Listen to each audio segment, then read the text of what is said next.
Hey, Michigan Wolverine football, here's your sign. Go blue yourself. Seriously, go fuck yourself. But thanks for tuning in and watching my college football. Number 3, Michigan at number 10, Penn State. Live watch along reactions, live right here on YouTube. As always, I'm your host, Encyclopedia Sports, Quinn Luke 96. Happy Veterans Day. Shout out to all the troops. Thank you for your service. Whether you're a former, current, or future Army, Navy, Air Force, Marines, or Coast Guard, United States military member, thank you for your service as we honor those who sacrificed their lives, as it is the land of the free because of the brave. Happy Veterans Day. So, Michigan, Penn State coming up next, noon, for a big noon kickoff on Fox. Once again, thank you for tuning in and watch my live watch along reactions live right here on YouTube. Once more, I'm your host, Encyclopedia Sports, Quinn Luke 96. Be sure to like, follow, and subscribe on social media. Links in the description below. That's Facebook, Twitter, Instagram. Hit the red subscribe button, notification button next to it live right here on YouTube as well to stay up to date. Once again, links in the description below. Thumbs up button. Share hashtag college football, hashtag Michigan, hashtag Penn State. Chat questions and comments, super chat, super sticker, super like, super thanks.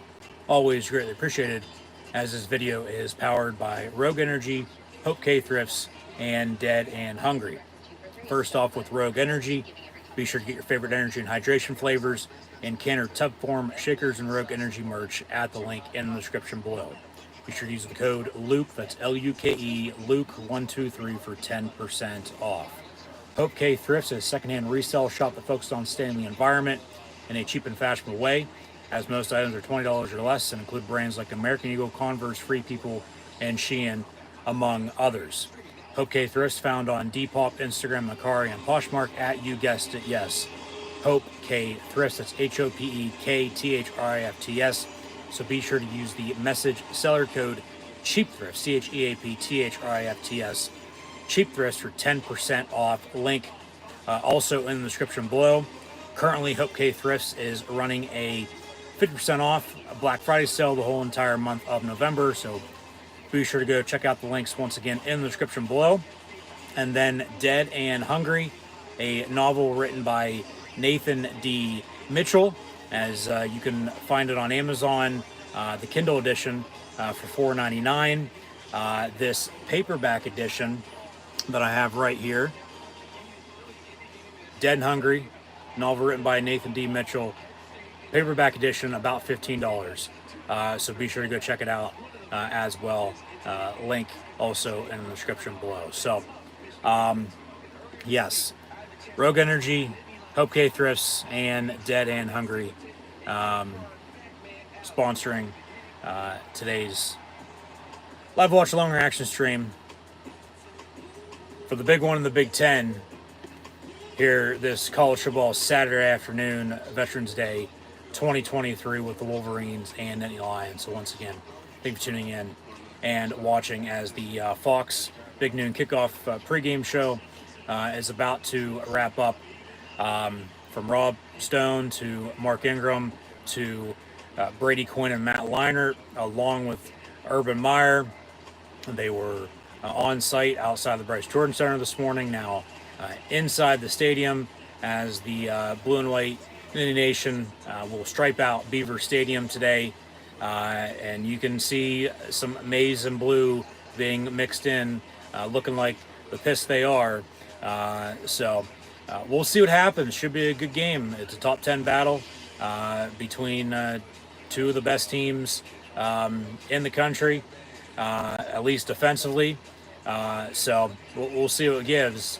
As always, I'm sure something will. But in the meantime, once again, thanks for tuning in and watching. And once again, happy Veterans Day.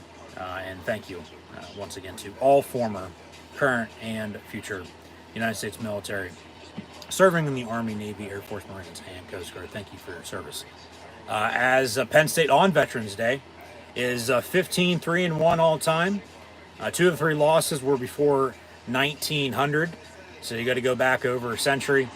But then the other loss was in 2000 against, yes, you guessed it, the Michigan Wolverines 23 years ago, 11-11-2000.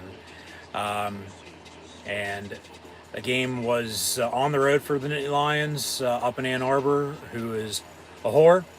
From the Big House, Michigan winning 33-11. Of course, this is the first meeting between the two since mid-October of last season.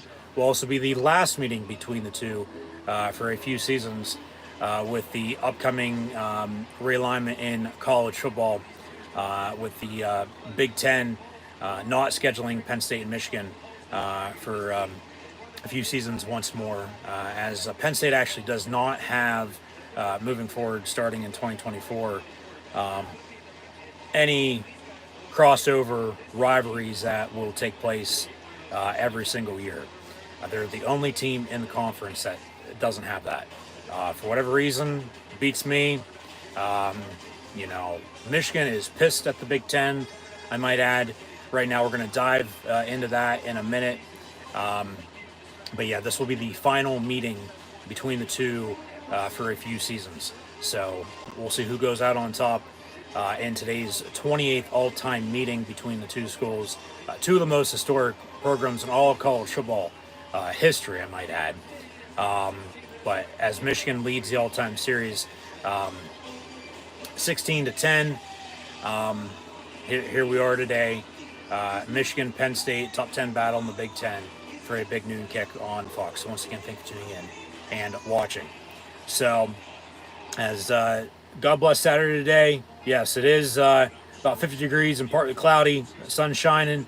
It's a blue and white stripe out game for Michigan and Penn State, as it's about 10 till 12. So we got a few minutes to kill here before kickoff. Continuing to preview today's game, but regardless of whatever time it is, Michigan still sucks. We all know that, right? I'd hope so. But the Wolverines and Nittany Lions have split the last 6 meetings, I might add, 3 apiece, 3-3.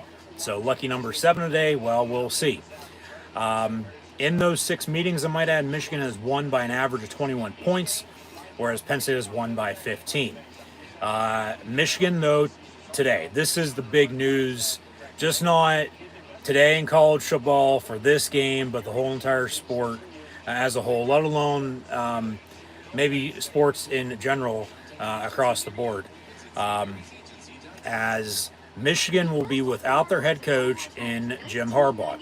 Even though he did fly with the team to Happy Valley yesterday, he'll be watching today's game from a local state college hotel right down the road from Beaver Stadium, as he has been suspended by the Big Ten for the rest of the regular season, at least for on game days. He can still coach practice through the week for what it's worth, but with the alleged sign stealing scandal involving Michigan, the Big Ten has suspended head coach Jim Harbaugh effective immediately for the rest of the regular season.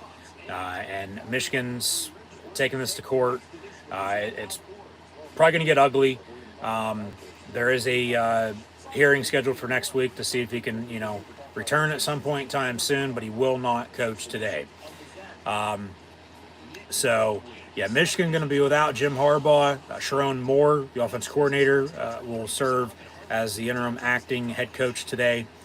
Harbaugh, might add, in the meantime, is reportedly in the process of receiving a new contract extension from the university as well.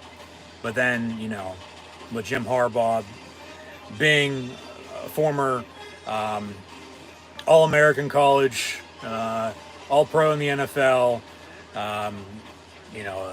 former head coach at Stanford, former head coach with San Francisco 49ers, now back at his alma mater of Michigan. With all this, you would think the NFL, could come calling again. Especially, with as good as they've been, along with just the thought of this seemingly popping up every single year. But, all right, thought there was a glitch on Fox, but They roll on with pregame. So, yeah, reportedly still in the process of receiving a contract extension for what it's worth. Like I said, he can still coach through the week. Michigan currently seeking a court order for him to still be allowed to coach on game days. That was denied this morning. He's not going to be coaching today. There was some thought potentially he might just show up, like he's going to cash in his Money in the Bank briefcase, at some point in time during the game and just, be on the sideline. But Penn State, as they said, like, go right ahead. We're not going to stop you. Even though the Big Ten said you can't be, on site, for game days. He's going to be watching today's game from a local hotel, as he did travel once again with the team. Did not fly back to Ann Arbor. Is still in Happy Valley. He'll fly back with the team after the game today, win, lose, or draw for the Wolverines. But yeah, he can still coach through the week, and Michigan is still currently a top 5 team. Penn State a top 10 team. Michigan currently seeking a court order for him to still be allowed to coach on game days, as mentioned, as they filed a temporary restraining order to block the suspension from starting today, but once again, that's been denied. As pregame with the Penn State Blue Band begins, as they sing the alma mater, the teams about to take the field. Yeah, this is all stemming from an alleged sign-stealing scandal, okay, that dates back a few years. Alleged Connor Stallions advanced with in-person sign-stealing scouting, which I might add is illegal in college football. It's legal in the NFL, but it's illegal in college football.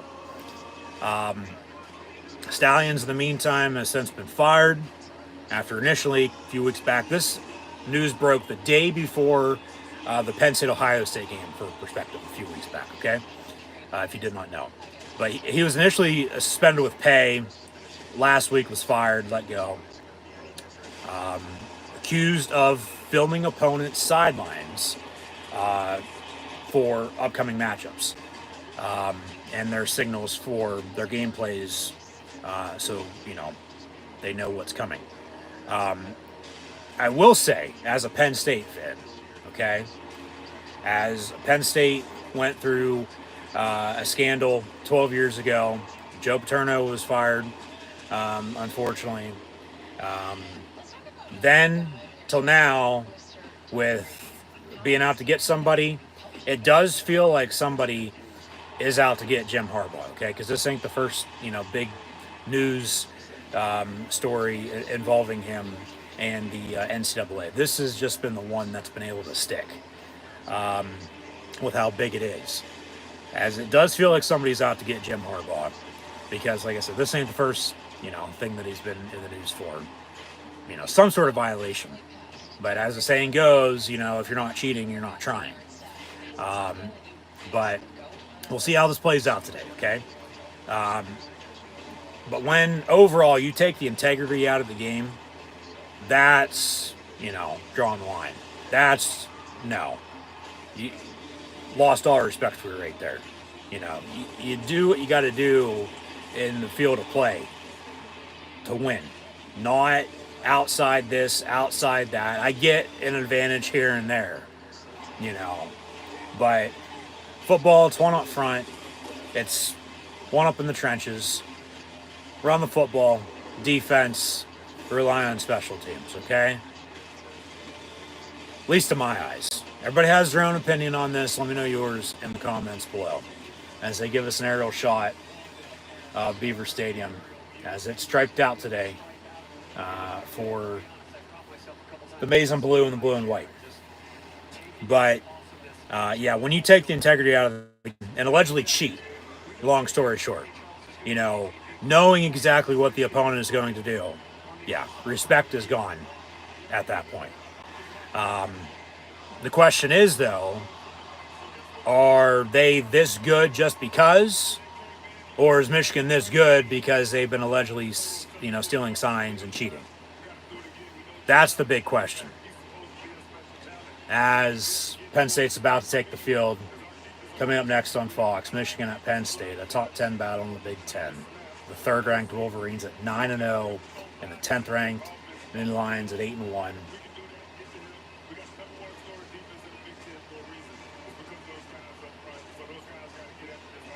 P. S. U. Let's go. PSU. So we are Penn State. But yeah, the question is, are they this good just because, or are they this good because of, stealing signs? Damn well, the players are going to play for Jim Harbaugh today. Michigan is livid. They are pissed. No doubt about it. And I would be too. Okay? But as they said bet yesterday after the news broke, about 4 o'clock yesterday afternoon, we'll see how good they play today, because no doubt about it, Michigan is a damn good team. I'm not saying they're not, okay? It's just, alleged cheating, integrity of the game, get the hell out. No, there's no room for that. But Michigan, with as good as they are, and then being pissed off with some more momentum, they might honestly, who knows, go out and, play their best game they've ever played for all we know today. And I might add, this suspension is from the Big Ten, okay? The NCAA is still investigating. Jim Harbaugh had a self-imposed suspension to begin the season for 3 games. Now he's going to end the season on a 3-game suspension from the conference. As that one at the beginning of the season was over a hamburger a few years back, of course, not to confuse anybody. As I understand, sign stealing happens. Okay, that's nothing new. It's just the way Michigan's done it. Like, you can't do what they've allegedly done. That's the problem. As sign stealing happens all the time, it's normally, in game, you see the sidelines and everybody's doing some sort of, sign. And then you have all the cardboards, because in college football compared to the NFL, there's no headsets in players' helmets for the green dot. We might be getting that now in college football with how bad this escalated to. Only time will tell. But yeah, sign stealing happens all the time. It's normally in-game, as mentioned, from the TV copies, prepare for your upcoming opponent, just not in advanced, in-person scouting, as Michigan allegedly did with Connor Stallions. Michigan being accused of that. It just depends on how you do it, and then if you get caught, and Michigan is being accused, and, seemingly they've been caught red-handed. And it's a mess, no doubt about it. It's just the tip of the iceberg. It's probably going to get ugly between Michigan and the Big Ten. I'll leave it at that for the time being, because overall, I really don't know what to think about it, other than what I've said. Okay? I'm just stating what I know, as we all know at this point. As Penn State leaves the locker room, walks the tunnel. We are Penn State. As the blue and white Penn State Lions take the field, led on by head coach James Franklin. Michigan, I would assume, is going to get booed out of the damn building with their acting interim head coach today in Sharon Moore, their offense coordinator, Jim Harbaugh, out, being suspended, not coaching the day, watching from a local state college hotel. Who would have thought it would have came to this? But yeah, overall, I really don't know what to think about it. I'm just relaying info as I know, because, honestly, you're innocent until proven guilty, right? Like, is there evidence? Isn't there evidence? Like, we really don't know, other than what we've heard over the past few weeks. And that's why Michigan, do they have a case? I don't know. They might not. They're staying with due process to let it play out. I would think they're just trying to cover their ass, overall, long story short. But Like I said, the green dot headsets for the players could be coming to college football sometime soon because of this. So that's that. Now let's dive into the game. As James Franklin stated last week after the blue and white beat Maryland 51-15, Michigan plays at Maryland next week before they host Ohio State in 2 weeks' time. Penn State has senior day next Saturday against Rutgers, also at high noon, so be sure to tune back in live here on YouTube then, before they go to Michigan State on Black Friday night, playing the Spartans at a neutral site in Motown at Ford Field in Detroit. So we'll get there when we get there. One thing at a time in today's game. But James Franklin taking winning for granted, saying to the media after last week's win that basically regardless of how much Penn State wins by, even the wins feel like losses, which, I can understand where he's coming from. I can, not necessarily relate, but I hear what he's saying, okay? I hear what he's saying. It's put up or shut up time, though. Penn State has a chance right now to not necessarily shock the world, as it's Michigan against everybody. They're taking Ohio State's mantra, Ohio versus the world, with what's going on, of course. But, there's a lot of people out there that, along with myself, that don't like this, that they're hoping Penn State puts Michigan in their place today. So we'll see what happens, because it's time to play football. This is going to be settled on the field. Talk is over, okay? It's not decided on paper, decided on the field, so we'll see what gives. But James Franklin also said this past week, I might add, talk about signals and signs and such. James Franklin said that, whether this is an average number for college football or a small number or a big number, who knows? He said that Penn State has about 700 different signals. So, try to decipher that, Connor Stallions and Michigan. As Michigan, Penn State about to kick off. So, Michigan's 8-1. Or, excuse me, Michigan is 9-0. Penn State is 8-1. We've got the white helmet with the blue stripe Penn State Lions taking on the winged helmet, Michigan Wolverines, in a battle of blue bloods, as mentioned. Two of the most successful college football programs in history. Penn State and Michigan about to square off inside of Beaver Stadium. Both inside the top 10 in college football history in wins and winning percentage. So, we ready. Let's go. Yeah, big moment. Big game feel, of course. Michigan traveled as they always do. It's about 50, partly cloudy as mentioned. So Penn State's on to kick off, left to right, out of the north end zone to the student section in the south end zone. Across your television screen, ready on down. We're underway with Michigan, Penn State here today. So once again, thank you for tuning in and watching my live watch-along reactions live right here on YouTube. So touchback on the kick, be 1st and 10 Michigan from the 25-yard line. As Michigan offensively is averaging 40 points a game. Penn State is number 2 in college football defensively, though, only allowing 234 yards a game. Something's got to give. 1st and 10 Michigan from the 25-yard line. And to infinity and beyond, here we go. Michigan will start out of the pistol, and they'll run it. And Penn State stuffs them for a yard. 2nd and 9 coming up, 10 seconds in. As J.J. McCarthy is Michigan's starting quarterback. You have Blake Corum, who leads college football with 16 rushing touchdowns. Donovan Edwards backing him up. A plethora of wide receivers. Really just weapons to throw the football to for McCarthy, who will start this play empty, 5 wide.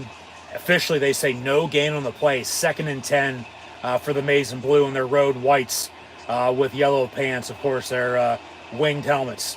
Penn State with pressure off the edge, they get rid of it, and it's complete for 12 yards and a Wolverine first down. And it looked like Kobe King on the stop for the blue and white. So, yeah, it's pressure defensively into turnovers. Can they capitalize if they get turnovers? Of course, game like this, take your points. But Penn State defensively, you're going to want to try to keep Michigan out of the end zone. Make them kick as many field goals as it comes down to. This is not a potential game winner. Out of the eye, they'll hand off. So Michigan's going to try to run the football and establish a run here. So 4-yard run up the middle. 2nd and 6. Penn State gets Chop Robinson back for the first time in a few games as he went down with an injury at Ohio State. Has not played since, but he is back. Had pressure there on the Michigan pass, but McCarthy was fast enough to get it out for a first down, and then they get 4 yards on that last run. So 2nd and 6 Michigan now from the 41-yard line. And McCarthy out of the gun. Yeah, got movement up front, a couple flags on the play, and we're going to have a false start on the Wolverines. Back them up 5 yards, make it 2nd and 11. As this crowd is hot, that's nothing new. They showed up at about 5 o'clock this morning, getting ready to tailgate. Of course, Paternoville, Nittanyville has been camped out all week. Big noon kickoff on site pregame. Big game for Penn State today, no doubt about it. I mean, regardless if it's Michigan, Penn State, it's still a top 10 matchup in college football. You can't get much better than that, especially this time of year, down to the wire in the nitty-gritty, mid-November, when the season's on the line. 2nd and 11, Michigan hands off for about 2, maybe 3 yards if he's lucky enough, and a 3rd down. Can Penn State get off the field on 3rd down today? That's also going to be a big part of the game for the blue and white. Play field position if you got to. Work the clock, time of possession. We'll get into those stats in a minute as well, but 3rd and 8 for Michigan. They're 2nd in college football with over a 50% success rate converting on 3rd down. But a 3rd and 8, first 3rd down in the game 3 minutes in. So there's Penn State. Bring pressure, 3, 2, 1. They barely get it off. McCarthy looking to throw. Going to roll out near side, and down he goes on the sack. Denied. Dennis Sutton takes down 9. And Michigan's got a 4th and long, and they're going to punt. Now, Penn State's got to capitalize off of this. I wouldn't be surprised they take a fucking shot to get an early lead. I'd like a drive, though. Get the run game going. Establish a running game. Then work in the pass. Get these tight ends more involved, even though they do lead college football with most tight end touchdowns this season. Michigan punts on 4th and 18. And a fair catch signal for by Penn State at the 26-yard line. So it'll be 1st and 10, blue and white from there when we return. We're also going to be watching Maryland, Nebraska, along with Alabama, Kentucky, and Clemson, Georgia Tech. So once again, thank you for tuning in and watching my college football, Michigan, Penn State, live watch long reactions, live right here on YouTube, and we'll get back to the action after this commercial break. Back to it. As mentioned, 2 of the most successful college football programs in history, Penn State and Michigan, squaring off today as they're both top 10 in college football history in wins and winning percentage. As Penn State began playing 1887 after being founded in 1855, seeking career program win 929 today. Michigan, they began play 8 years prior in 1879. They are seeking program win 999 today. So Michigan will, at some point in time soon, yes, be the first ever college football team in history to achieve 1,000 career victories. So congrats to them whenever it does happen. But there is an 8-year difference.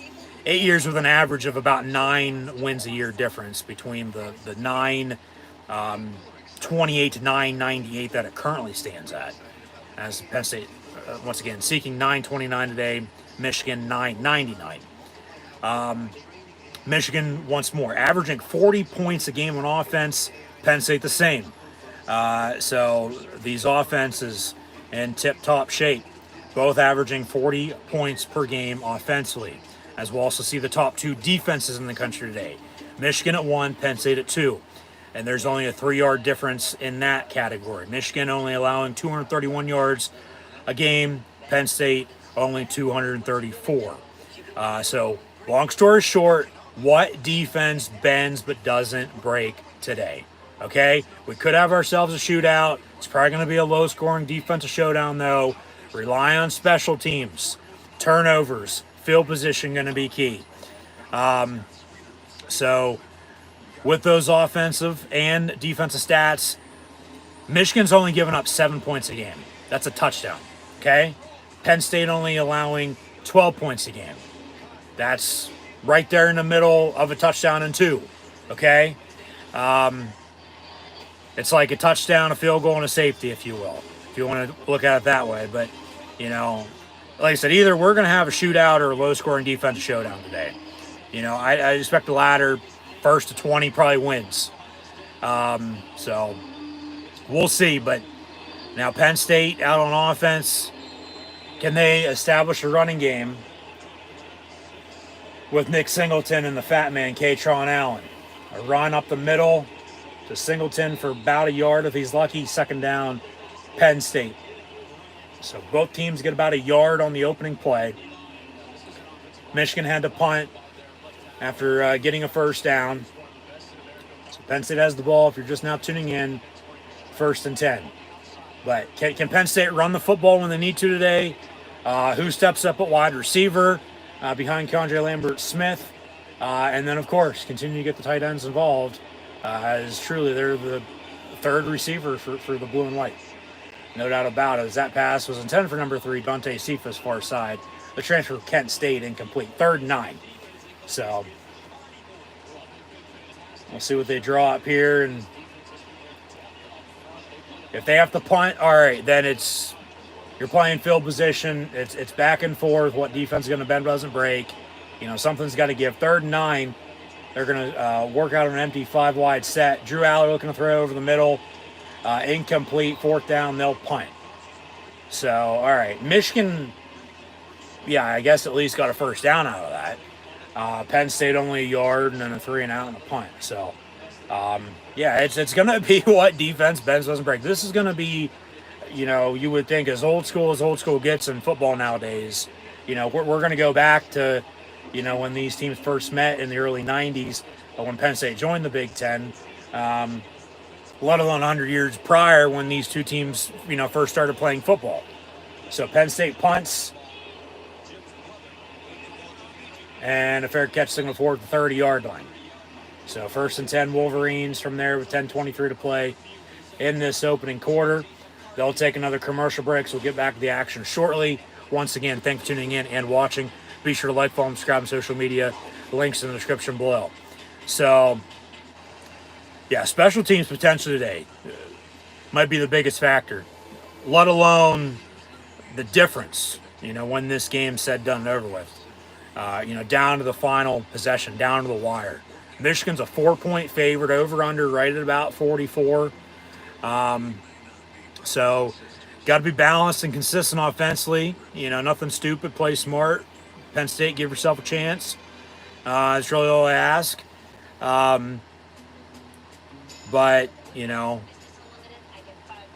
can they do enough when they need to? If they can, they're going to have a good chance to win today's game. But, yeah, who steps up for Penn State at wide receiver? Can they run the football when they need to? Along with, getting off the field on defense. They had a sack. They lead college football with sacks per game with 4. So there's 1 down, 3 to go on the average, but more would be awesome.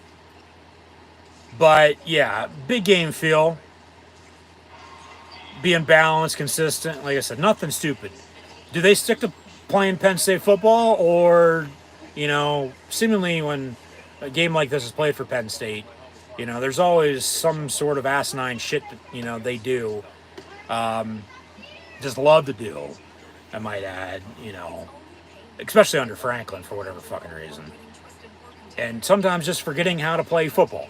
Like back to the basics, okay? With the black shoes, basic blues, no names, all game. We are Penn State. Like, can you play basic, fundamentally sound football today? Okay? Can it be complimentary as well? But no doubt about it, they're going to have to stop the team. Michigan, they think nobody's got it better than them. No Jim Harbaugh, though, today. Suspended. Did travel the team once more, but not on site, not at Beaver Stadium, watching from his hotel room locally in State College. So, time possession, Penn State, 33-59 on the season. Michigan, 32-30. So, you can't get much more split down the middle than that. Might add, when Penn State, Michigan score first, lead at halftime, and at the end of the third quarter, they're both undefeated. So something's got to give. Penn State's had 8 straight games of holding opponents under 100 yards rushing, which is currently the longest active streak in college football. 4.2 sacks a game, which also leads college football, as mentioned. Michigan is the least penalized team in the country, with only 3 penalties a game. They had 1 on the opening drive for a false start. And then Penn State is plus 16 in turnover margin, which is first in college football. 1st and 10, Michigan from the 30-yard line. And they'll start out of the pistol and run it up the middle. Corn fumble, ball on the ground. Big hit.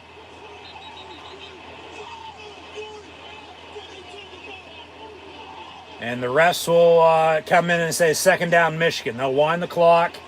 So no gain on the play, 2nd and 10. But boom, down he went on a big hit, and it jarred the ball loose. Yeah. And he had it, too, in his hands, and somehow it bounced, and Michigan was able to recover it. So 2nd and 10 Wolverines from the 30. Just spoke of turnovers. They're plus 16 in the turnover margin. Almost got one there. Can they capitalize on off of turnovers? We'll get to that stat in a minute as well. 2nd and 10, Michigan. Yeah, movement up front. Quick pass, complete. And then a gang tackle at the 37-yard line. Wrapping up Michigan, setting them up with a 3rd and 3. So another 3rd down. Can Penn State get off the field? Yeah, the turnover to point stat. Penn State is averaging 10 points a game off of turnovers, dating back to last season, which is also first in the nation. And then they're 12-0 since start of last season as well, when they forced multiple turnovers. 3rd and 3 for Michigan.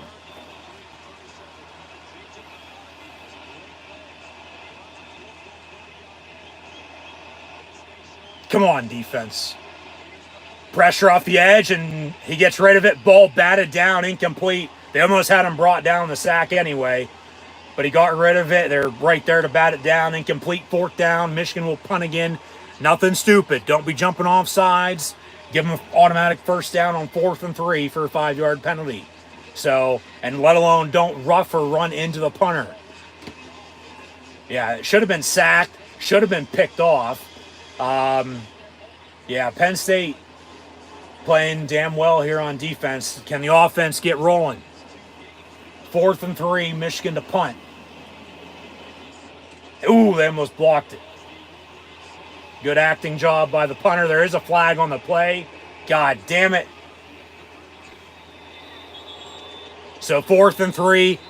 Whether it's running or roughing, roughing's 15, running's 5. It's going to be an automatic 1st down.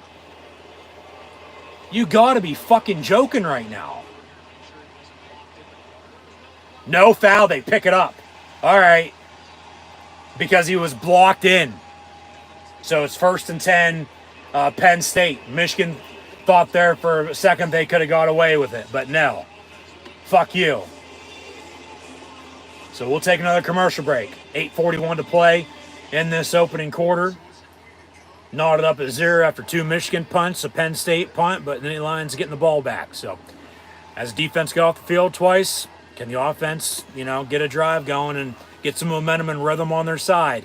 Run the football, work some clock, get some points on the goddamn fucking scoreboard. But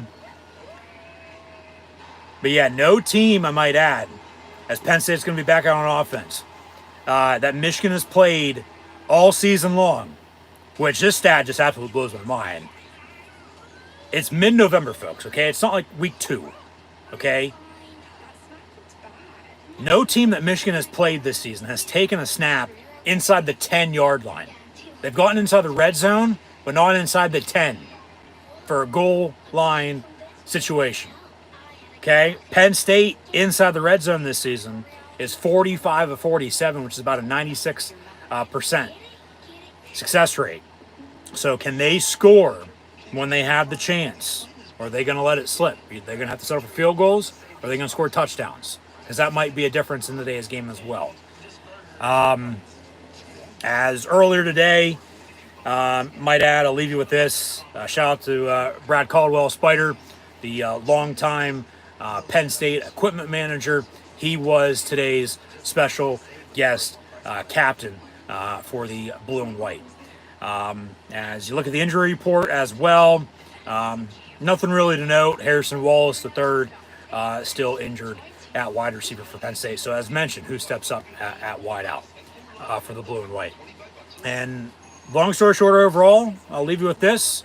Honestly, what's the one play in today's game that we're going to be talking about in a few short hours? Because damn well there's going to be one, if not a few more. Something's got to give. We'll see what does. And then, as always, coming up at halftime, we'll have first half stats and scores. Give a recap, a preview, of course, to next week. See what the difference was in today's game. And then go from there. So, there is implications for later on this season on the line today in today's game, no doubt about it. And we'll get more into all that later. So, yeah. Something's got to give. Once again, we'll see what it does. So, thanks for tuning in and watching my live watch-along reactions of Michigan, Penn State, live right here on YouTube. Like, follow, and subscribe on social media. Links in the description below. Thumbs up button, share, and chat questions and comments. Super chat, super sticker, super like, super thanks. Always greatly appreciated. So, Penn State, 1st and 10. Can this offense go on a roll? Can they move the football more than a yard than they did on their opening drive? 1st and 10, Penn State from the 31-yard line. So the 31-yard line right now is the average starting point for this blue and white offense, but we'll see what the Nitwits got.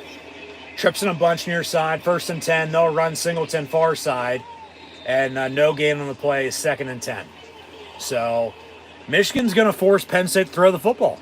No doubt about it. I mean, I would too. Drew Aller really hasn't thrown the football downfield this season. He hasn't.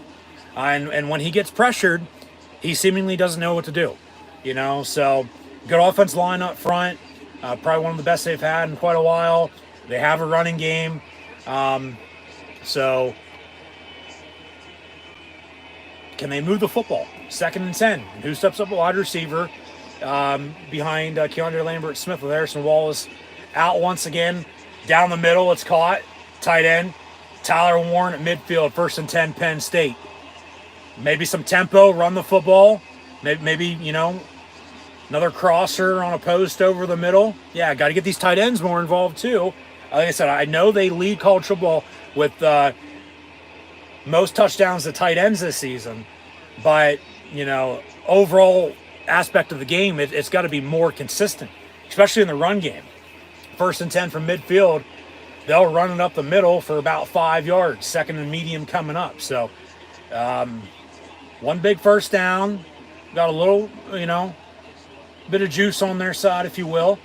All you need is a little spark to start a fire, foundation to build a house. You got to keep chipping, chopping away at it, Can they move the football forward rather than backwards?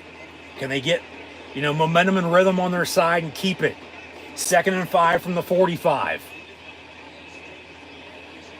Maybe a bubble screen far side with the receiver stacked. Got all day on the play clock. They'll run up the middle. And Singleton for a Penn State first down run. So they'll move the sticks for the second time here today and the second time on this drive. Keep running it. And then, maybe go back to your tight ends. You have 3 of them, for God's sakes. I mean, they have depth at literally every fucking position. Like, it's absurd with as good as they've recruited. But then can they execute on the field? 1st and 10, Penn State from the 39. Aller's pass, incomplete near side. 10 for Lambert Smith. There is a flag on the play. I was going to say it was probably a good no call because I didn't see one, but then they throw it. It'd be a defensive hold rather than a PI, it looks like. I mean, I'll take it. No doubt about it. Automatic first down for Penn State. But, yeah, I was going to say, okay, probably good no call. They're going to let him play here. So Michigan with a pass interference. Be a spot foul, automatic first down for Penn State. So Michigan averaging only 3 penalties a game. Already 2 here halfway in to this opening quarter. So that, actually looking back on that, yeah, that's a penalty. Yeah, you can't do that. He was holding him the whole entire way. I really only saw the end of the play as we all did. And Penn State now out of the diamond. 1st and 10 from the 30. And they'll run Singleton up the middle. And he lowers a shoulder for about 6, maybe 7 yards if he's lucky.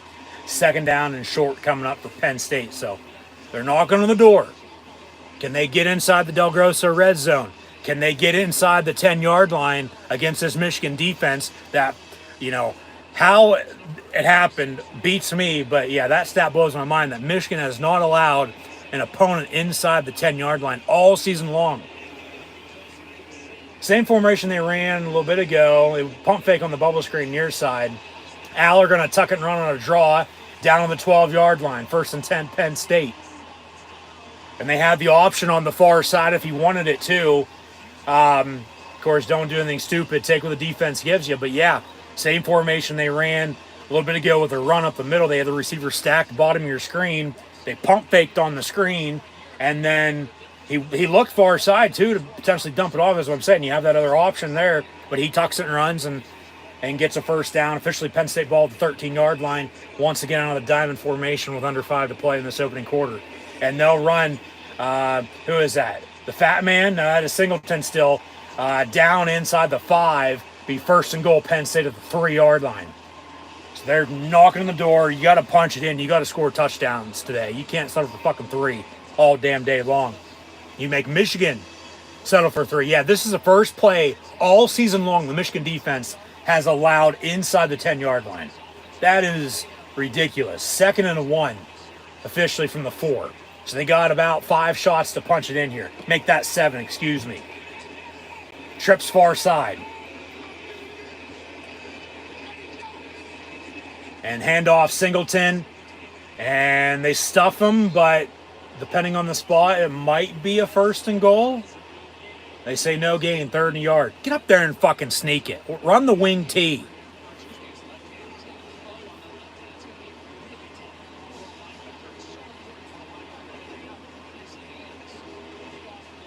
So 3rd and a yard here for Penn State. They're going to run the wing T. They got 3 tight ends and 2 backs. Aller at 6'5", 240. Up under center. What side do they run it? They'll sneak it up the middle in the meantime, and I don't know. That spot from the near side looks to be enough for a first down. It's all going to depend on the spot. They might have to bring the chain gang out for a measurement here. And then if you don't get it here, 4th and goal, I mean, what do? Do you kick it, take the points? Do you go for it? Make them drive?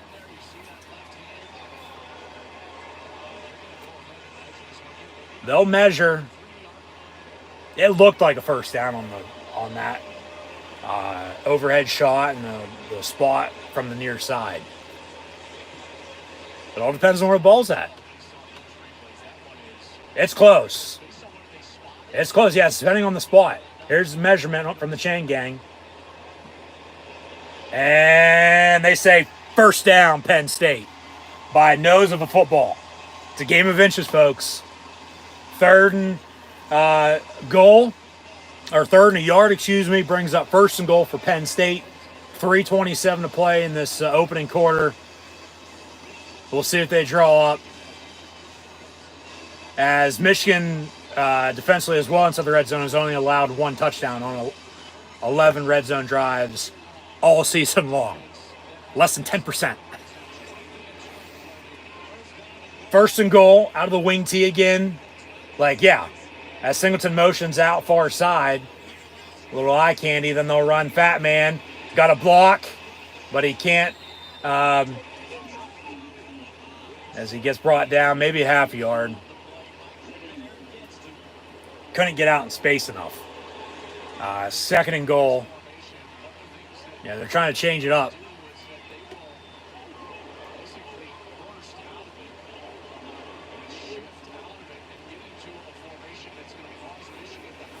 Second and goal. Do it again. These offenses and defenses are tops in the country. Out of the pistol, looking to throw. Aller, back of the end zone, nobody there, incomplete. Good throwaway. Good throwaway, third and goal. Nobody's there. You don't want to have to get picked off. So they're running the wing tee, but then they're motioning out of it and, trying to catch Michigan off guard, get them on their heels.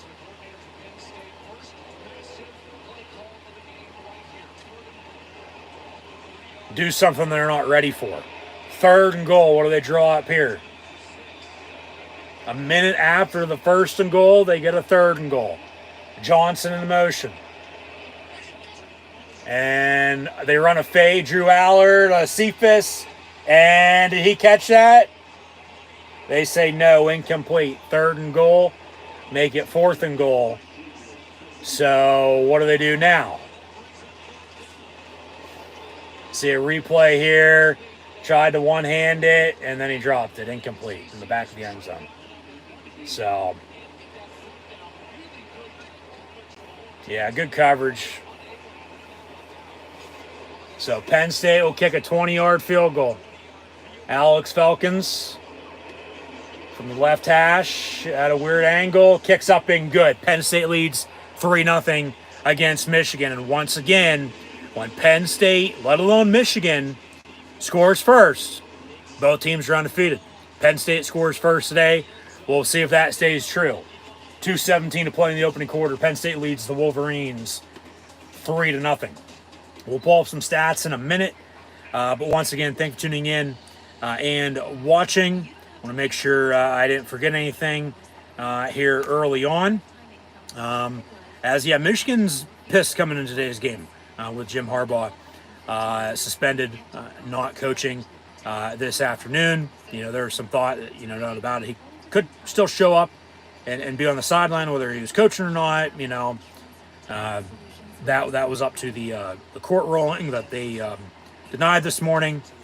He's got a hearing scheduled for next week, as mentioned earlier. But Harbaugh not coaching today. Sharon Moore, the interim acting head coach for the Wolverines. But yeah, we'll dive more into potentially what's to come later on in the season, depending on what happens, today. Just overall, I don't want to hear if Penn State wins that, they only won because, Jim Harbaugh wasn't coaching, for Michigan. Bull fucking shit. Just shut the fuck up and try again, okay? Seriously. It ain't gonna work. Regardless of who's coaching or playing, the game's still getting played. As coach, players play. I don't see him, out there, throwing the ball. I don't see him out there coaching because he's been suspended. Okay? Yeah, I don't want to hear any of that. If it comes down to it. Which it might not. Only time will tell. We'll see what gives. Let her play the game. So, yeah, I guess I'll leave it at that. I don't know much else to be said. So, Penn State with an early 3-0 lead. And like I said, we'll pull up some stats in a minute. As Michigan punted twice. Penn State just went on a long scoring drive. Had to settle for 3, unfortunately. Couldn't punch it in. I mean, yeah, you take your points, no doubt about it. Especially in a big game like this. You don't know when you're going to need them. But as the game moves on, you're not going to be able to settle field goals all damn day. You're going to have to score touchdowns before too long.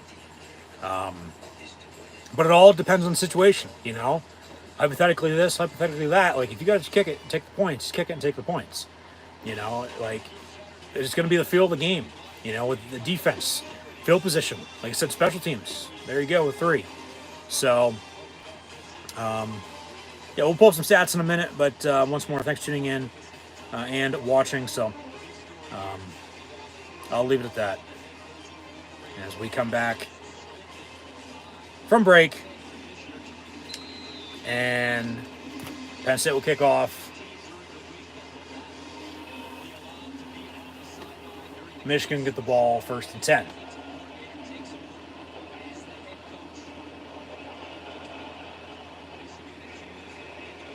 So another touchback. The 1st and 10 Wolverines from the 25-yard line. As they talk about Jim Harbaugh with everything I've, for the most part, already stated. So leave it at that. But yeah.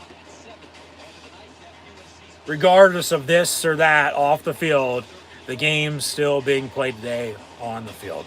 All right? We'll shut up about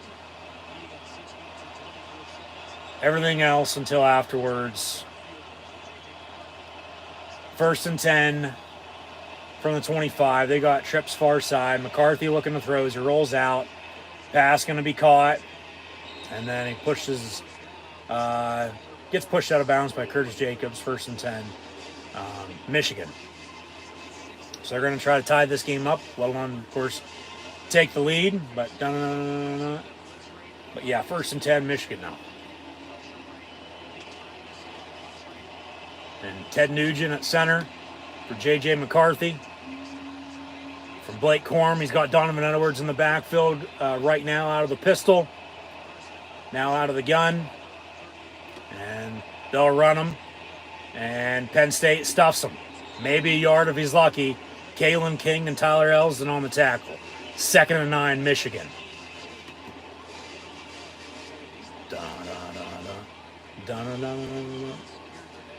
So, 2nd down. Come on, defense.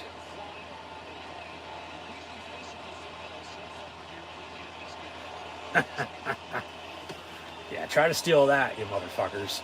2nd and 9 from the 39. Out of the pistol. As Penn State's going to tune up the band here a little bit on defense. And they tackle him for a loss in the backfield. Down he goes. Adisa Isaac brings up 3rd and 10 for Michigan.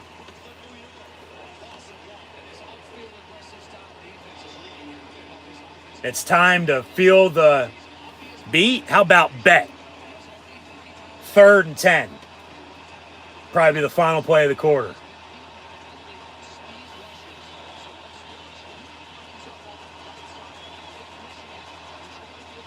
Come on, defense.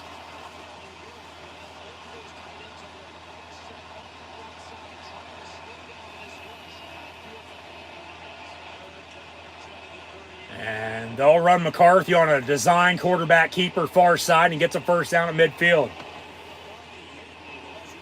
Some pushing and shoving out of bounds, but they break it up. They'll wind the clock here. And that'll take us to the end of the 1st quarter, it looks like. Penn State up 3-0. Yeah, good block. Maybe a hold on 89. But then he gets pushed out, and then that takes us to the end of the 1st quarter. So they'll switch ends, and As we had a flyover on this Veterans Day, once again, shout out to the troops. Thank you for your service. Penn State leads Michigan 3-0, 15 minutes in. Michigan 1st and 10 when we return. So some stats now. If it'll load, there we go. As mentioned, we're also watching Maryland, Nebraska, Alabama, Kentucky, and Clemson, Georgia Tech. We'll get to some other scores along with what's still to come in college football, coming up at halftime. But J.J. McCarthy at the end of 3 of 4, 32 yards. Passing has some yards rushing there. So he's going to be leading the team in that category for the time being. Michigan with 2 punts, 2 penalties. Drew Allers 1 of 5 for 19 yards. That to Tyler Warren. And then they ran the ball from midfield in, settling for 3. Singleton 7 of 27. Drew Aller 2 carries, 12 yards. They ran the fat man there on the wing tee, but no gain in the play. And then this defense, making stops thus far. So can they continue to make stops? Because it's going to come down to the wire what defense bends, doesn't break today. Whoever doesn't will win this game.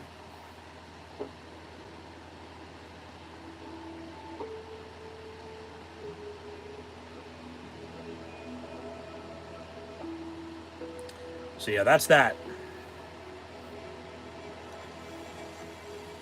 Whoever doesn't break.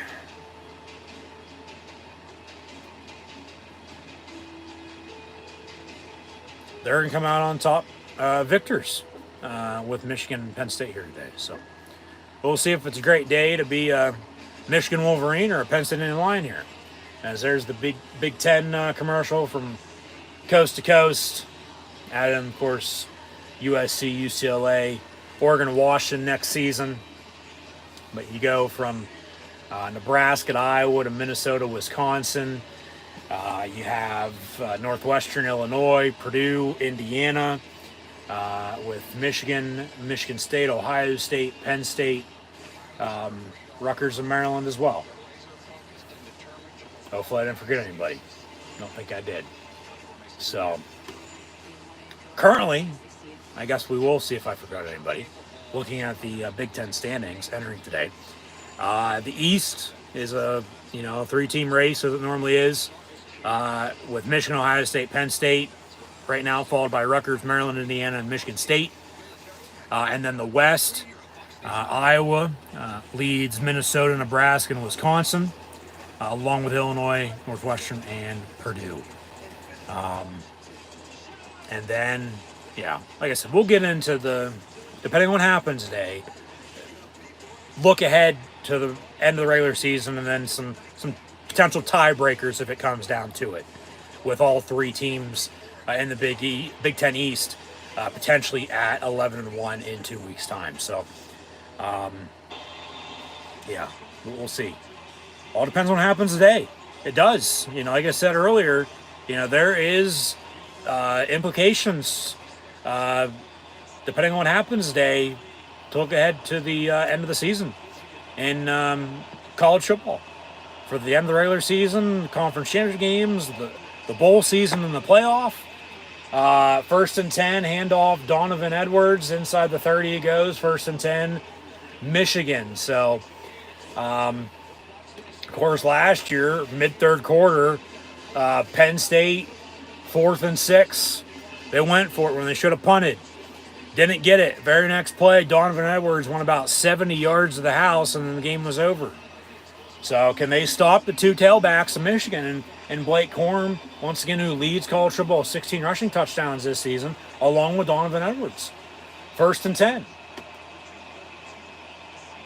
Out of the pistol, McCarthy gets the snap, hands off Corum. Penn State wraps him up after about a 4-yard gain. So 2nd and 6. Michigan in field goal range, or at least unless they turn it over here. or get kicked out of field goal range, you would think at least going to tie it up, if not take a lead here with a potential touchdown. Early second quarter as we near halftime. 2nd and 6 for the Wolverines. Ball at the 23-yard line here on this Veterans Day 2023.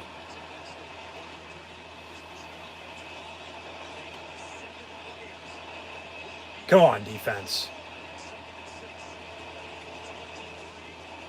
Bubble screen far side. That's a hold. And then they wrap him up for a tackle for loss of 2 in the backfield anyway. 3rd and 8.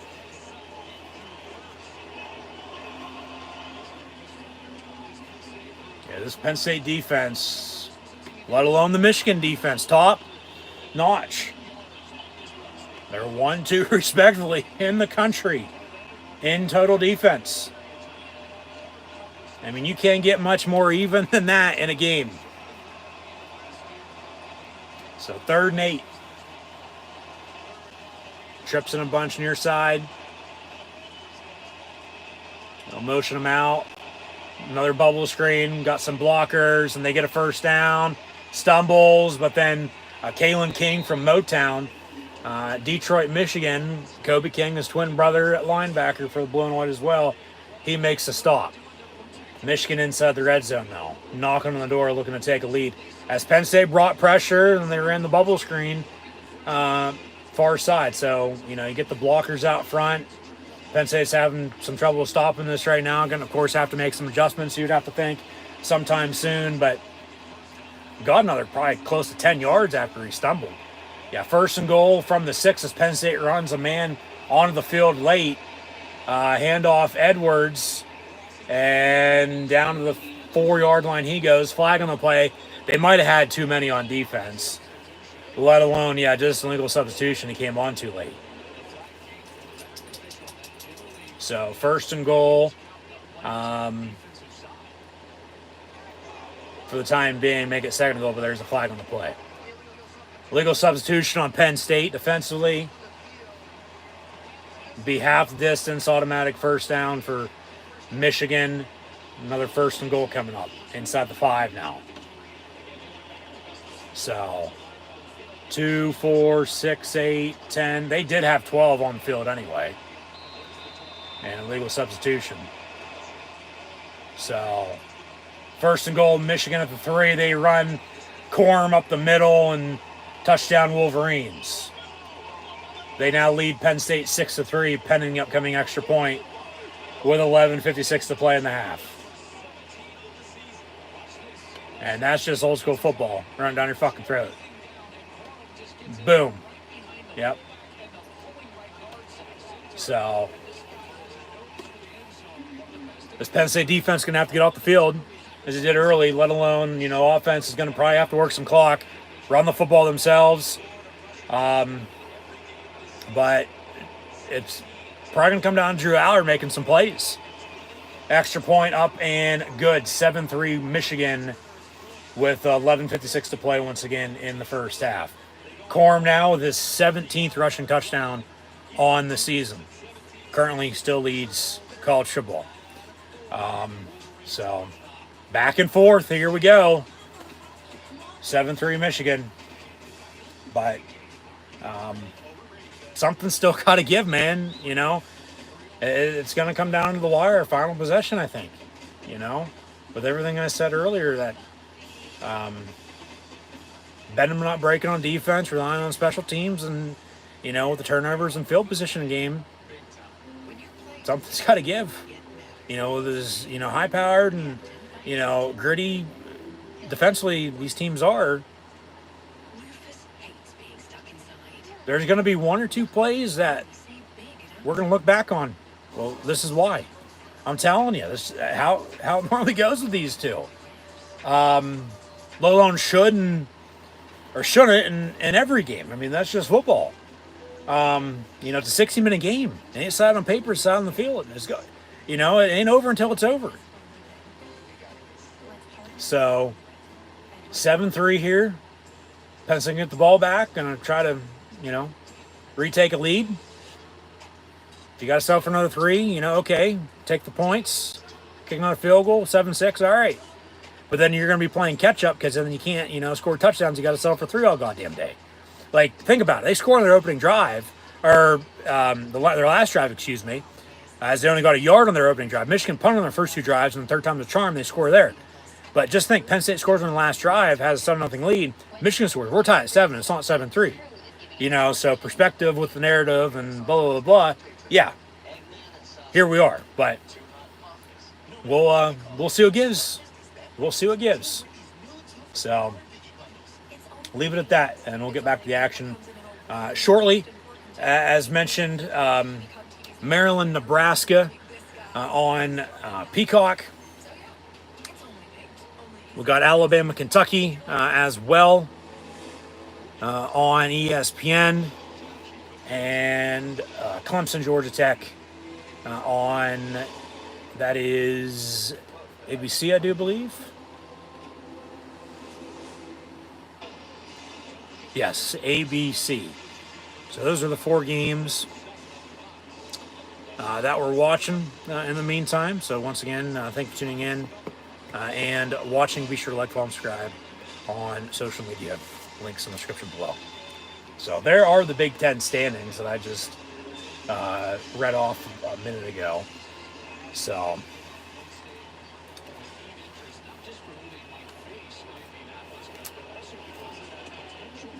yeah, like I just said with the tiebreaker, it's going to get a little interesting depending on what happens today. So we'll sit back and relax and watch this game now. 1st and 10, Penn State after a touchback, ball 25-yard line.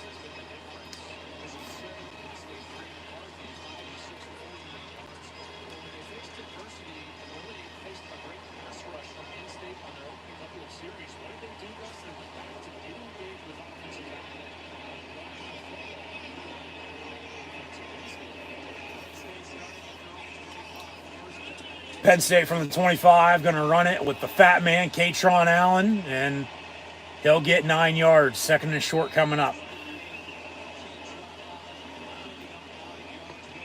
He's played 10 times better than Singleton this season, no doubt about it. Run the hot hand. Work them both in the full too, no doubt about it as well. They're good, solid 1-2 punch, good tandem. As Michigan has as well with Corum and Edwards. So 2nd and a yard.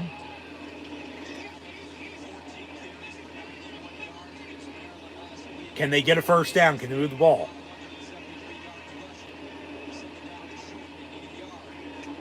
And out of the gun, quick pass, complete.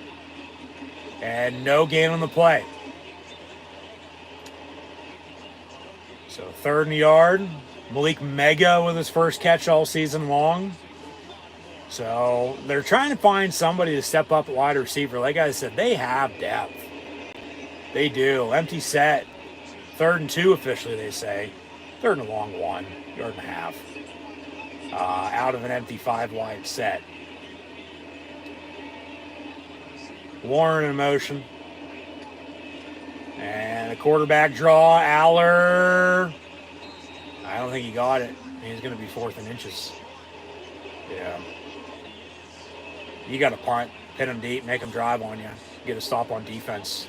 You got to play field position now. You can't go for it your own 35-yard line, down 7-3 early in the game, and then they end up scoring off of it, and then that's the difference in the game. No, you punt. It's not a bad play call, but they just stopped him. So Penn State will punt. Nothing stupid, no fakes. And Riley Thompson booms it to the 16. Michigan on the return to the 22. So 1st and 10 Wolverines from there. When we return under 10 to play in the half, they lead 7-3 on top of the Penn State Nittany Lions.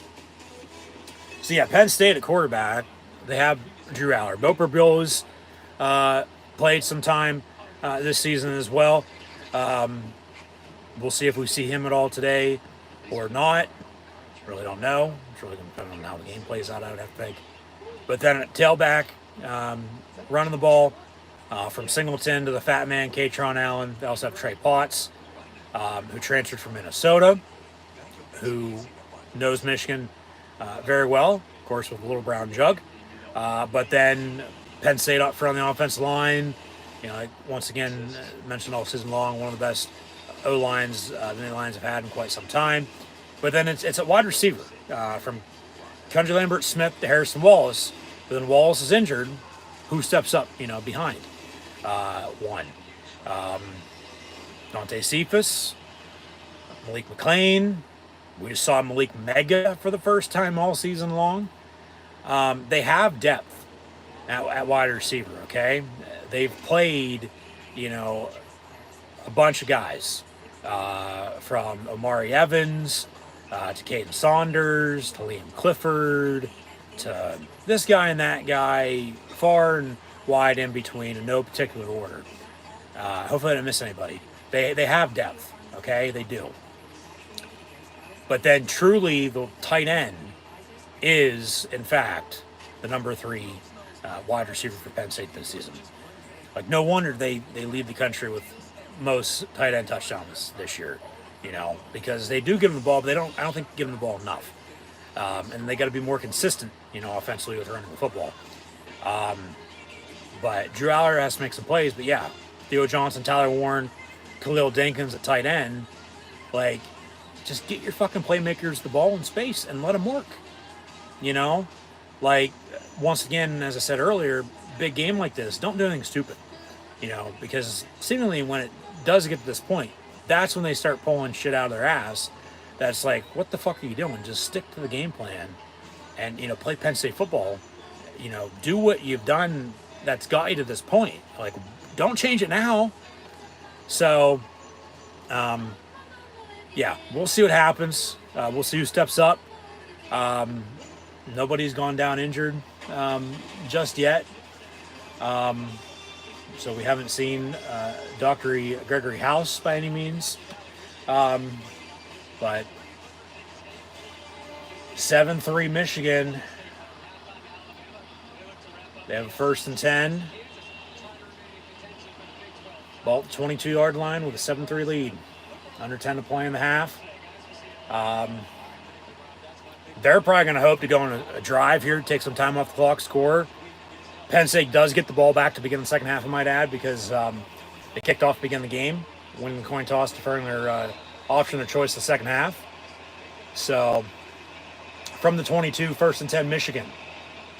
But this defense is stout. Can they make stops? Can you get off the field? McCarthy looking to throw, rolls out near side, caught, 1st down. So, that's working for Michigan, no doubt about it. Him rolling out of the pocket, buying himself some time, throwing it, of course, whether it be deep downfield or just, wherever somebody's open at, just get your playmakers the ball, but then it's the screens. Like, Penn State can't stop the screen game.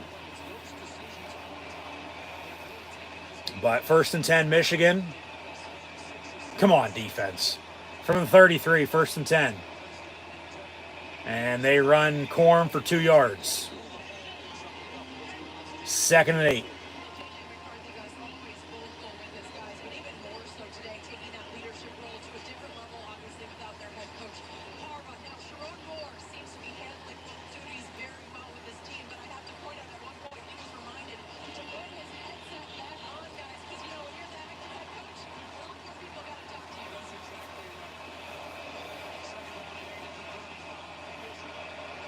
Second and 8, they motion all the tight ends from the near side of the far side, and they'll run that way with the blocking. And Corm out past midfield. Jesus Christ. Winston pushes him out of bounds. God damn it. They can't stop the fucking run. I mean, yeah, follow the blocking. Maybe a hold. But 1st down, Michigan. I mean, I could understand, you want to be ready for the misdirection to the other side and stop them there too, but god damn, 1st and 10, Michigan. That's a big play, that is. Ball at the 21-yard line. They've gone from the 20 to 20 in, short fashion.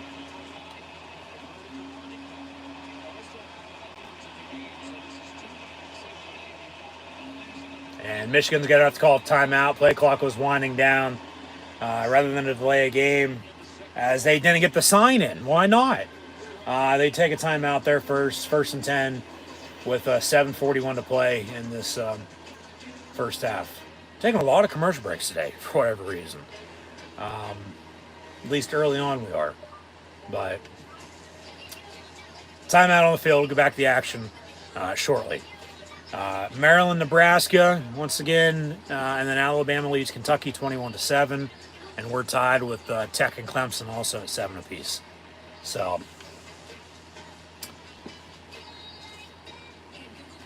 they got to stop the run. If they can't stop the run, let alone run it themselves, they're going to be in for a long game. They are.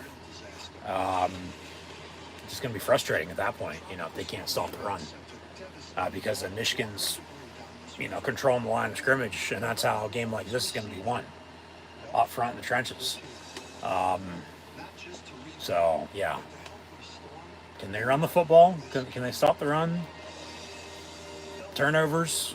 Can they get one or two and capitalize? I almost had one early. Still got off the field, got a field goal, and then Michigan scored, but then the offense, nothing. Michigan driving again. That's where we stand. So I'll leave it at that.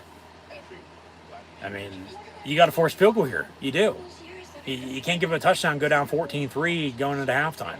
Whether you do something or not here with, some time left before halftime or not. You got to force field goal.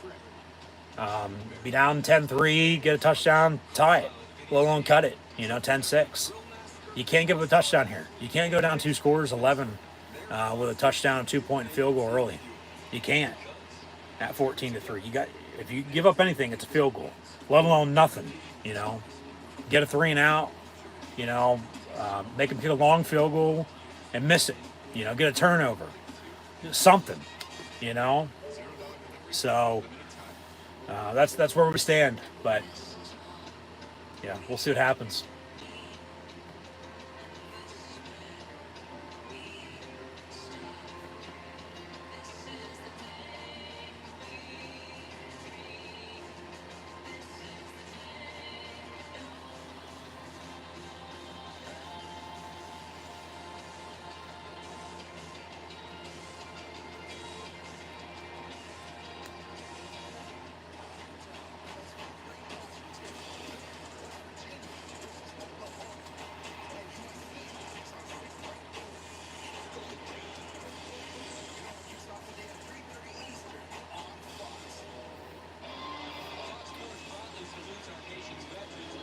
So hashtag honor U.S. Vets campaign. Once again, happy Veterans Day. Shout out to all the troops. Thank you for your service. So Michigan after the timeout, marching in the student section.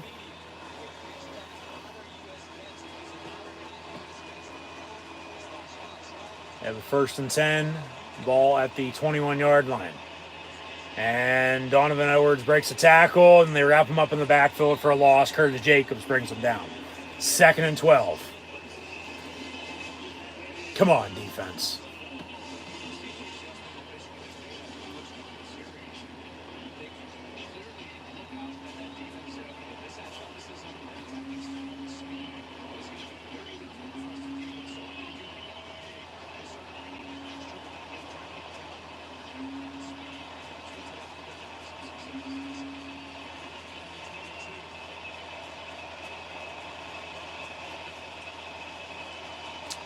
McCarthy looking to throw. Boom! Down he goes. No gain on the play. KJ Winston on the tackle. As they had the run stopped, they almost had him sacked. And then he dumps it off and wrapped up right away. So no gain on the play. 3rd and 11 officially for Michigan. Come on, defense. Can you get off the field? As former Penn State near the line, Matt Roll, the current head coach of Nebraska, lays into the refs. 3rd and 11. Play clock winding down. Are they going to get it off? 3, 2, 1. That's delay a game. They're going to have to call another timeout. And they do. They're second with 6:14 to play. In this first half, they still lead at 7-3, but another Michigan timeout because the play clock was winding down, and they couldn't get the snap off. Come on, defense. And we'll take another timeout on the field with a commercial break, a TV timeout for every one of us watching at home. So thanks for tuning in and watching my live watch-along reactions over here on YouTube. Once again, I'm your host, Encyclopedia Sports, Cool and Luke 96. Be sure to like, follow, and subscribe on social media. Links in the description below. Thumbs up button. Share. Chat questions and comments. Super chat, super sticker, super like, super thanks. Always great appreciated as well. As always, this video is powered by Rogue Energy, HopeKThrifts, and Dead and Hungry. HopeKThrifts currently running a 50% off Black Friday sale the whole entire month of November, so be sure to go check it out.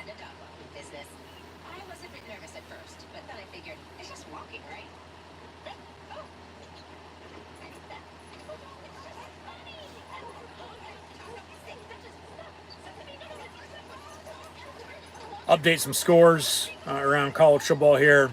About an hour into the 12 noon slate. Of course, right now, Michigan leading Penn State 7-3. Having to burn another timeout, though. As mentioned, we are watching Maryland, Nebraska, along with Alabama, Kentucky, and Georgia Tech, Clemson. Alabama leads Kentucky 21-7. We got Texas Tech up on Kansas 10-0.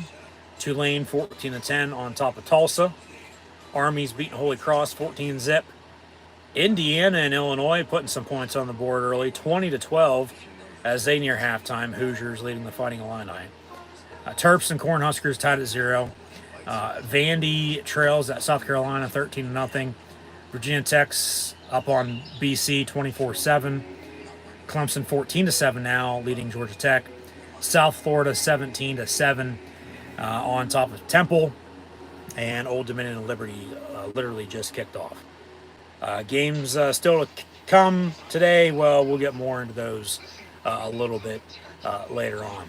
So stay tuned for that, along with a preview for next week. As after today, Michigan will be at Maryland, and Penn State will host Rutgers for Senior Day. So timeout on the field, get back to the action once again here shortly. Michigan will have I believe it's 3rd and long. 3rd and 11, if I'm not mistaken. Yeah, that should be right. As the Nittany Lion, I don't know why he didn't dress up as Napoleon Dynamite, vote for Pedro, as I once did for Halloween the one year during the Indiana game 2 weeks back. You know, Penn State sort of asked backwards. They had Military Appreciation Day, Halloween weekend, when they are hosting Michigan on Veterans Day today. Like, why not have Military Appreciation Day today and then do your Halloween shit 2 weeks ago? But here we are. It's what it is. So after the timeout, once again, 3rd down and 11 for Michigan. And they'll run a draw up the middle. God damn. They can't stop the fucking run. And Donovan Edwards up the middle, 22 yards for a Michigan Wolverine touchdown. God damn, man. 13-3. Extra point to come. 6:06 to play in the half. They are that fucking close to getting off the field, forcing a field goal. You know, keeping it a 1-score game, but now it's 2-score deficit. Michigan up 13-3. Son of a fucking bitch. Yeah. I mean, I can't blame them for, you know, wanting to run the football and being able to run the football because they can, and Penn State can't stop them. Like, more power to them. You know, I'd be wanting to do the same damn thing, just continue to run it because they can't stop it. Like, you got to give them credit where credit's due, but it's frustrating.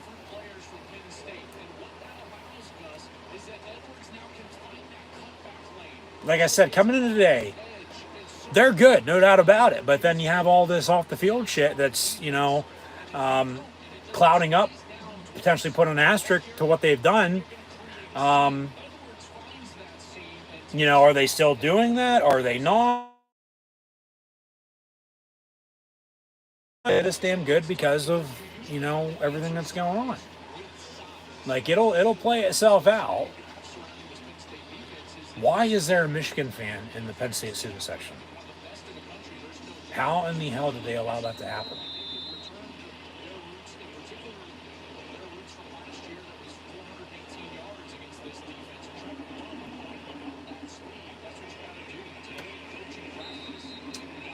So, touchback on the kick, be 1st and 10. Penn State from the 25-yard line. Now down 14-3. After Penn State struck early, with a field goal, 3-0 lead, Michigan scored 14 unanswered. Taking a 14-3 lead here. So this Penn State offense has got to do something. They got to get rolling here. You know, it starts up front. They got to be able to run the football, and Drew Aller's going to have to make some plays. You know, we'll see who steps up at wide receiver, but continue to get these tight ends the football, no doubt about it, but they just got to move the ball. You know, Michigan's making it look easy right now. 1st and 10, Penn State from the 25-yard line. And they'll run the fat man, and out past the 40 he goes. 45-50 with a stiff arm into Michigan territory down at the 42.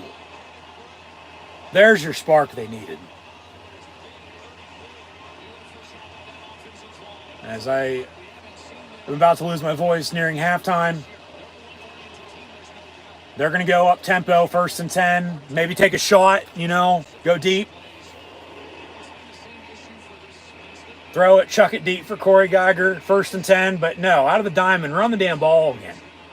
You know, control the clock.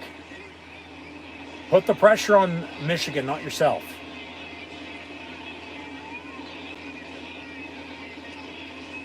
So they will run it again. Fat man from the 757 via the IMG Academy. Gets about 4, maybe 5 yards. A couple former teammates of his on Michigan.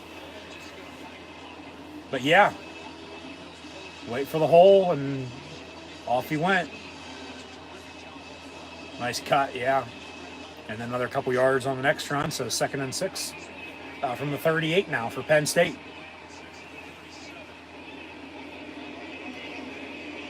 Theo Johnson in motion. Penn State trips far side. They'll run the fat man again. He gets about a yard. Maybe 2 if he's lucky. He tripped up. 3rd down.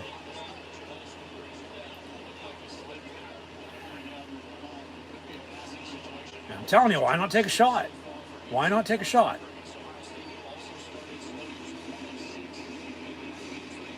Empty set, 3rd and 5.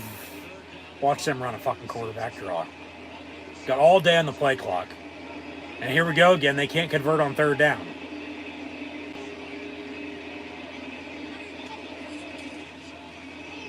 They'll run a draw on 3rd and 5. No gain on the play. 4th down. And boos from the crowd, and rightfully so. I mean, what are you going to do now? Kick a long fucking field goal? I don't think so. You'll probably punt and pin them deep. And then Michigan, you know, if you can't stop them on defense, is going to go up 17-21-3 going to the halftime. Because of that fucking play call right there. Offense going to go for it, though, in the meantime. Well, you better fucking convert rather than giving them a short fucking field. 4th and 6, and Drew Aller's up under center. And they're going to try to get him jump off sides. Let the play clock wind down and call a timeout. Yeah, they're not snapping this. There's a timeout by Penn State. Jesus Christ. And yeah, boos from the crowd, and rightfully so. Jesus fucking Christ.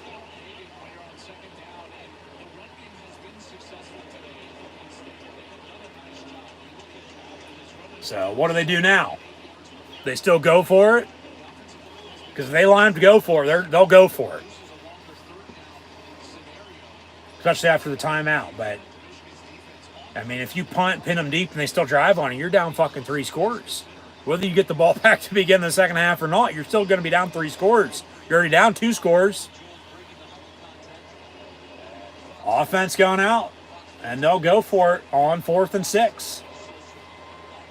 Well, you better have something that's going to be able to be enough for 6-7 yards for a 1st down here. Because you don't want to give them a short field. Because guess what? It was 4th and 6 against Michigan last year. They didn't get it. Michigan, next play, scored. Game was over. Here we go again. 4th and 6. Penn State goes for it. Aller's pass, caught. Caden Saunders, first down, Penn State. Now you have momentum. You got to keep it. You got to drive. You got to score. I'll take a field goal, cut the lead. You're down 8. That's 1 score. Touchdown would be excellent, though. They go up tempo. Trips near side. And they'll run a draw. Singleton going to try to find the hole, then lower the shoulder and get 3, maybe 4 yards. Second down. As we near halftime, Penn State's got 2 timeouts. Work this fucking clock. Drive and score. Make sure there's no time on the clock, for them to get the ball back as we hit halftime. And then you also get the ball back to begin the third quarter, the second half. You could double dip here, get a 2-for-1 potentially. And then early mid-third quarter, cut it again. You're down 1, let alone take a lead at 17-14. If there's 2 touchdowns. If you got to settle for field goals, well, then you're still down. 2nd and 6, and then, of course, then this game would come down to the fourth quarter. So, 2nd and 6, maybe a yard or 2 on that. 3rd down and 5 coming up for Penn State again. They're in field goal range, though, now, so if you got to settle for 3, take the points, kick it. You can't settle for 3 all goddamn fucking day, though. You got to punch it in and score touchdowns. 3rd and 5 for Penn State from the 19-yard line. Come on, can you convert? Can you get a first down? Empty set, 5 wide. And Aller looking to throw, pump fake and a step up, tuck it and run, and he's brought down 1.5 yards short. Shit. Now what do you do? Go for it again? Are they lucky enough to convert 2 4th downs on the same drive? I don't know.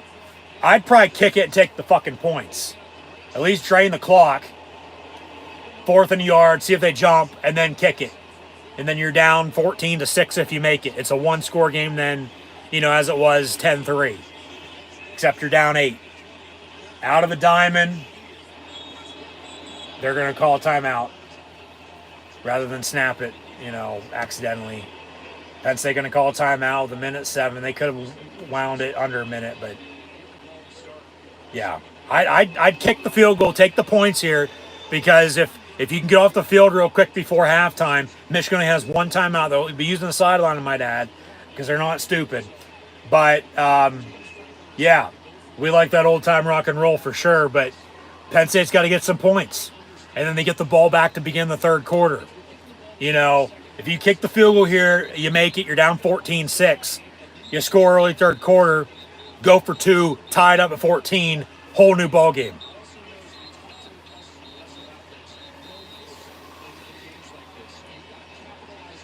Yeah, exactly. You got to capitalize. You got to execute. You got to score. You can't settle for 3 all the damn time, but at times you got to take your points. 4th and a yard, what are they doing? They line up to go for it again? Yes, they are. And out of the wing tee, maybe Michigan calls a timeout. They motion out of the wing tee, and they'll run a toss. Halfback pass. Kaytron Allen back to Drew Aller, and he gets a first down. They run trickery and get a first down at the 11-yard line. Holy shit, hallelujah. Where's the Tylenol? Under a minute, they got a timeout and a new set of downs. You got to fucking score. You got to score a touchdown. No field goal unless it comes down to it.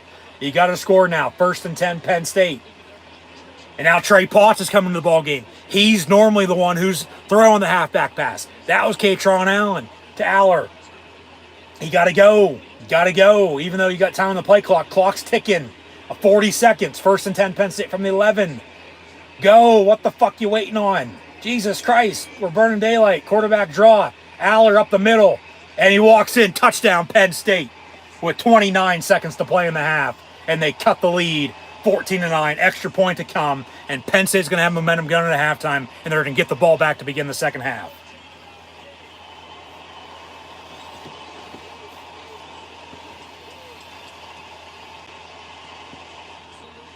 No, do not go for 2. Oh, shit. They're going to go for 2 now to make it a 3-point deficit. Kick the extra fucking point.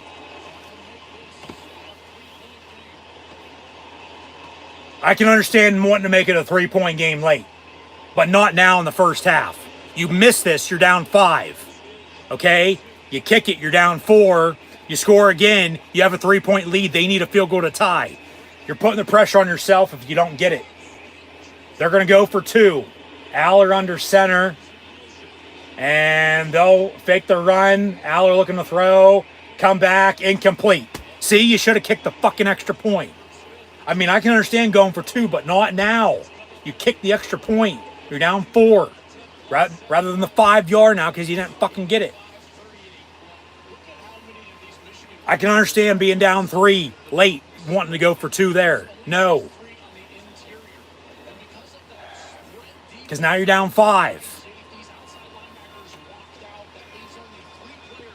You score. Let alone kick a field goal. Okay, you're down 14-12. 15-14.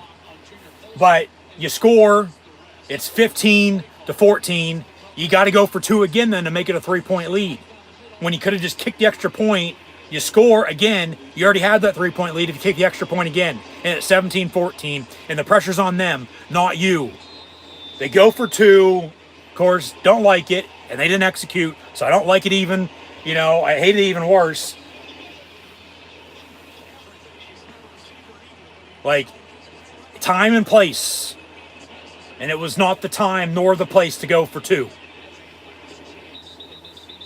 Should be 14-10, not 14-9 right now. 1st and 10, Michigan after a touchback.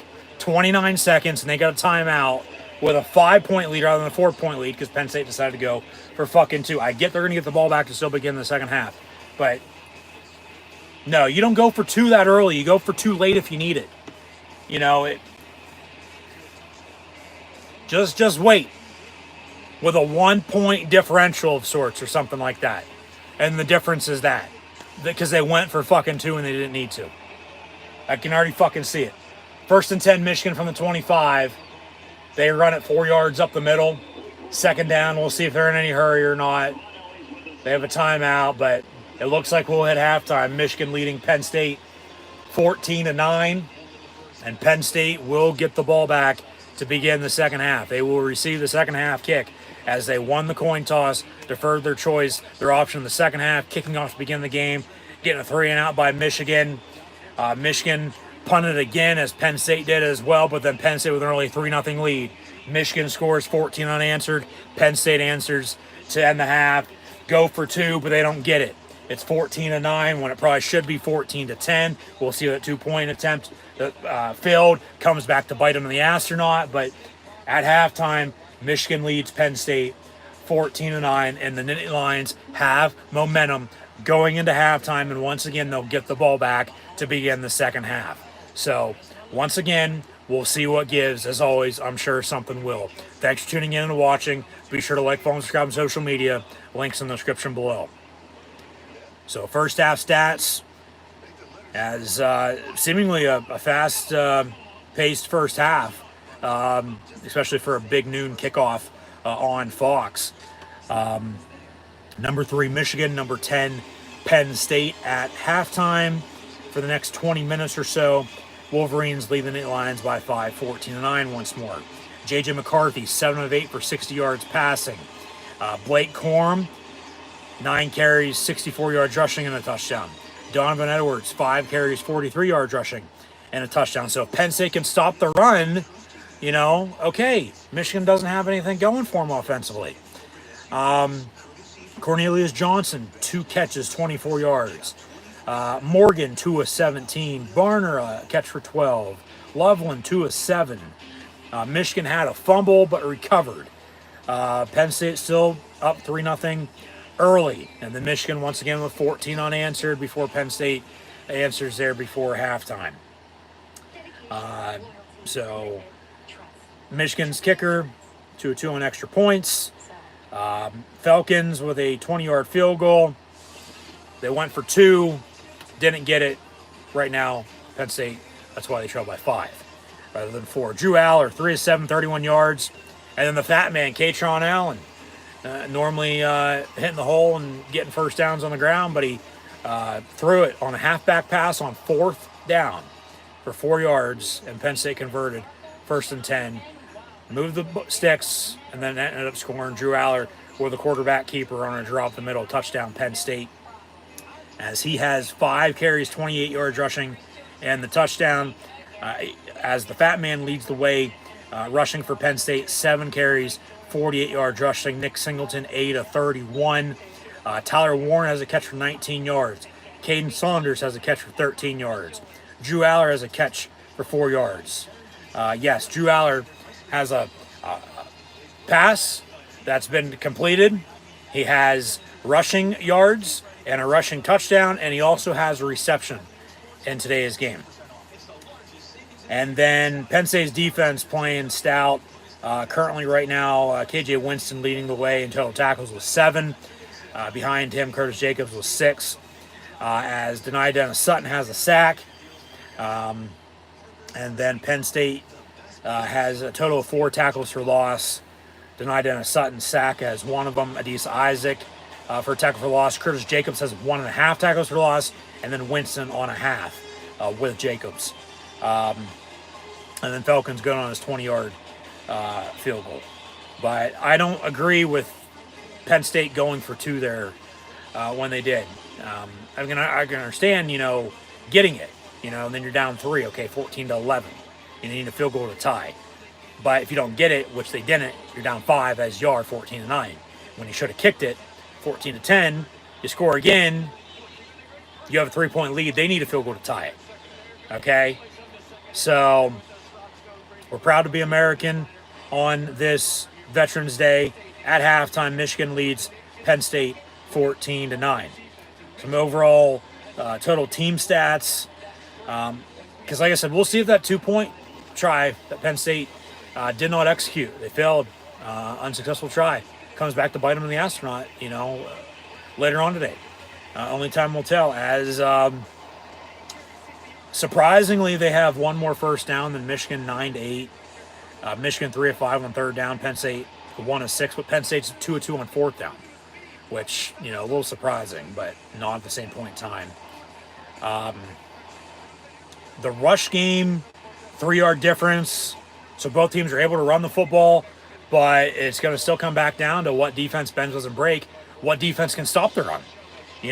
That's Penn State right now. If they can stop the run, they're in a good spot because they're running the ball pretty well themselves.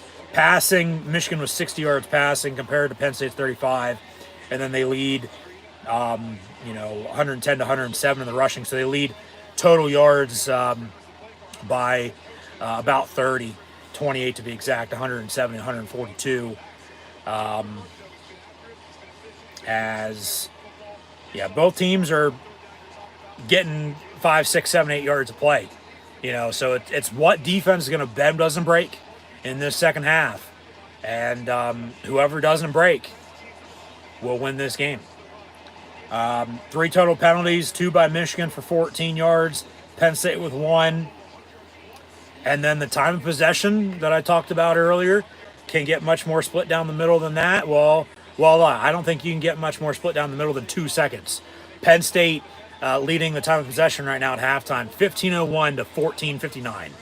So, once again, something's got to give. With his,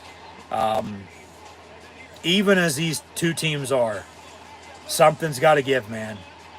And we'll see what does. But right now for Penn State, it is there for the taking. Once again, are you going to grab the bull by the horns, or are you going to let it slip away? Okay? Choice is yours. It's a 60-minute game. Hell, who knows? We might go to fucking overtime with these two. It's been a while since that's happened. A decade, to be exact. But, yeah.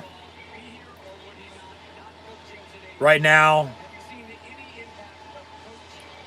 what Penn State has on their side is time of possession, scoring first because they're undefeated when they do. They've already given up over 100 yards rushing, though. So that streak has been snapped. They got to get more pressure. McCarthy's only been sacked once. They got to get pressure into turnovers, and then they got to capitalize off those turnovers.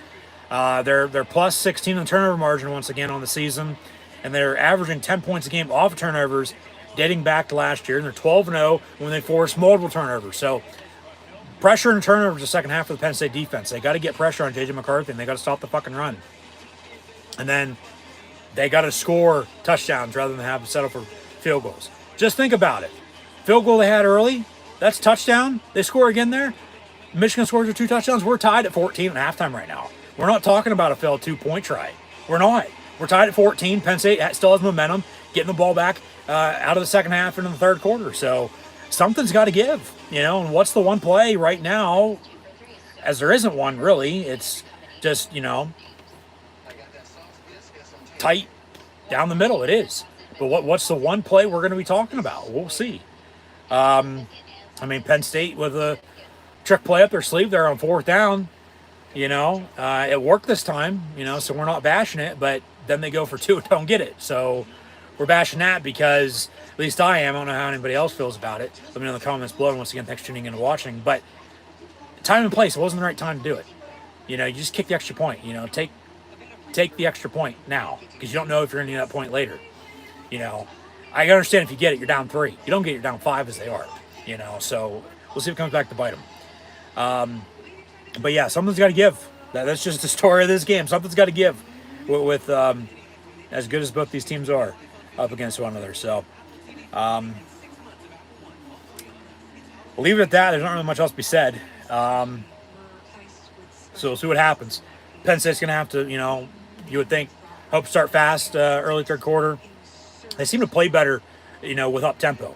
And then the run game, whether it's running to pass or, passing to run, just take what the defense gives you and just move the football.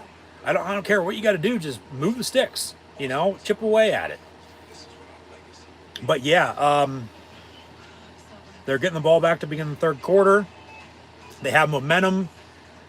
Can they keep the momentum on their side? Because that's something recently that they've had, but they've let slip. Especially in a big game like this, can they keep it on their side? And can they do what they got to do when they got to do it? I said it last week, and I'll say it again. Okay? Can they do what they got to do? Whether that's running the football, throwing the football, making stops, this or that. Can they do what they got to do when they got to do it? Can they make plays when they got to make plays? All right? Maybe Brady Love's giving them a boost at halftime for all we know. I don't know. But yeah, we're at halftime. Michigan leading Penn State 14-9, and got some other good games in college football this week, I might add, with 2 top 10 matchups. The other than this, with Michigan, Penn State being Ole Miss, Georgia. That is later on tonight. We'll pull up the college football scoreboard here. If it loads, there we go. And update some scores, along with a preview of still what's to come today. And also next week, as once again, Michigan goes to Maryland and Penn State hosts Rutgers on Senior Day. So you're tuning back in live here on YouTube next Saturday at high noon as well for another noon kick. For the blue and white, the most noon games, I might add. I'll say this now before I forget to add it in next week. I did some research this past week that Penn State, for the first time in 20 years, dating back to 2003, has had this many noon games at home or away all season long. So, for what it's worth, there you go.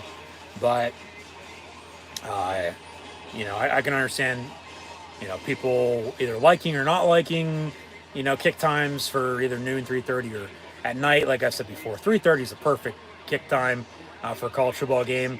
I really don't mind the noon games, but, I can understand if you don't, because at times, like, I could also, care less that this game's at noon because I'd like it later on in the afternoon. But it just is what it is. But yeah, so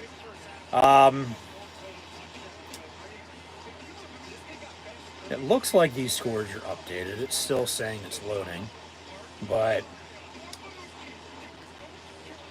Michigan, as they give us some highlights, What else is going on?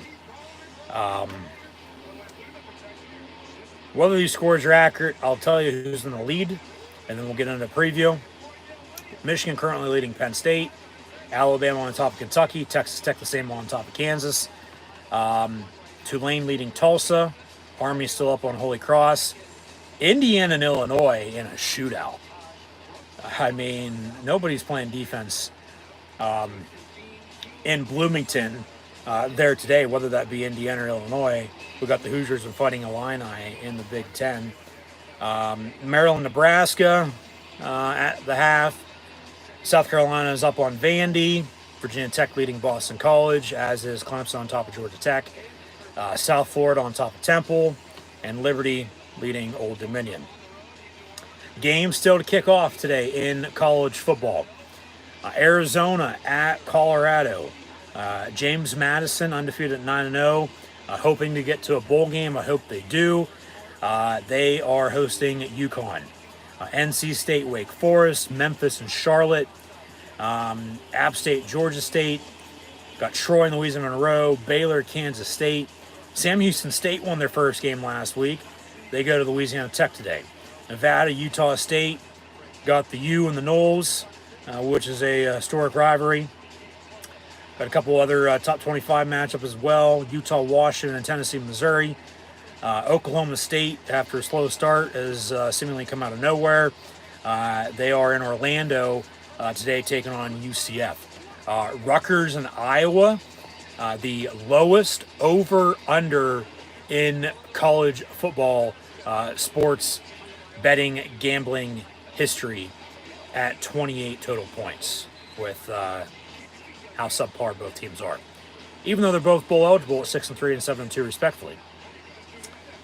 Florida National, Middle Tennessee State, Minnesota, Purdue, Northwestern, Wisconsin, New Mexico State, Western Kentucky.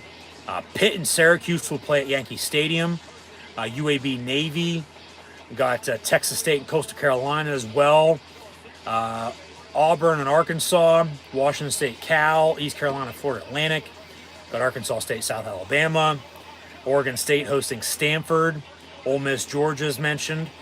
West Virginia goes to Boomer Sooner, take on Oklahoma. Cincinnati, Houston. Georgia Southern Marshall. Got San Diego State, Colorado, along with Michigan State, Ohio State, Texas, TCU. Florida, LSU. Mississippi State, Texas A&M. Rice, UTSA. Duke, North Carolina in college football, not college basketball, as basketball season has officially begun though. Arizona State, UCLA. New Mexico, Boise State. Got Iowa State, BYU from Mormon country. Autzen Stadium, as the Ducks will host USC. Fresno State, San Jose State, and then from the islands of Hawaii, the Rainbow Warriors will host Air Force. Earlier this week, though, in college football, Ball State beat Northern Illinois. Western Michigan beat Central Michigan. And Ohio defeating Buffalo. Miami, Ohio shut out Akron. Bowling Green with a win at Kent State. Toledo defeating Eastern Michigan. Louisville came back at home to beat Virginia the other night. Southern Miss in overtime defeating Louisiana Lafayette. And then last night, SMU defeating North Texas 45-21, and UNLV winning over Wyoming 34-14. Next week now in college football, week 12 already. Hard to believe. Where the hell is the season gone? It's sort of drifted away, if you will.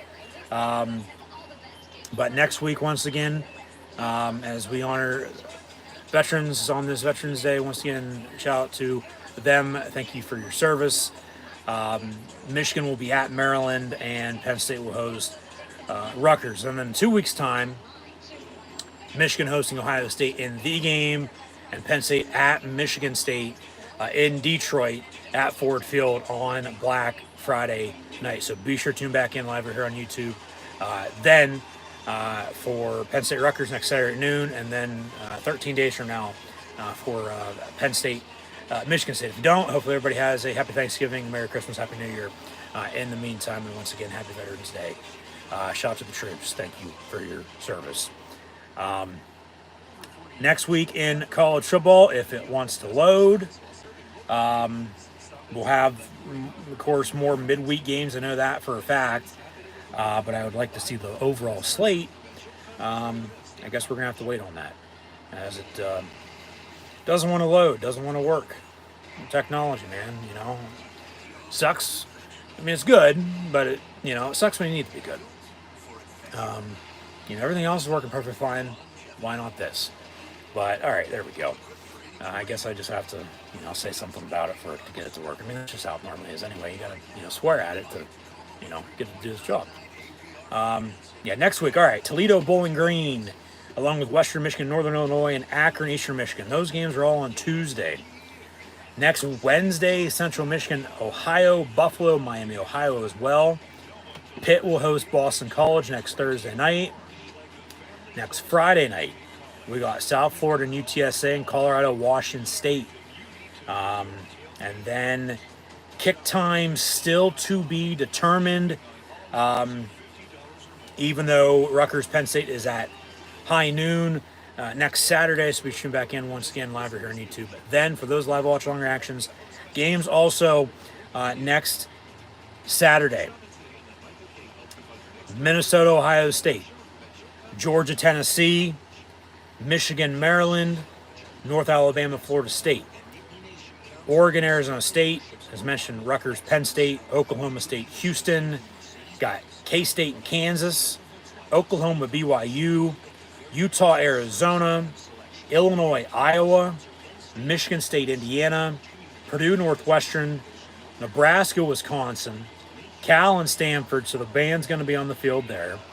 UCLA, USC for the final time in the Pac-12, but of course next year they're both joining the Big Ten. Duke, Virginia, Baylor, TCU, UCF, Texas Tech, along with the Bob Huggins Bowl, Cincinnati, West Virginia, winner to receive a keg, New Mexico, Fresno State, Chattanooga, Alabama, Louisiana Monroe, Ole Miss, Louisville, Miami, Tulane, Florida Atlantic, got Coastal Carolina Army, Southern Miss, Mississippi State, Abilene Christian and Texas A&M, Sacred Heart plays UConn, East Carolina Navy, SMU Memphis, UMass Liberty, Louisiana Tech Jacksonville State, UTEP Middle Tennessee State, Rice and Charlotte, App State, James Madison, Kent State, Ball State, Hawaii, Wyoming, North Texas, Tulsa, Temple and UAB, along with Texas State, Arkansas State, Nevada, Colorado State, Wake Forest, Notre Dame, North Carolina, Clemson, Sam Houston State, Western Kentucky, NC State, Virginia Tech, Louisiana, Lafayette, and Troy, UNLV, Air Force, a lot of states, New Mexico State, Auburn, Marshall, South Alabama, Old Dominion, Georgia Southern, Boise State, Utah State, Washington, Oregon State, next Saturday night, Florida, Missouri, Florida National, Arkansas, Kentucky, South Carolina, Texas, and Iowa State, along with Georgia State, LSU, and Syracuse, Georgia Tech, and San Diego State, San Jose State.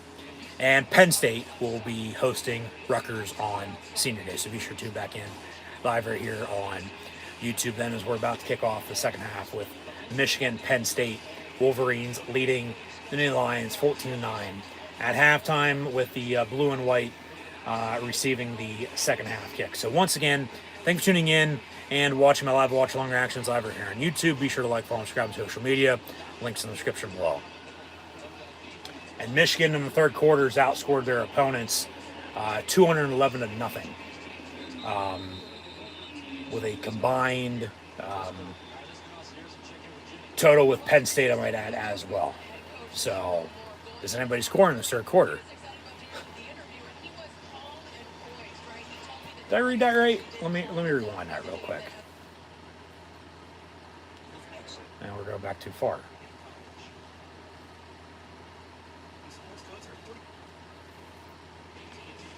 So there's an aerial shot of Beaver Stadium. They show us some highlights. Third quarter dominance this season. Penn State and Michigan combined in the third quarter have outscored teams 211-0. Michigan plus 114, Penn State plus 97. So once again, something's got to give. touchback on the kickoff, first and 10 line, so on the 25-yard line. We'll fast forward and get back to live TV during the next commercial break. So, here we go. First and 10, Penn State. Can they run the football? Can they stop the run? Can they make stops on defense to get a turnover or two and capitalize off of those with points? Of course, you got to take your points. All right, kick field goals, but you're going to have to score some touchdowns. They have one of each, but then the field 2-point try right now is the difference. First and 10, Penn State from the 25-yard line to begin the second half. And out of the diamond, they'll run the ball. Singleton for 5 yards. Second and medium coming up for the Penn State offense 5 seconds in to this third quarter.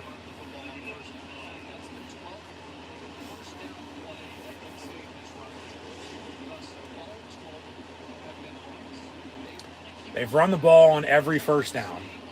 Yeah, you're going to want to run the pass. You know, you're going to keep this defense off balance. You want to be balanced. You want to be consistent. So 2nd and 5, Penn State here from the 30.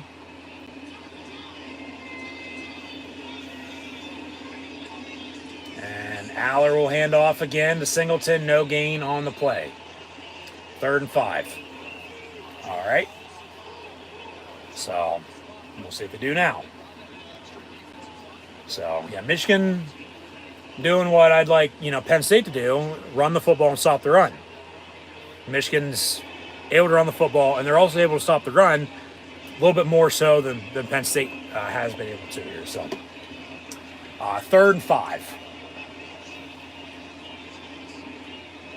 Out of the gun, empty set.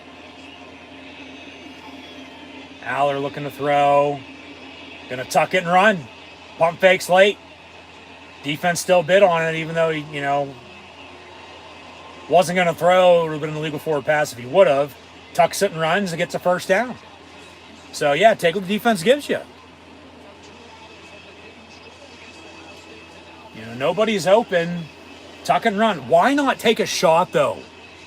Go deep. I mean, you're going to want to, keep this momentum on your side, though, no doubt about it. Continue to run the football. Work some clock if you can and score and retake the lead here. But push comes to shove. I mean, what are you going to do? 1st and 10, play clock winding down at 3, 2, 1. They get it off. Aller looking to throw. And then dumps it off on the screen, far side. Singleton to the 44. 1st and 10, make it 2nd and 4 for Penn State now. Keep it going. One thing at a time. One thing at a time.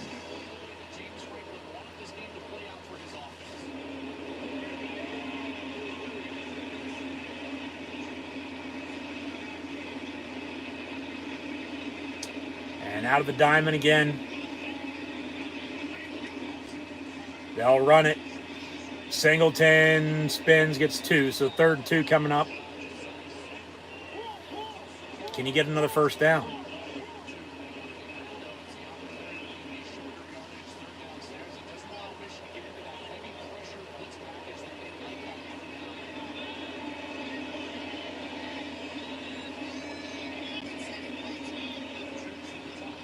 So empty set, 5 wide again, 3rd and 2. And they'll run another quarterback draw. And he's going to get a first down. God damn it, he fucking fumbled it. Son of a bitch.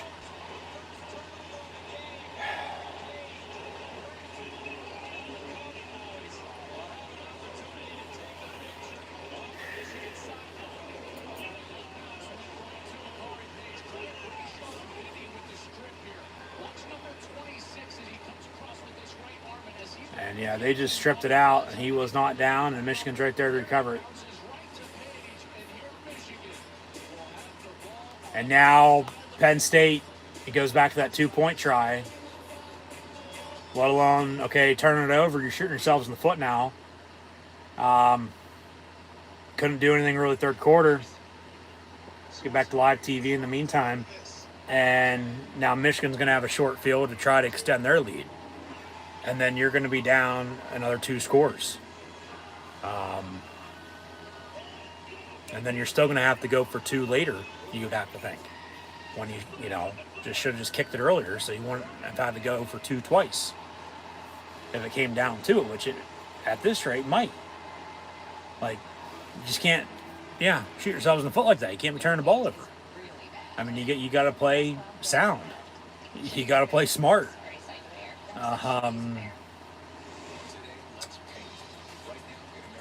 Just frustrating. You know, because they seemingly had something going there. And they're figuring out, okay, we can do this, we can do that. Starting on the quarterback draw more. And then he fumbles it. So they're going to have to rely on this defense to bail him out and get a stop. You know, force a field goal, down 8, 17-9. You know, 17-10 if you would have just kicked the extra point. Remember, and the touchdown ties it, you wouldn't even have to go for 2. Once, let alone twice. You know, as Michigan celebrates on the sideline taking a picture. Well, here's your sign again. But from midfield, 1st and 10, Michigan. Yeah, this defense going to have to get a stop. Can they get off the field? Can they get a turnover themselves?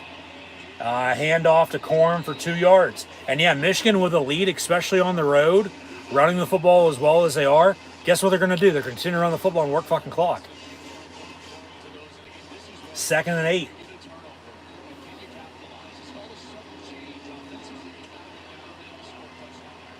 Right now, this turnover is hurting Penn State. It's just, can the defense get off the field? Can they hold them to next to nothing, let alone a field goal? Don't give them a touchdown. 2nd and 8. And quarterback draw themselves. Michigan with a 3rd and 2 as well coming up. So come on, defense. What do you got?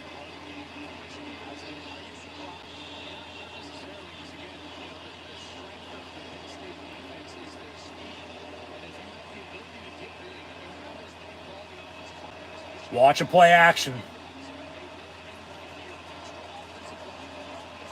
Watch a play action.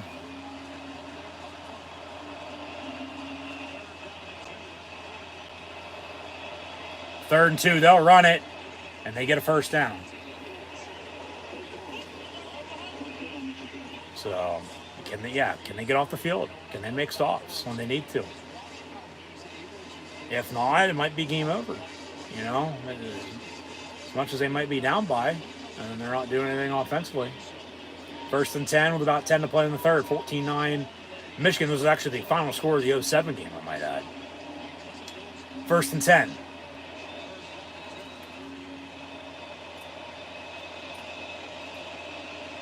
And out of the pistol, the motion of tight end near side. And maybe a yard or 2. Could have probably threw a hold there, but they're letting them play. They are. They've thrown 3 penalties this whole entire game.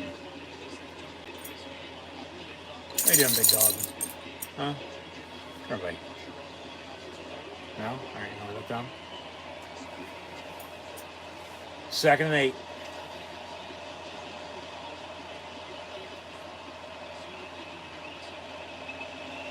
And they'll motion everybody to the far side. Watch the run back near side. And they'll run it. Got some blocking and 9, make it 7 yards, on the run. 2nd and 8, make it 3rd and a yard. God damn. That fucking fumble.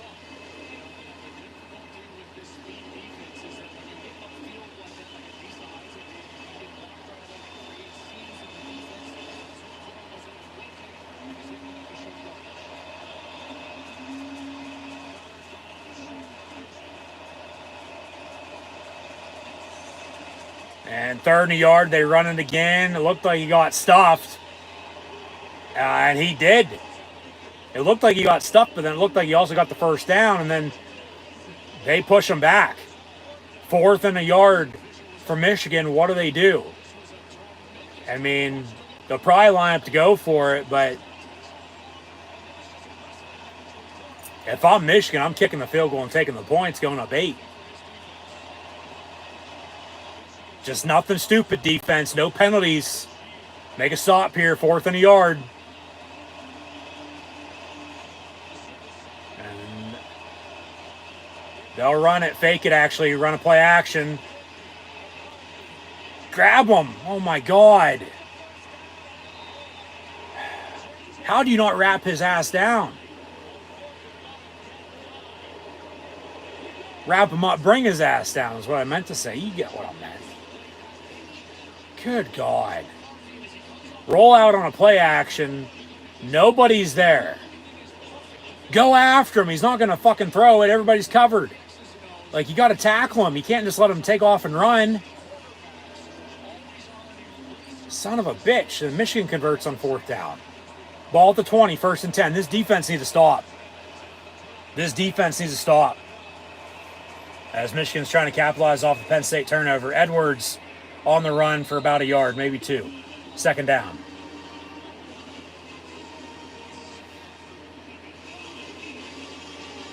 At least force a field goal. You know, you can't give them a touchdown. And Michigan's working clock in the meantime, too. Come on, defense.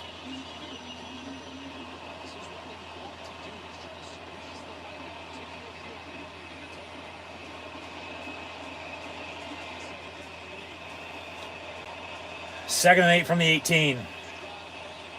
McCarthy going to keep it for himself again. That's a hold on 6. That is a hold. Oh my God. 1st and goal, Michigan. Call it. When it's clear as day, call it. How is that not a hold? Oh my God. Thank you. But they don't call it. Good fucking God. From the 9, 1st and goal. Come on, defense.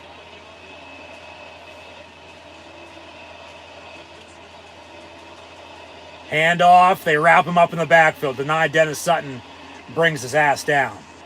2nd and goal.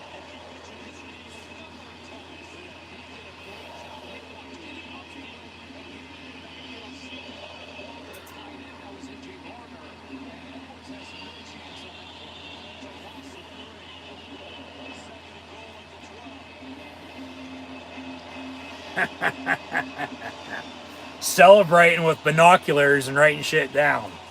2nd and goal, Michigan, after the tackle for loss. And McCarthy under center going to hand it off. Penn State brings them down after about a 2-yard run. They're trying to strip the ball. 3rd and goal, Michigan now from the 10. Come on, defense. Under 5 to play in this 3rd quarter. 14-9, Michigan. Wolverines trying to capitalize off a Penn State fumble.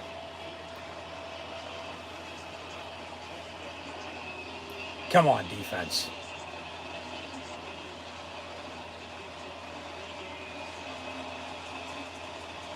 Trips in a bunch near side, out of the gun, 3rd and goal from the 10. They'll look to the sideline. Come on, D. That's a false start. That is a false start. Hand off, and they push him out inside the 5. 4th and goal. But that's a false start. That's 2 penalties on this drive they didn't call against Michigan. A hold and a false start. Jesus Christ. Call it.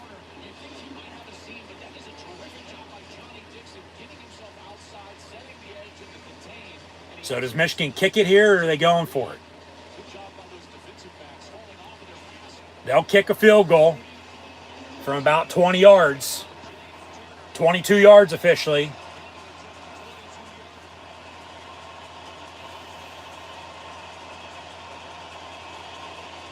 Kicks up and good. Michigan now leads Penn State 17-9. And remember, 2-point. This goes back to that. Penn State just kicks it. Michigan leads 17-10. Penn State needs a touchdown to tie it. But no, you went for 2, didn't get it.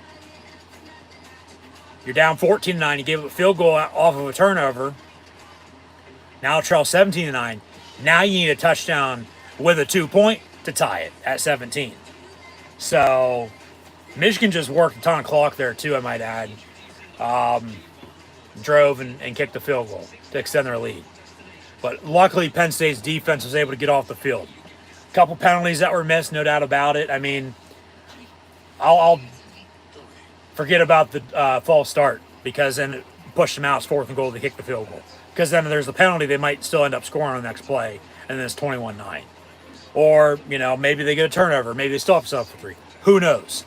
But, I mean, that's a clear fucking hold. You got to call it. I get holding happens on every play, and I get your, you know, letting them play today. And you, for the most part, called it down the middle. I mean, there's been 3 penalties. 2 against Michigan, 1 against Penn State. But that was a clear-cut hold, man. You got to throw the flag. Jesus Christ. I mean, Ray Charles could have fucking saw that. And he's going to be telling one of these 2 teams to hit the road jack, you know, once this game's over with. But, good God.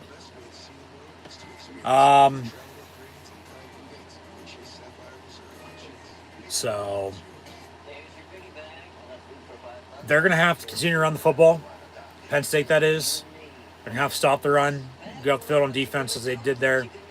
But this offense is going to have to make some plays and move the football and score some points. They're down 8.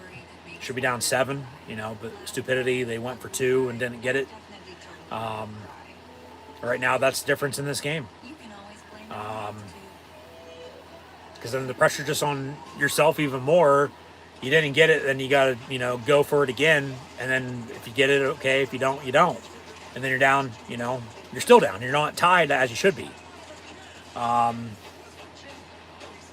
You know, and especially in a 1-score game, you know, every point matters. Every point matters. And, I mean, they've left, like, really 1 point off the board. But, I mean, you think about it, maybe another 3, maybe another 7. You know, they fumbled there coming out of halftime.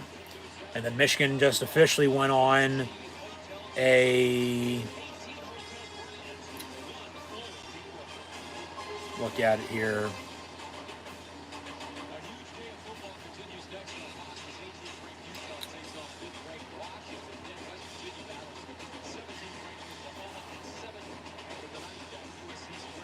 Eight-minute field goal drive to extend their lead to 8, 17-9.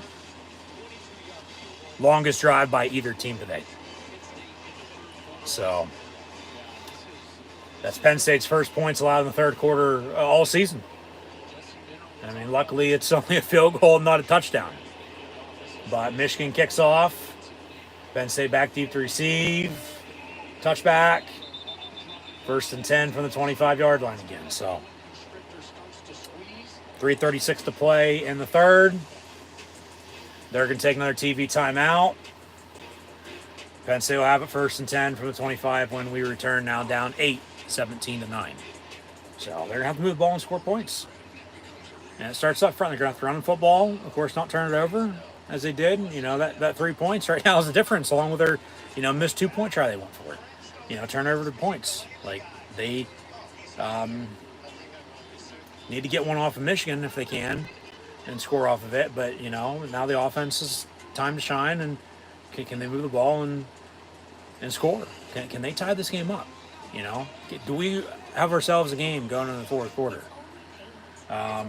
We'll see. But, yeah, I'll leave it at that. Just nothing stupid. No penalties, no turnovers. Don't start shooting yourselves in the foot now. You know, you played well to this part, this point in time. No. Don't start doing stupid shit. Like, and where's the deep shot? You know, like, go deep. Where the hell's Kendra Lambert-Smith today at? You know, he has no catches, none.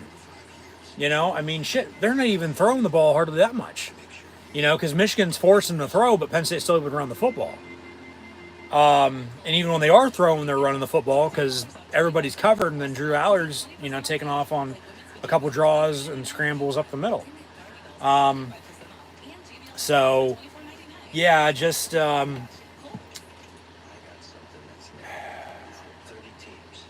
it's once again there for the taking. You know, can they grab the bull by the horns, or are they going to let it slip? You know, that's where they're at. And depending on what happens, we'll get into, you know, post-game discussion then. But just, yeah, just one thing at a time. You know, one play, one drive. You got a quarter and some change to play. You know, if you can get momentum back on your side, defense gets a stop for you. You know, like, yeah, can they score? You know.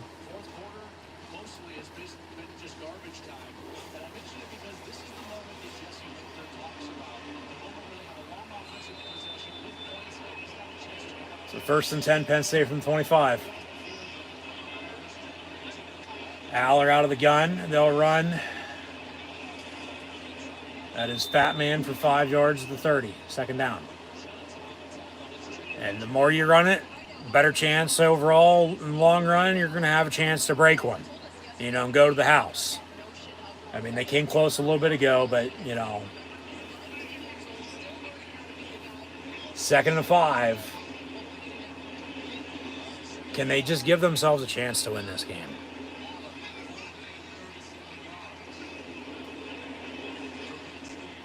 Second and 5 from the 30. Aller will hand off again. Fat Man, nowhere to go, but he somehow got 2 yards. So 3rd and 3. What's the play call now, though? I'm telling you, get these tight ends involved.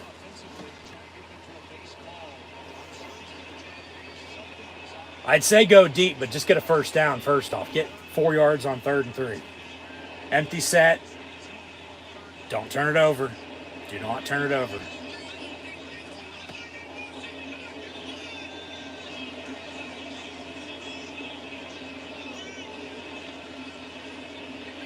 And play clock at 5. Gotta go, gotta go, gotta go, gotta go. They barely get it off. Roll out, far side, pass complete. Tyler Warren. 1st down, Penn State at the 39-yard line. They cut that close. That was damn near close to being a delay of game. And Michigan was bringing pressure too, I might add. And he rolled out far side and completed the ball for a Penn State 1st down. So they have the 1st and 10 official at the 38-yard line. With 1:51 and counting to play in this 3rd quarter. Down 8, 17-9 your score. Michigan leads Penn State. And they'll fake the run, pass complete to Lambert Smith, and he dropped it near side. 2nd and 10. His first target the whole entire game. It would only went for about 8 yards anyway, unless he would have broke the tackle and got a 1st down. But 2nd and 10, Penn State. Come on, boys. Another empty set, 5 wide.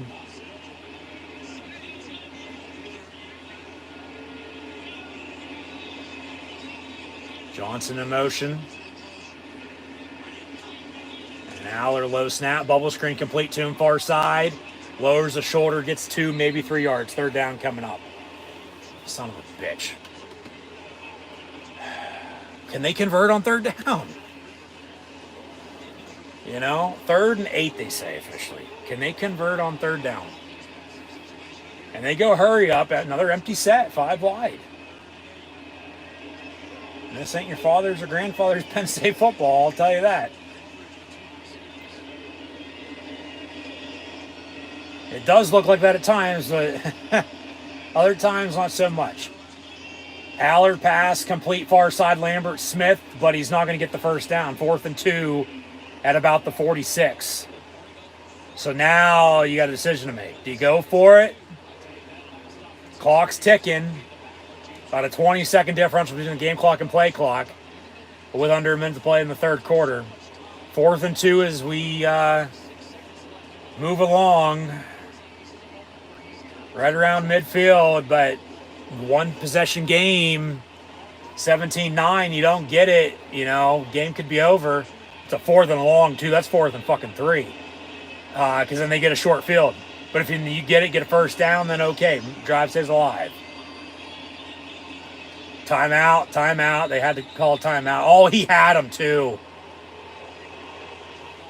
They ran the same play they were going to run on the other fourth down conversion. Pass complete to Caden Saunders. But the play clock was winding down and they had to burn a timeout. So 4th and 2. Whether they called a timeout because the play clock was winding down or they decided to, change their mind and punt, pin them deep, play defense. All right, you're still down 8 going in the fourth quarter. Need to stop, though, big on defense. Because then if not, you're down, 2 scores, game might be over. Because then time's not going to be on your side. We'll see what they decide to do on 4th and 2. If they still decide to go for it or not. Going to be interesting, to say the least. But it's a tough decision, no doubt about it, because you're right around midfield. 46-yard line, 4th and a long 2. It's like 4th and 3. But if you don't get it, they get a short field with a lead, and then they, kick a field goal up 11, score up 24-9. Pressure's on you to do a lot in the fourth quarter when you really haven't done much the whole entire game. But then if you get it, okay, you get it, drive stays alive. We play on. But then if you punt, pin them deep, make them drive on you, credit to them if they, end up scoring off of it and work more clock. But then if you can get a stop defensively, get a shorter field, score that way, then okay. We'll see what they do. I mean, they were going to line up to go for it. Play clock was winding down. They called timeout. They might have also decided to change their mind and punt, but commercial break with a timeout. About 30 seconds or so to play in the third quarter, so we'll get back to the action shortly. But they're in a tough spot. I mean, if only they would have got a couple more yards on, first, second down there. Let alone, Lambert Smith stays in bounds, on that third down play. Fights for the first down. Of course, got pushed out of bounds, but then you don't want anything stupid happen and, ball pops out or something like that. So, yeah. We'll see. I'll leave it at that until we see what the hell happens.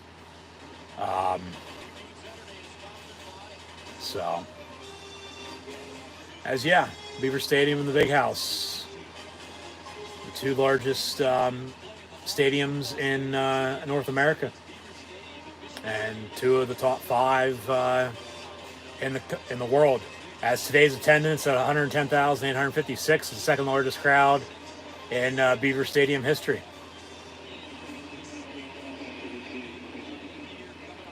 As they were about 45 people short of breaking the record. 4th and 2, they will punt. Pin them deep, make them drive. So this defense is going to have to make a stop. Yeah, pin them deep at the 3-yard line rather than the touchback. So, come on, defense, let's go. Now's the time. 1st and 10, Michigan from the 3-yard line with their ass to the end zone. Penn State going to have to get a defensive stop. 12 seconds to play in the third quarter. Yeah, 17-9, one-score game. I mean, more power, more credit to Michigan. If they can get out of this, drive the length of the field and score and, potentially, seal the game then at that point and win it.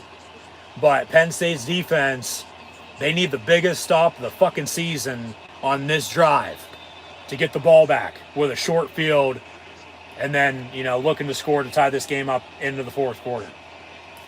1st and 10, Michigan, they'll sneak it to the 5-yard line to get some breathing room.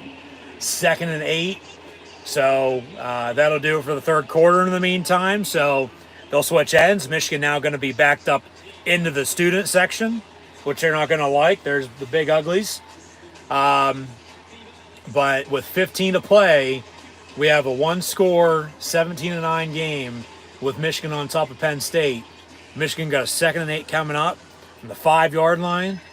And Penn State's defense needs to stop. They need to get the hell off the field and get the offense the ball back, let alone get a turnover, a defense turnover, or a turnover in general, and the offense gets some points off of it and capitalizes. Of course, Penn State scores. They still got to go for 2 to tie it up at 17 because of what they did earlier.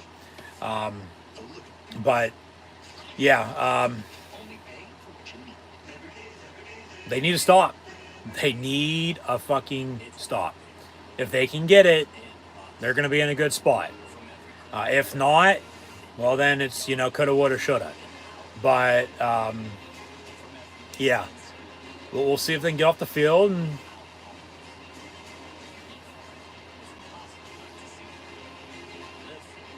just find a way to win this game. Find a way to win. Because that's all there is to it. Because that's all anybody ever remembers is whether you won or lost, folks. So can they find a way to win? We'll see. But, yeah, we're going in the fourth quarter in a close, one score, a low-scoring defensive showdown. With the difference right now being Penn State went for 2 and didn't get it, and then a Penn State fumble leading to 3 Michigan points. Or else it would be 14-10. Okay? Not 17-9. Let alone Penn State stops the run, don't give up 2 rushing touchdowns. They have their field goal, let alone, touchdown. Okay, they have a lead, but then their field goal is a touchdown early. They have another touchdown.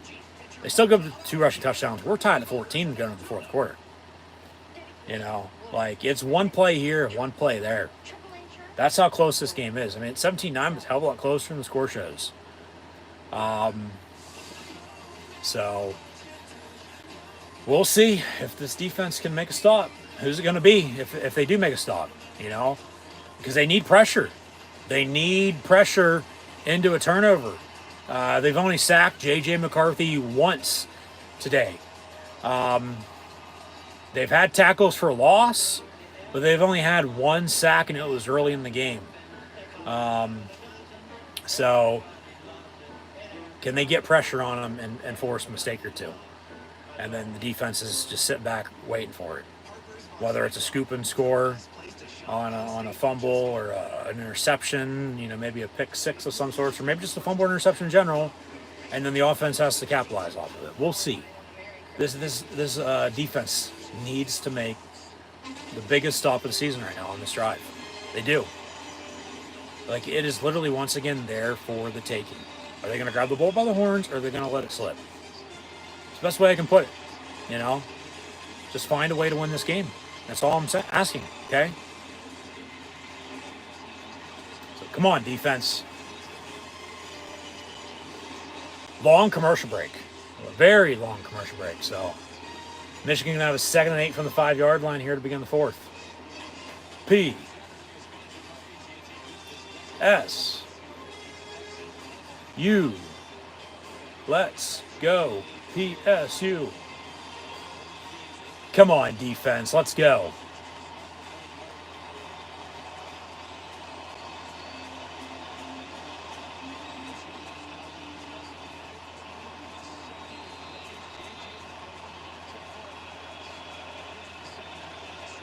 So 2nd and 8 from the 5. Yeah, Michigan hasn't thrown a pass since the first half.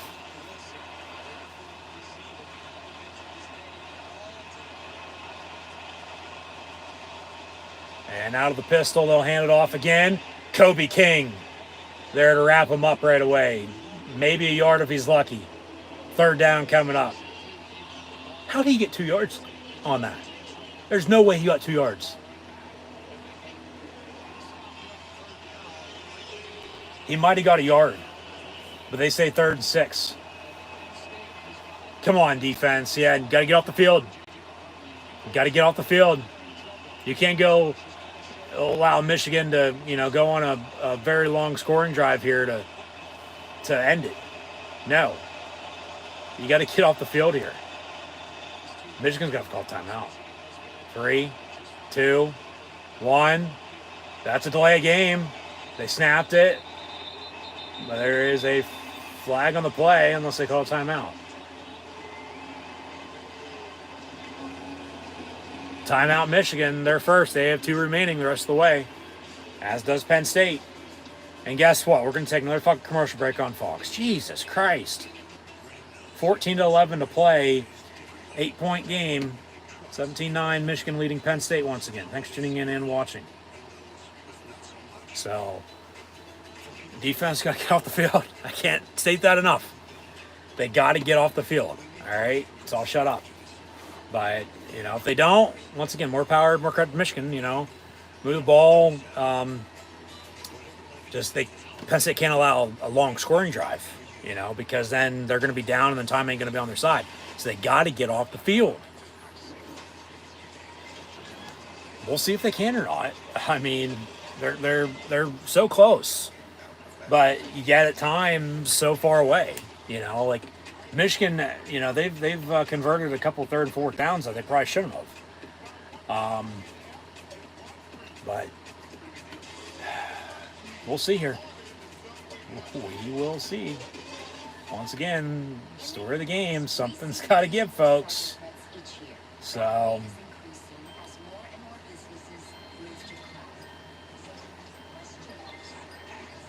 Just so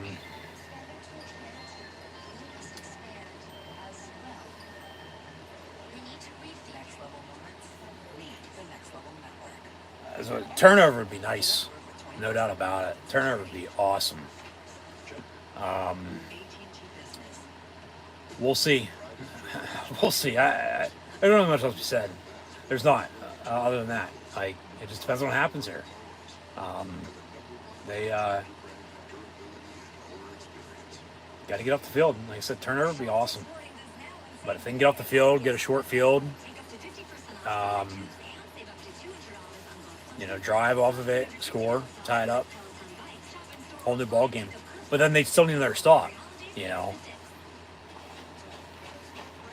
because then, you know, Michigan would go on a drive then late, and then it's going to come down to, is there enough time? Where's the ball at with field position? You know, what do you need? And, you know, et cetera, et cetera. But big 3rd down.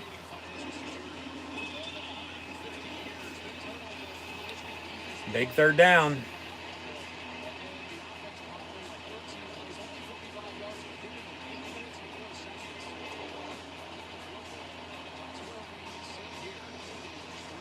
Yep. All right, defense, what do you got? Come on, let's go. 3rd and 6 for Michigan from the 7-yard line. That's a false start again. Hand off to Edwards, and no, he didn't get it. 4th down. No, he's about a good yard short. 4th down, and Michigan will punt. So, nothing stupid. No offsides. No running, roughing the punter. Get the ball back with some short field. 2 timeouts. Drive and score. Yeah, make sure there's not 12 on defense either on the return. Watch a fake. Watch a fake.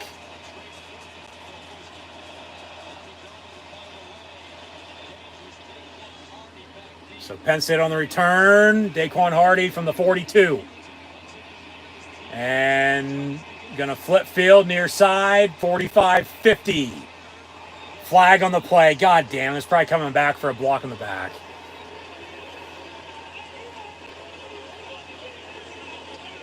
And then pushing and shoving. Out of bounds.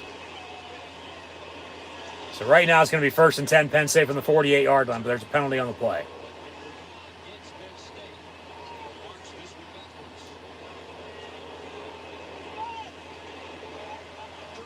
During the return, got a hold. Jesus fucking Christ. 10 yards, 1st down. Let's see if it was a good call.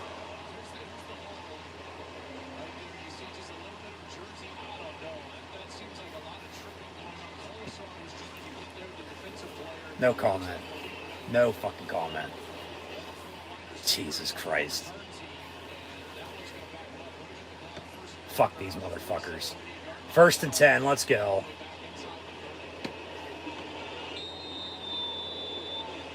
13-17 to play. Penn State down 8, 17-9. Got a 1st and 10. Back at the 28-yard line now. It's a fucking 30-yard penalty. Aller looking to throw. Another flag on the play. Pass far side. Incomplete. Intended for Cephas. So now the refs. 3 penalties entering the 4th quarter. And now we got 2 in the first 2 minutes. All right, now they call offsides on Michigan. 5 yards automatic first down. So it'll be a 1st and 5. So, okay, at least they're still calling down the middle, but, you know, they've let him play the whole entire game. Now they're going to start calling penalties. Give me a break. 1st and 5. I'll take it, though. It's an offside on Michigan, 1st and 5. From the 33, trips far side.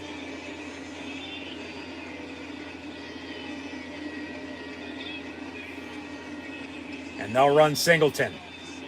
And he gets 2 yards. 2nd and 3. They got to take a shot, man. Who is stepping up at wide receiver? Get these tight ends involved. Down the middle of the field. No turnovers either. Nothing stupid. Yeah, they got to take a shot. Out of the pistol. 2nd and 3. Warren in motion again. And they'll run a flea flicker. Aller. He wanted to go deep and then he threw it out of bounds, incomplete near side.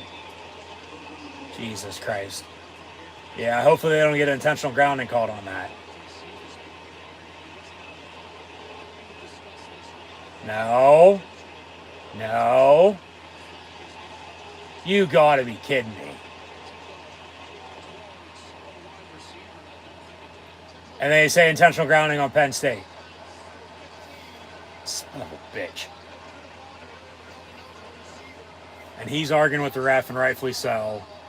Saying he was there, but they're saying he's not. So, give me a hell yeah. 3rd and 16 coming up. They ran a flea flicker, and they wanted him deep. And he wasn't there. So he had to roll out near side and throw it out of bounds incomplete. He is right fucking there. How is that intentional grounding? Jesus Christ. 3rd and 13 officially for Penn State at the 25.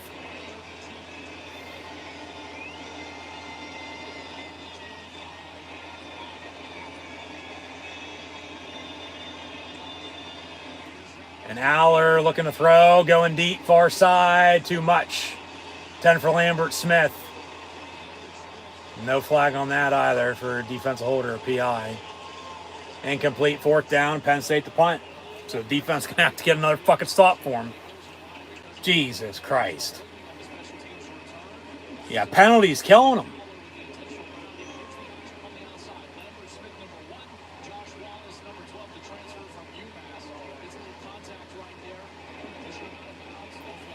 So Penn State going to punt. 12:21 to play. They're still down 8, 17-9. You have a big booming punt here. Fielded to the 30. That's a block in the back. How is that not a block in the back? They wrap him up right away anyway. But yeah, how is that not a fucking block in the back? Boos from the crowd. You want to throw flags. Call it down the middle.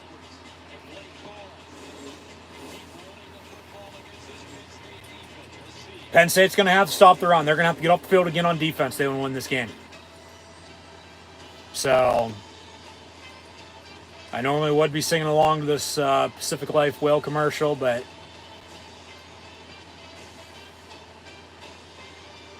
yeah, Penn State defense needs a stop. They need a turnover is what they need. They need another fucking spark. They get the momentum, and then every time they do, they let it slip. Like, it's so pathetic. Like, they can't do one good thing, let alone 2, without something, going wrong. Or not necessarily wrong, but just going backwards. You want to keep moving forward. I get sometimes you got to take a step back to go, forward, but still, just frustrating. And now the refs, yeah, they're going to try to control this game. Called 3 fucking penalties the whole entire game going into the fourth quarter. I've called another 3 or 4 since then. You know. And then they missed a couple too, I might add. Like, you want to throw the flags, call it down the middle. I don't have a problem with it then. But when you're not, that's when that pops up and occurs. And you'll hear it. Like, good God.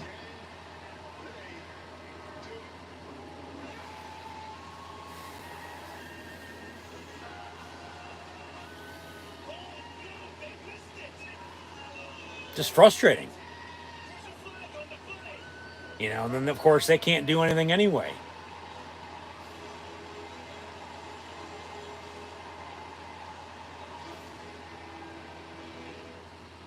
Just is what it is, but this defense needs a stop. Defense needs a stop. Can't state that enough. Just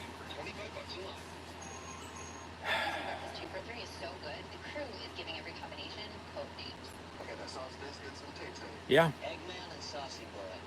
We'll see what happens. We'll see what happens.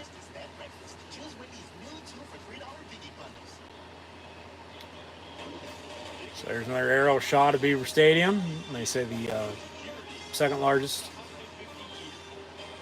crowd in Beaver Stadium history today. Shot in Nittany Nation. Striping it out. Blue and white. Got some maize and blue mixed in, but come on, defense. What do you got? 1st and 10, Michigan, and yeah, they're going to run the football with the lead because they've been able to and they can, and they're going to work clock. But then watch the play action. From the 31, 1st and 10. Handoff, Blake Corum. He gets about a yard or so. 2nd down. Come on, defense.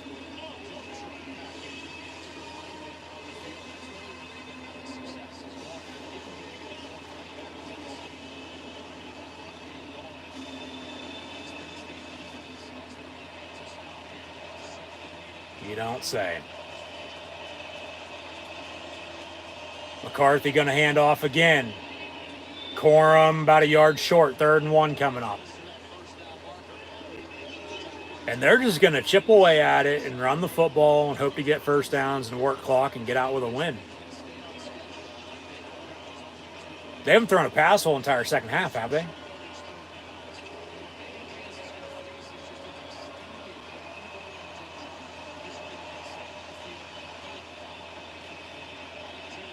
Third and 1. Handoff. They get the first down.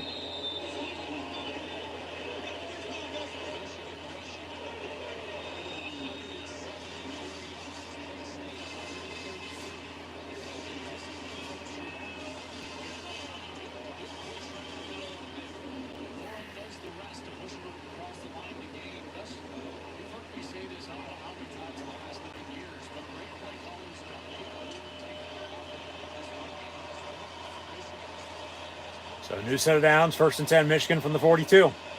10:30 and counting to play. Come on, defense. Play action. Told you to watch for it. Going deep. Turn around. Oh, come on. How do you throw a flag on that? He fucking tackled him on the return. They say pass interference. Excuse me? How's that pass interference on Penn State? It's pass interference on Michigan. They say a spot foul at the fucking 35-yard line, too. You gotta be kidding me. And then oh my God.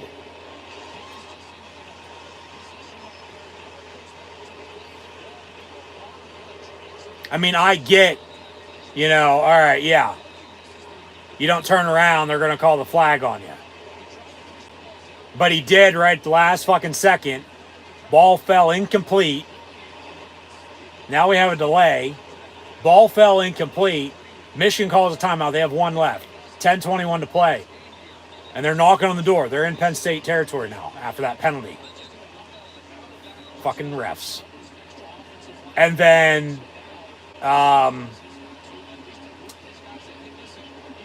he literally slammed him down on the tackle as if he caught it, which he didn't. Like, I get that's in play, but then they've let him play all game, and now they're throwing flags left and right. 1st and 10 from the 43. That's a false start, or are you going to call offside on Penn State? Thank you. Jesus Christ. Damn zebras.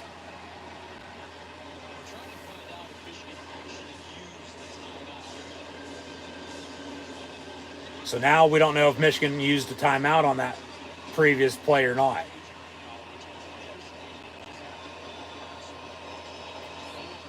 So they either have 1 or 2 timeouts left. We don't know. 1st and 10, Michigan from the 48 after the penalty. But yeah, just let them fucking play. Quarterback draw. McCarthy goes down at midfield. Adisa Isaac with a tackle for loss. 3rd down, or second and 17, excuse me. That's a hold on 18, I might add. Where's that penalty? Come on, defense. From midfield, 2nd and 17 for Michigan.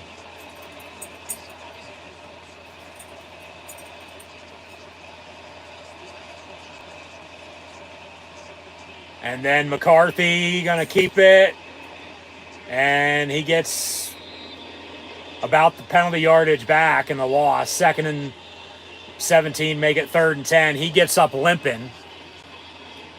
So about 3rd and 10, 3rd and 9. All right, 3rd and 9 coming up for Michigan with under 10 to play. Come on, defense. What do you got? Might be the play of the game right here. Yeah. With 9:03 to play in the game, Michigan snaps it on 3rd and 9, and they bring them down in the backfield for a loss. And they get off the field. Michigan's going to punt. So now it's in the offense's hand to fucking do something. They need a touchdown and 2 points to tie this game up. And they have 2 timeouts and about 8 minutes and change to do it.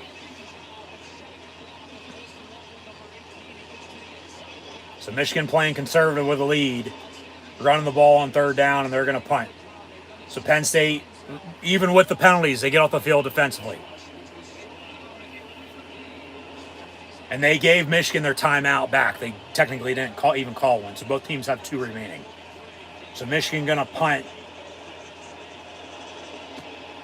They're going to have to drive the length of the field, though, it looks like.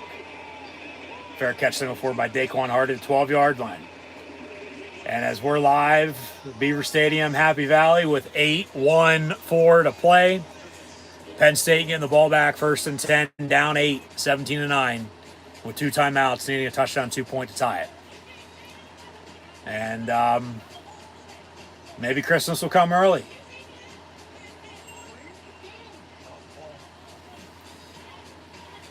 Maybe they'll be staying alive in the Big Ten and college football playoff discussion if they can find a way to come back and win this game. Well, depends on what happens in today's games. That'll be what's in my wallet. Yeah. 1st and 10, Penn State from the 12. 8:14 to play. And 2 timeouts to drive the length of the field. Hopefully don't turn the ball over. To score and go for 2 and tie it up. And then if they don't get the other 2, well then the difference in this game is going to come back where they shouldn't have went for 2 earlier. Like I said, they shouldn't have. And they did. They didn't get it.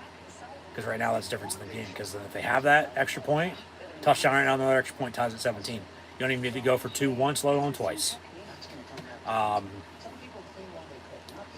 And whether they'll say afterwards, well, in the heat of the moment, that's what the decision was. Well, overall, long term, no, wasn't smart. But yeah, got to drive and score. If they can, they're going to need to go for 2 to tie it at 17. And then, as I was saying a little bit ago, we'll see how much time's left. Because then if they do drive and score and get the 2 and tie it at 17, this game might come down to a kick. Let alone go to overtime, you know. Yeah, that's where we're at. But first things first, got to take care of business. So we'll see if they can, when their backs are up against the wall, fight back. We'll see if the Nittany Lions will maul the Wolverines. So, 1st and 10, Penn State from the 12, down 8 with 8:14 to play. 17-9 your score. They got 2 timeouts. So let's see if they can drive and score. What do you got? Now it's time to shine. Handoff, Singleton for a yard. 2nd and 9. Or excuse me, that's the fat man, Katron Allen. 2nd and 9.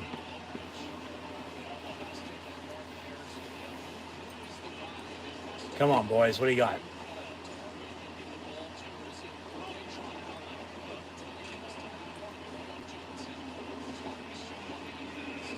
Yep. Somebody has to step up. Right. Exactly right.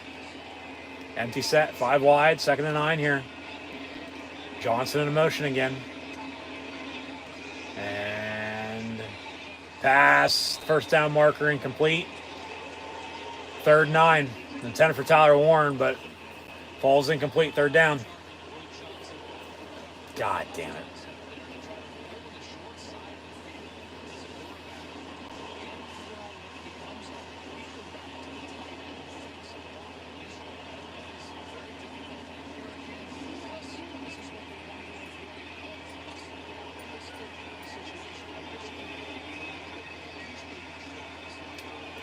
So 3rd and 9 for Penn State. From the 13-yard line. Flag on the play. Pass over the middle. Caught. Dante Cephas stiff arm. They wrap him up right away. 4th down. We'll see what the penalty is, though. We'll see what the flag is all about. Yep.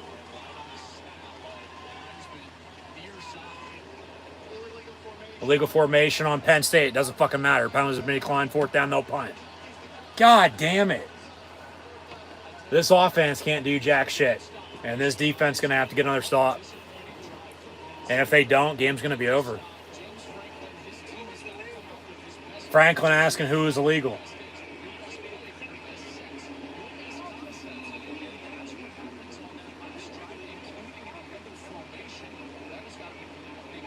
So Penn State will punt on 4th and 9. And this defense needs another stop. It's been the second half. And they wrap them up at the 32-yard line. So 7:05 to play. 17-9, still your score. 1st and 10 Michigan when we return. The defense needs a stop. The turnover, in a short field for the offense. Let alone a defense turnover, because this offense hasn't been able to move the ball that much.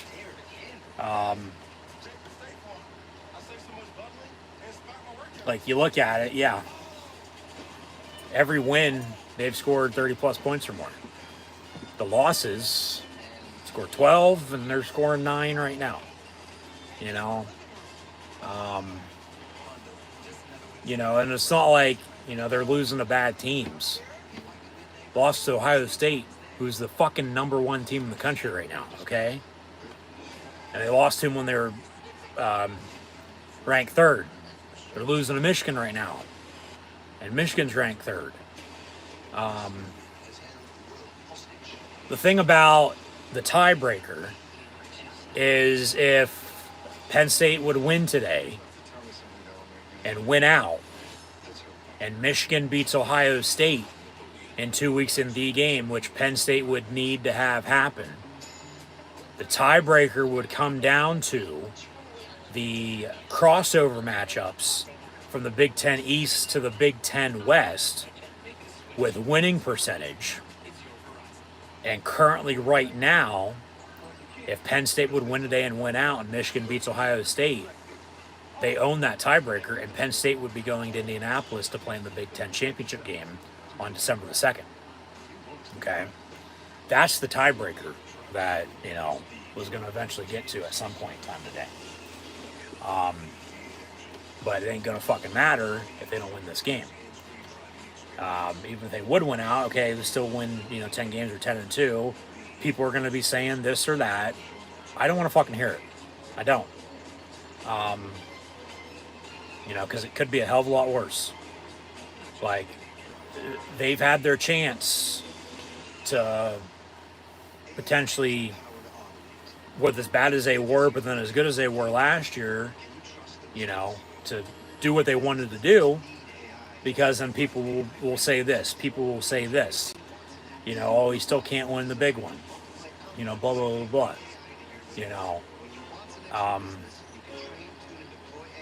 It's like, once again, it could be a hell of a lot worse. Yeah, no doubt about it. They need to win these games.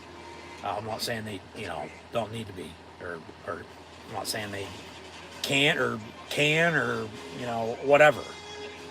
But push comes to shove, yeah, enough will be enough. Who knows when? But like everybody, as they were a couple weeks ago, are going to be acting like the fucking sky is falling. It ain't. Okay? Because it could be a hell of a lot worse. But it starts now. This defense is going to need another fucking stop. And a turnover. So 1st and 10 from the 31. 7:05 to play. Michigan leads Penn State 17-9. And they'll run the ball and work clock. Kobe King on the tackle. He stepped up today for sure. He has. They've had somebody different every fucking game step up on defense, it seems like.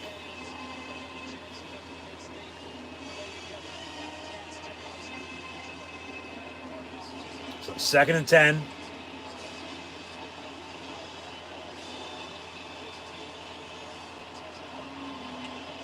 Come on, defense. Can they get off the field? Or is Michigan, another one-score game against Penn State, going to score a late fourth-quarter touchdown to seal it? Play clock winding down. Timeout, Michigan. They'll have one left. 6:21 to play. Still have a 2nd and 10 coming up after the timeout. 17-9 here. So...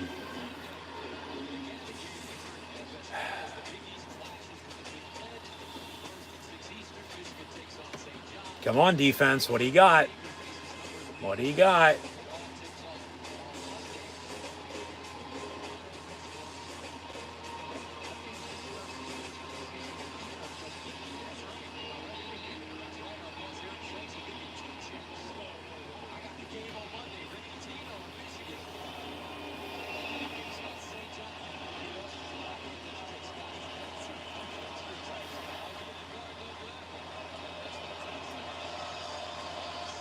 So 2nd and 10 for Michigan.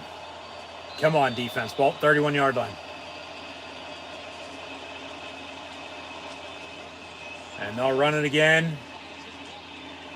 And Winston, along with Dixon on the tackle. 3rd down and about 3 coming up for Michigan.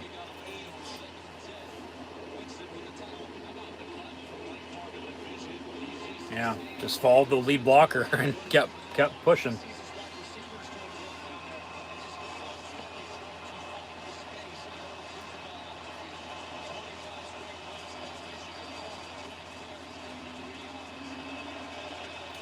Third and 2. Come on, defense. And they're going to bring pressure. And they stuff them. They stop the run. No game on play. 4th down. You got 2 timeouts. I mean, I'd let this clock run. I would. Keep your 2 timeouts in your back pocket. Get the ball back here. You're going to have to drive here on this drive, though, and score. And if you don't, game's probably over. Okay? But then you probably want to work some clock if you can. Drive and score. Get the 2 to tie it at 17. Make sure there's no time left for them, and then we go to overtime. And then you'd have momentum going into overtime. So defense with another stop. If only this offense could do something. Michigan punts. Daquan Hardy from the 21 on the return to the 26 for 5. 1st and 10 with 4:53 to play. 1st and 10, Penn State. Down 8, 17-9 with 2 timeouts. Now's the time to shine, boys. What do you got? Let's make some fucking noise.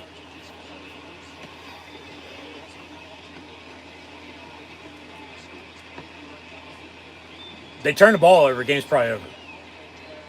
They get nothing, game's probably over. So 1st and 10 from the 26.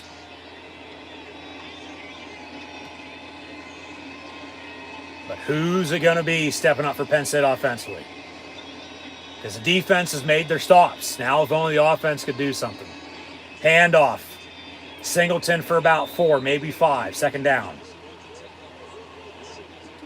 4:44 and counting. 2 timeouts. Of course, sidelines your friend. Use it. Probably want to work some clock, though, like I said, if you do get a drive going here and end up scoring. Because you want to give them the ball back with any time to potentially, win it. Aller's pass, incomplete. 10 for Theo Johnson. As he lobbed it up there. Luckily, nobody was standing there to pick it off. Okay, they didn't throw a flag. It's a good no call. So 3rd and 6. They got to convert. Yeah. Another empty set, 5 wide.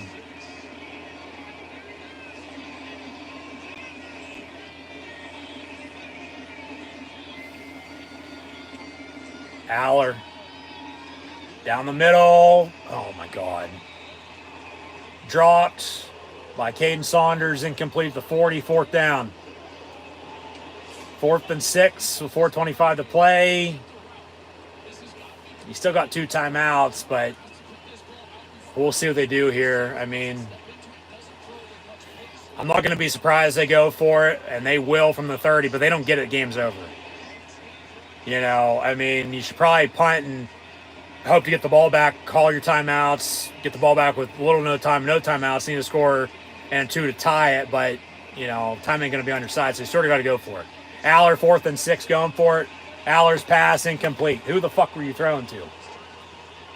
Turnover on downs, and now Michigan getting the ball back with a short field at the 30-yard line with an 8-point, 17-9 lead. Good God.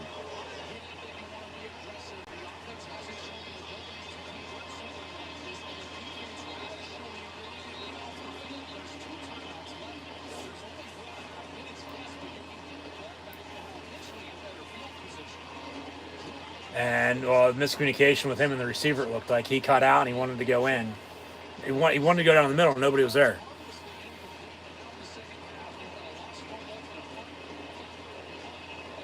Yeah, what are you doing? 1st and 10. And yeah, Michigan's got a short field now. I mean, a field goal would fucking win it for him. 20-9. Now you're down 2 scores. You probably should have punted and they handed off. Exactly what fucking happened last year. Touchdown, Michigan. 23-9 with 4:15 to play. Yeah. Exactly what fucking happened last year. Remember, it just wasn't this deep into the game. It was like mid-3rd quarter. Penn State went for it on 4th down, didn't get it. Very next play, Michigan with a rushing touchdown. Game's over. Guess what? Same thing literally just fucking happened again.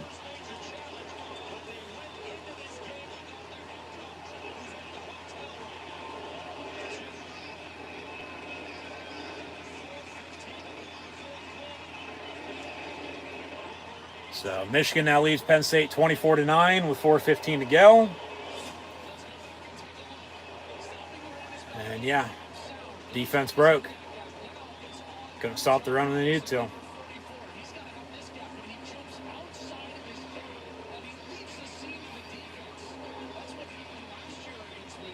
I mean, this offense can't move more than fucking 5 yards. Matt Canada must be calling the fucking plays for him again.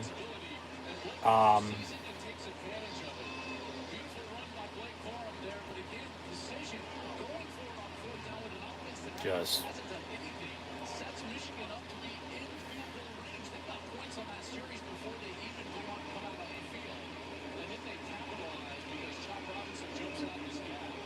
you got to give it to him.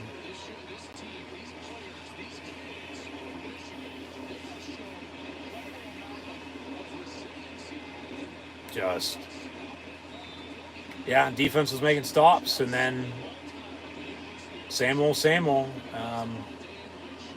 Literally the same thing that happened last year has happened. Penn State goes for it on 4th down, didn't get it. Very next play, Michigan with a rushing touchdown to ice it. And I mean, what? They're down 15 with 4:15 to play and 2 timeouts. I mean, they got to score quick. Hope to get the ball back and score again. But there's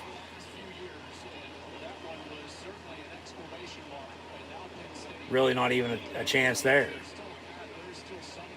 There is, but there's not, because they haven't been able to move the ball. And then the defense, when they need another stop, they broke. And then that pass is intercepted. Who the fuck are you throwing to? Literally with 4:09 to play, of course. Of fucking course. Michigan get the ball back. Up 24-9.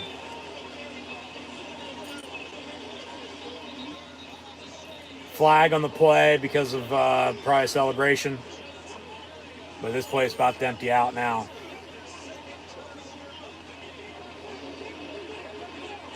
And Penn State's going to let another one slip away.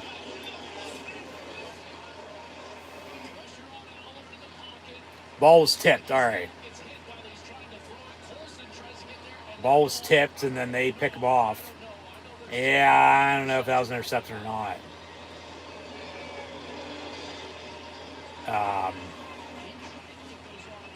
They will say interception. 1st and 10, Michigan. As they wanted to go deep down the middle, but he got pressured and got hit, and the ball was tipped.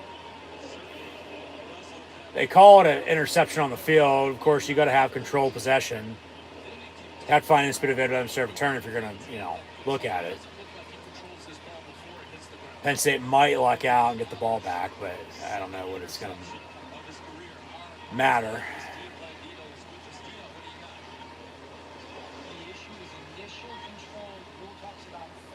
So they'll think about it. Hopefully they tell us something good.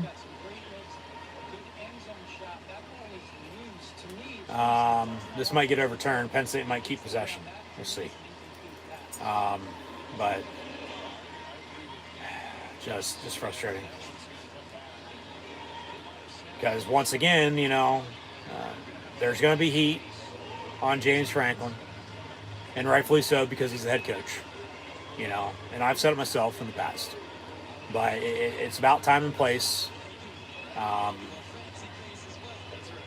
They can seemingly beat everybody else except for, Michigan and Ohio State. And here we go again. Can't win the big one.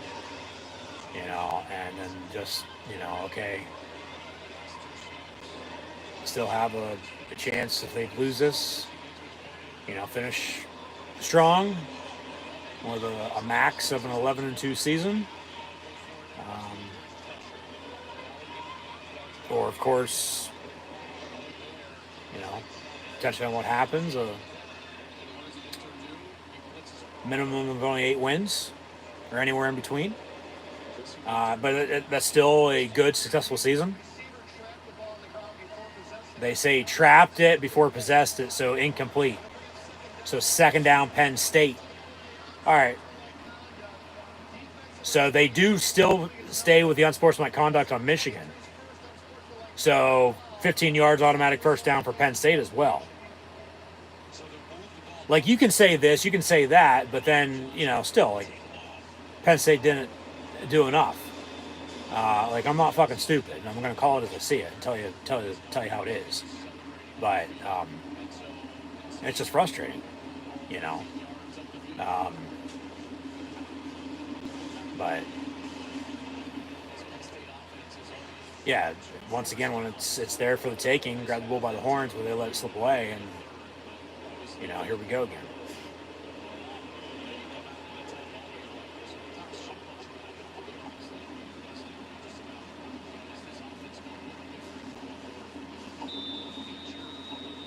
So 1st and 10 from the 40. Handoff, Fat Man for Penn State first down. All right, under 4 to play. Got to go. Even though you got 2 timeouts, got to go. Yeah.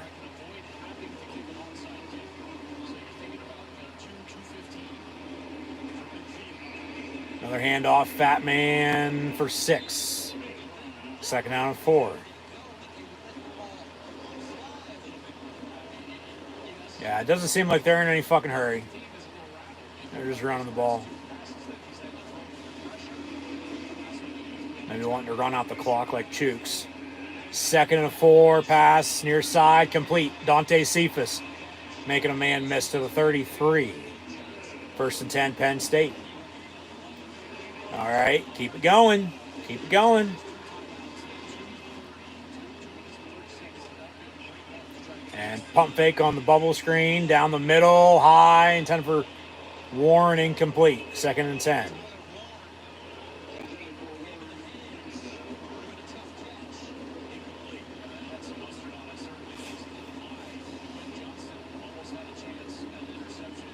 Right through his fucking hands.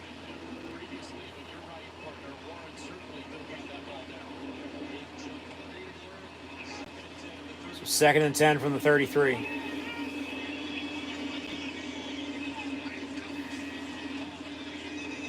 Aller, as there's a flag on the play, probably coming back for a hold.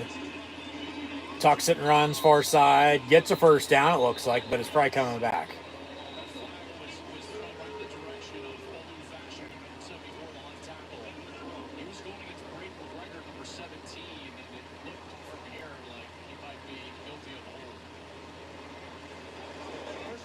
Personal foul, hands the face on Michigan. All right, 15 yards, automatic first down for Penn State. But they gotta go fast. They gotta go fast. They gotta speed some things up here. They can't be, you know, sleepwalking. From the 11, 1st and 10.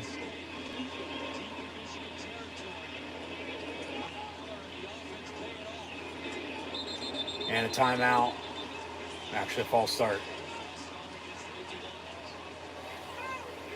So back him up 5 yards, 1st and 15.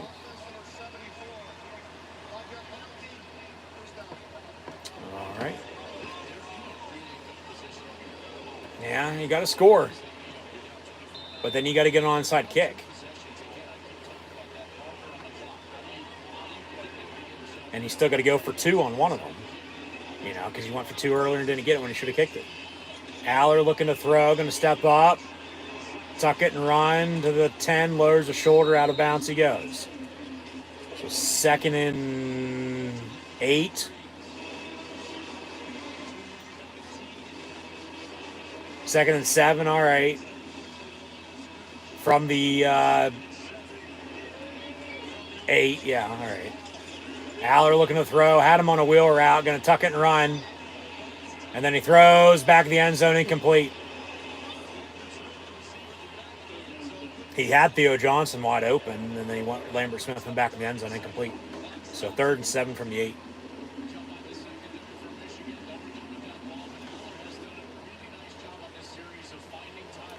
Still got some time here, 2:03 to play. Still got 2 timeouts, but like I said, if they score, they got to go for 2, and they got to get an onside kick, and then hope to score again. Yeah, 3rd and 7. Yeah, the first down's at the 1. So they got like 5 shots to punch it in here if they get a first down. But 3rd and 7, Aller on a slant in the end zone, caught, touchdown Penn State. Theo Johnson with a $1.59 to play. Penn State gonna have to go for 2. Make it a 7-point deficit. Rather than, if you would have kicked it earlier, you wouldn't be in this situation. You just kick it now. But they got to go for 2, get it.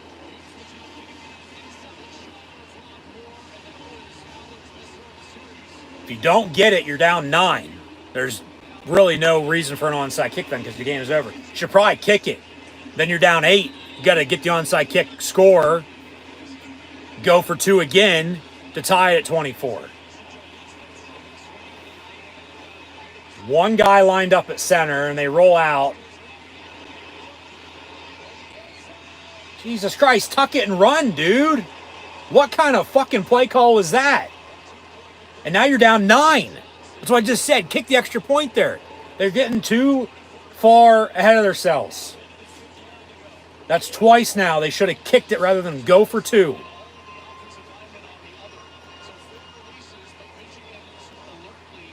They literally motioned out everybody on the fucking line to the far side, other than the center, to snap it to Drew Aller. And then he had 3 receivers near side. And then the pass is incomplete, and James Franklin says, yeah, whatever. Well, what kind of play call was that for 1? Okay? But then 2, it goes back earlier. They went for 2 after they scored to cut it to 14-11 before halftime. Didn't get it. It was 14-9. They should have kicked the extra point there. Okay, you score again as you just did. Kick the extra point again. You're down 7 at 24-17. They're going to get an onside kick here. At least attempt one. Probably not get it. Very rarely anymore get an onside kick. But now you're down 9. That's 2 scores. Like, do they not know how to do fucking math? Like, they should have kicked it again. That's twice. They should have kicked it when they went for 2. And this onside kick is pointless. Michigan recovers it anyway. Game's fucking over. Penn State has 2 timeouts, but it ain't gonna fucking matter. Like, go back to fucking math class. And regardless of how the game was playing out, you keep it simple. And they get 2, once again, they do this asinine stupid shit in these big games. And no doubt about it, that's on him.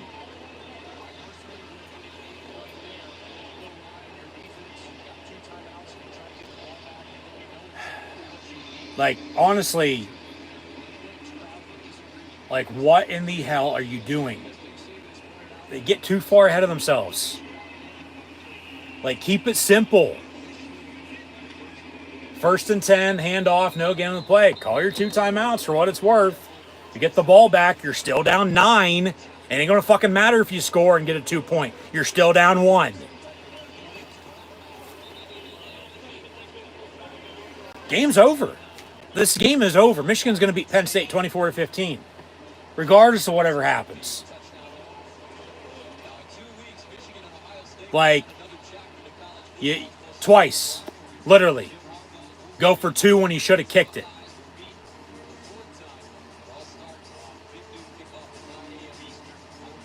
It's basic math, folks. Okay, you don't get it, you're down even more. You get it, okay, you cut the lead. But then you just kick it, it's the 1. You know, it's good. And, okay, 24-17. Don't get the onside kick as they didn't. You're still down 7. Okay, there's that. But then there's still a chance. With this, because you went for 2 twice, didn't get either time, you don't have the 2 points, let alone 4 points, from the extra points to the 2-point tries. As they zoom in on James Franklin, yeah, that's all he knows how to do on the fucking sideline is stand there with his arms crossed. That's nothing new. 3rd down coming up for Michigan. Timeout, Penn State with $1.47 to play. So they might get the ball back with under a minute to play, but they're down 9. That's 2 scores, folks. Even though it's one digit, It's 2 scores. The most you can get on one scoring play is 8 points. Just stupidity.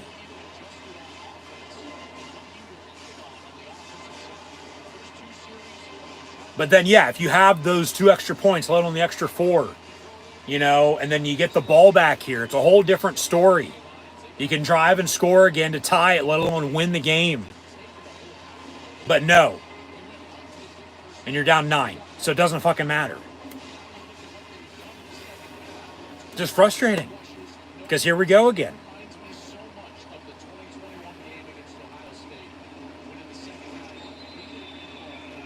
So 3rd and 5 Michigan from the 39.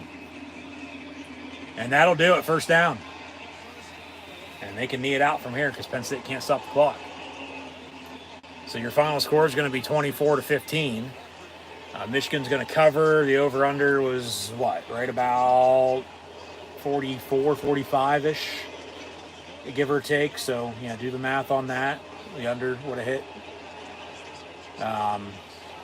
Decided by less than 10 points, but not a one-score game. As they'll say, go blue, hell to the victors.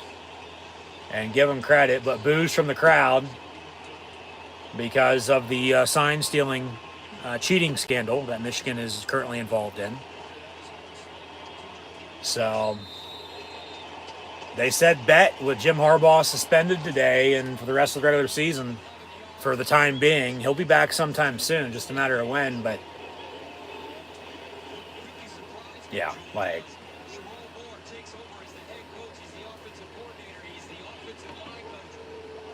you got to give him credit, but as Michigan normally is, yeah, classless, like, fuck off. They did go old school today, and Penn State couldn't stop the run, so once again, you got to give them credit, but that'll do it. And post-game handshakes with Michigan getting the 10-0. Penn State going to fall to 8-2. Michigan goes to Maryland next week before they host Ohio State.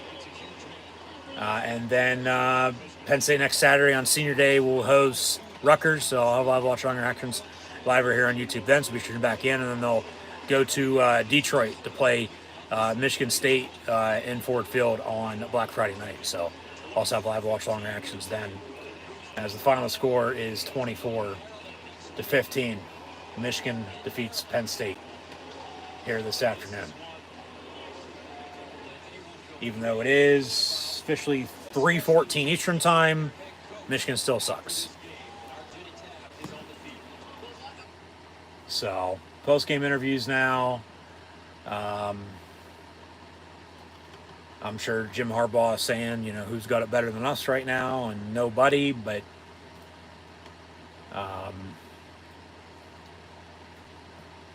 it's a hard-fought win for him, no doubt about it. Like I said, you got to give him credit again, but Penn State in these big games, you know, they get too far ahead of themselves, it seems like. And they do, you know, stupid shit that they don't need to be doing. You know, it's like, stick to fucking Penn State football. You know, stick to the game plan. Stick to what has got you here. Not, you know, all of a sudden just change it and think it's going to fucking work. It might work, and then okay, it does, but then if it doesn't, here we are. Once again. You know, nothing new.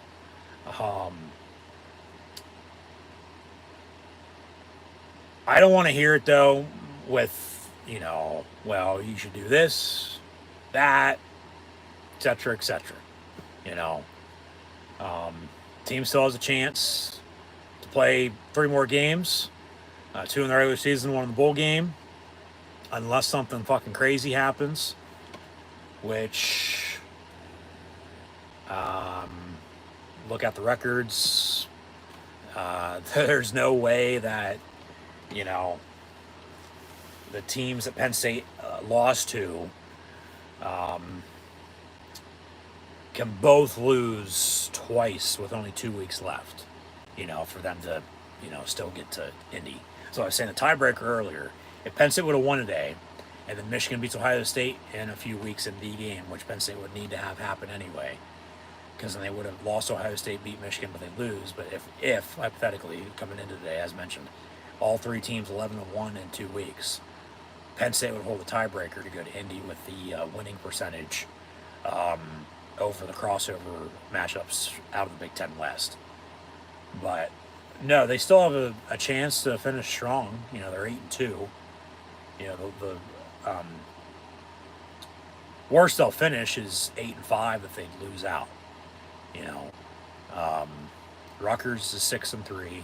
Michigan State has 2 or 3 wins. You know, they'll be going to right now. It looks like the Citrus Bowl, let alone anything higher than that in the New Year's Six. You know, Tampa for the Outback Bowl would be if they would lose out and finish 8-4. As Michigan picks up their 999th career program win here today. As final score once again 24-15. No, but from what I've seen, it's been a lot of, as the college football playoff this year is the Rose and Sugar Bowl for the semifinals, national championship game in Lone Star State down in Houston. There's still a chance, not necessarily for the Orange Bowl, I would think, because that's like the third highest New Year's Six behind the Rose and Sugar. It would be seemingly either the Fiesta again, the Cotton again, as they were in 17 and 19 respectively. But then Penn State's never played in the Peach Bowl. And then, of course, on down the line from there, it's Citrus and Outback. That's as low as it'll go. And opponent-wise, it's been, you know, here and there with a good 8, 10, 12 potential matchups from what I've seen. But they still have a chance to finish strong. You know, you can't let this game affect on what the hell else is going to happen down the stretch. You just can't. Like, they're going to be in a good chance to, you know,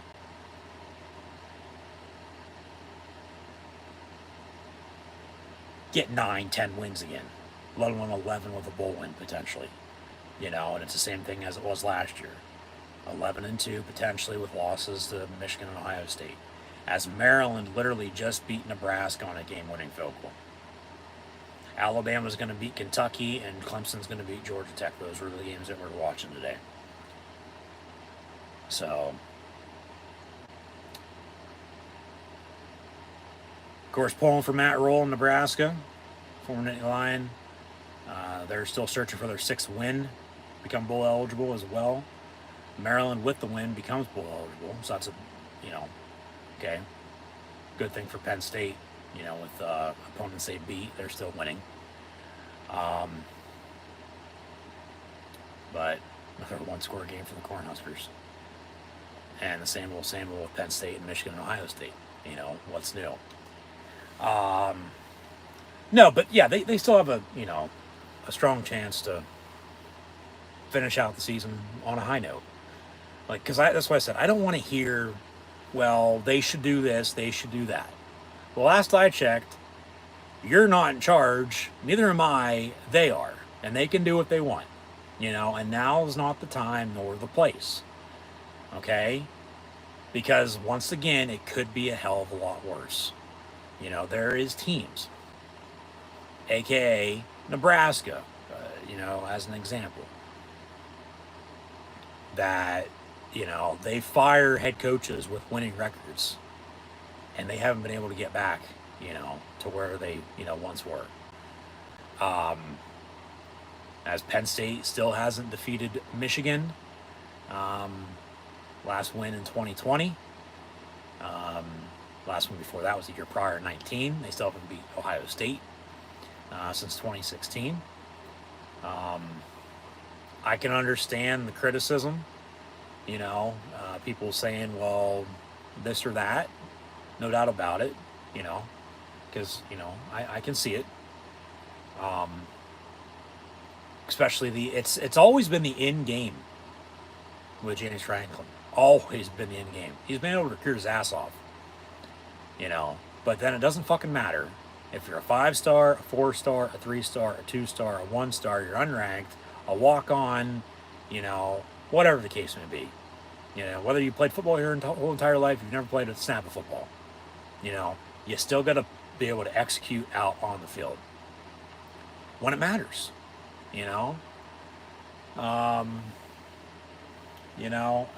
Like I said, you got to give credit to Michigan. They are a damn good team.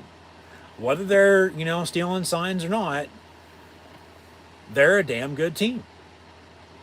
They're 10-0. They're ranked 3rd in the fucking country for a reason. Just like Ohio State's ranked number 1. And once again, it's not like, Penn State is losing to, shit teams. They're once again, unfortunately, losing to 2 of the best fucking teams in the fucking country. Okay, so once again, it could be a hell of a lot worse. Losing sucks, no doubt about it. Because once again, they've had their chances, but then they let it slip, and it slides away, and it's a loss. You win some, you lose some, but, it's just overall, long-term, frustrating as all hell. It's just the same old. Yeah, like I said earlier, yeah, eventually something's, got to give. As, the game played out the way it did. And Michigan, was the better team because Penn State didn't do enough. Defense made them stops. Offense couldn't move the fucking ball, more than an inch at times. But then somehow, some way, they scored 2 touchdowns. Field goal should have been a touchdown, you think about it. But then it's the decision-making to go for 2 twice when they should have kicked the extra points. And then, okay, still need another stop or still need some more points with the onside kick or not. It's... You put it in perspective this way or that way, hypothetically. It always comes down to a few plays. And once again, with Penn State and Michigan, just as it was last year, Penn State goes for it on 4th down in the second half. They don't get it. Very next play, Michigan with a rushing touchdown, and the game's over. Same thing happened again today. History literally repeated itself in that way. And Michigan, ices it and seals the win. And, I can understand people saying, well, this or that, with a potential asterisk because of the sign stealing. And I said my piece about that earlier. So if you're just now tuning in, be sure to go watch this back on demand live right here on YouTube. I'm not getting more into it now. Of course, you lose respect, in that regard for them. If you even had any, for them to begin with. Which I do, but like I said, not anymore, not with this shit, because it takes the integrity out of the game. And I'll leave it at that. I mean, but then, yeah, once again, it's not like Penn State's losing to shit teams. They're losing to, damn good teams. Lost to Ohio State by 8, lose to Michigan by 9. And, fumble, scoop, and score for a touchdown gets called back. That's the difference in the game then. Today, really, Penn State not being able to stop the run, let alone, decision-making, stupid decision-making, I should mention, at least in my eyes. Everybody has their opinion. Let me know yours in the comments below. And thanks once again for tuning in and watching. But, to go for 2 twice when you should have just kicked it. Take the fucking points. You just score touchdowns, kick the extra point. You don't need to go for 2. I don't give a shit about analytics. They can kiss my ass. Okay? It's called fucking common sense, and it's called, the feel of the game. And that's what makes it frustrating, when you know it's fucking there for the taking. And once again, here we go again, they let it slip and slide away. So we'll see who, comes out of the Big Ten East, let alone wins the Big Ten. It ain't going to be Penn State. They're at 8-2. Like I said, there's no way that, the teams they lost to can lose twice still with only 2 games left. And somehow, some way, win a tiebreaker that way. So, like I said, least amount of games you're going to win is the 8 you have. You can lose out and finish 8-4 and then 8-5 in a bowl game, but then the max is going to be to win out and finish at 11-2, just as they did last year, or let alone anywhere in between. But they're going to have, a good chance to do what they did last year once again, and that is, win out from, when they've lost to both Ohio State and Michigan. And then, lead into next year with momentum. But then it's always the story of, well, can't win this game, can't win that game. Yeah, and I understand it, but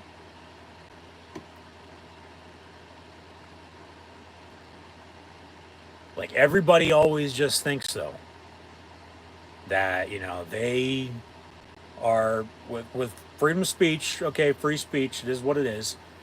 Of course, let's go Brandon, but you look at it that just the way the world is nowadays, social media, everybody thinks they're, free to do and say what they want. And, there's no, effect, no punishment to it. It's like, I could really give, 2 shits, and that's probably what you're thinking with what I'm saying right now, and, I could really care less, what you think. But, it's just, it does come time and place, long term, something's got to give. Like it's the same old, same old. But, once again, it could be a hell of a lot worse. But, like, because that's the other thing, too. Like, people, they just think they fucking know it all. When they don't, And that's on them, More power to them. If they want to feel that way on their high horse, then by all means, go ahead. I give 2 shits. But, once again, just telling you how I see it. You can agree with me. You don't have to agree with me. I don't really care. But once again, thanks for tuning in and watching. But it's frustrating. It's frustrating. So I guess I'll leave it at that. I mean, they had their chances again. No doubt about it. They had their chances today. But they let it slip. Like, there's nothing else to be said. And just for whatever reason, once again, in these big games under James Franklin, it's always the in-game decision-making to begin with them. But, from that to, especially the bigger games, as each game's big for Penn State football, but just, what the hell are you thinking doing this or that, Well, this, well, that, well, coulda, woulda, shoulda, yeah. No shit. So, just, losing sucks, And once again, they can seemingly beat everybody else, and they'll host Rutgers next Saturday at noon, but they still can't beat Michigan or Ohio State. So that narrative is still gonna, because it's true, I mean, James Franklin's only beaten Ohio State once in a decade. He's only beaten Michigan 3 times in a decade. And they've played every year that he's been at the helm. And like I said earlier, this will be the last time Penn State and Michigan play for a few seasons. I believe not next year, but then they'll play again in 25. But if it ain't that, they're off the next 2 years and they play in 26. It's one of the two. It'll be the first time since the 2012 season that they haven't played, because they didn't play in 11 and 12, as they were, adding Nebraska to the Big Ten and, shifting the conference around and making divisions with the leaders and legends, and then, in 14 with the East and West, after the additions of Rutgers and Maryland. And now next year, going to 18 teams, there'll be no divisions. It'll be, all 18 with the new 4 coming from the Pac-12 to the Heartland to play Midwest Big Ten football. But yeah, just shit. Overall, frustrating.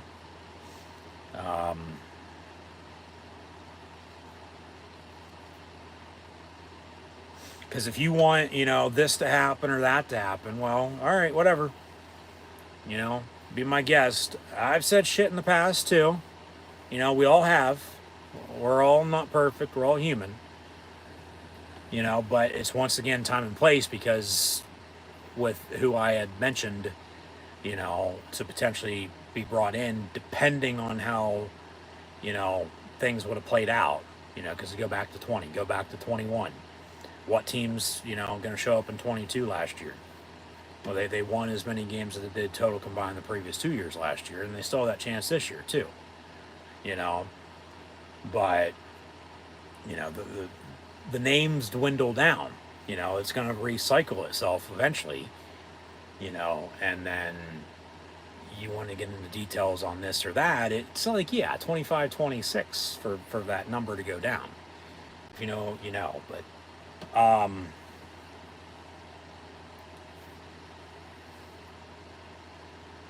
just I don't even know where to fucking begin.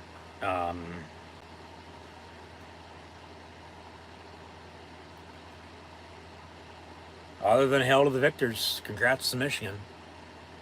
They were the better team today, as Ohio State was against Penn State a few weeks back. Whether they were or weren't, they still won. That's all that matters. The name of the game is winning, because that's all anybody remembers, whether you won or lost. So, of course, Michigan can still go back and be who they are as Wolverines to Ann Arbor, but yeah, probably gonna pound some 4-0s.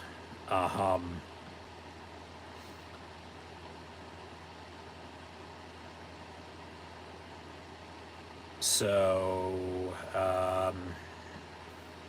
we talked about all that. Doesn't fucking matter anymore now, anyway. They didn't get any turnovers defensively today. And they lost one, and then that led to 3 points. That was the difference in the game. So they're going to be plus 15 in the turnover margin entering now next week, which still should be, leading college football. But, no turnovers for Penn State defense today. They made stops when they had to. They only sacked McCarthy once, maybe twice. They had a couple tackles for loss. I believe Michigan controlled the clock, if I'm not mistaken, especially, deep in the second half. I mean, shit, they, on that turnover, went on an 8-minute field goal drive to go up 17-9, and then we were deadlocked there for quite a while. Like, Penn State had momentum going into halftime, and then with that fumble, it sort of slipped away, and they never got it back. It just, disappeared. Made stops defensively, but then the offense couldn't do anything. And Michigan was just more physical, up front, and they were able to run the football when they needed to. I'm not saying Penn State couldn't, but they couldn't stop the run. They were able to get off the field, but then they broke on defense. So that's why I said overall, what defense going to bend doesn't break. Whoever doesn't break is going to win this game. Penn State broke, they lost. So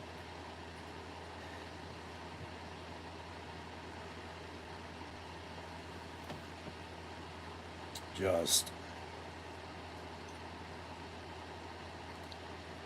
one of those games that, once again, you think about it. Yeah, coulda, woulda, shoulda. One thing here, one thing there goes their way. I mean, it's a whole different story. It is. Just, it's frustrating as all hell. Losing sucks. Losing fucking sucks. It could be hell of a lot worse, though, once again. You try to look at it, what the highs and the lows. So, here's your stats. Once again, thanks for tuning in and watching. But in the win, let alone loss, for Michigan and Penn State. Both quarterbacks threw for under 100 yards today.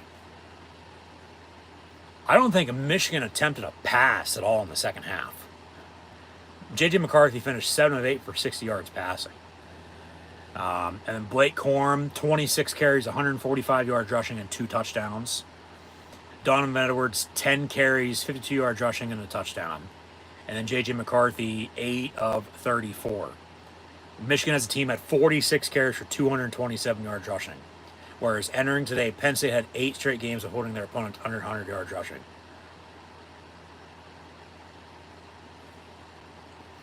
Yeah, I don't think they threw a fucking pass in the second half. Or even if they attempted a pass, it turned into a run.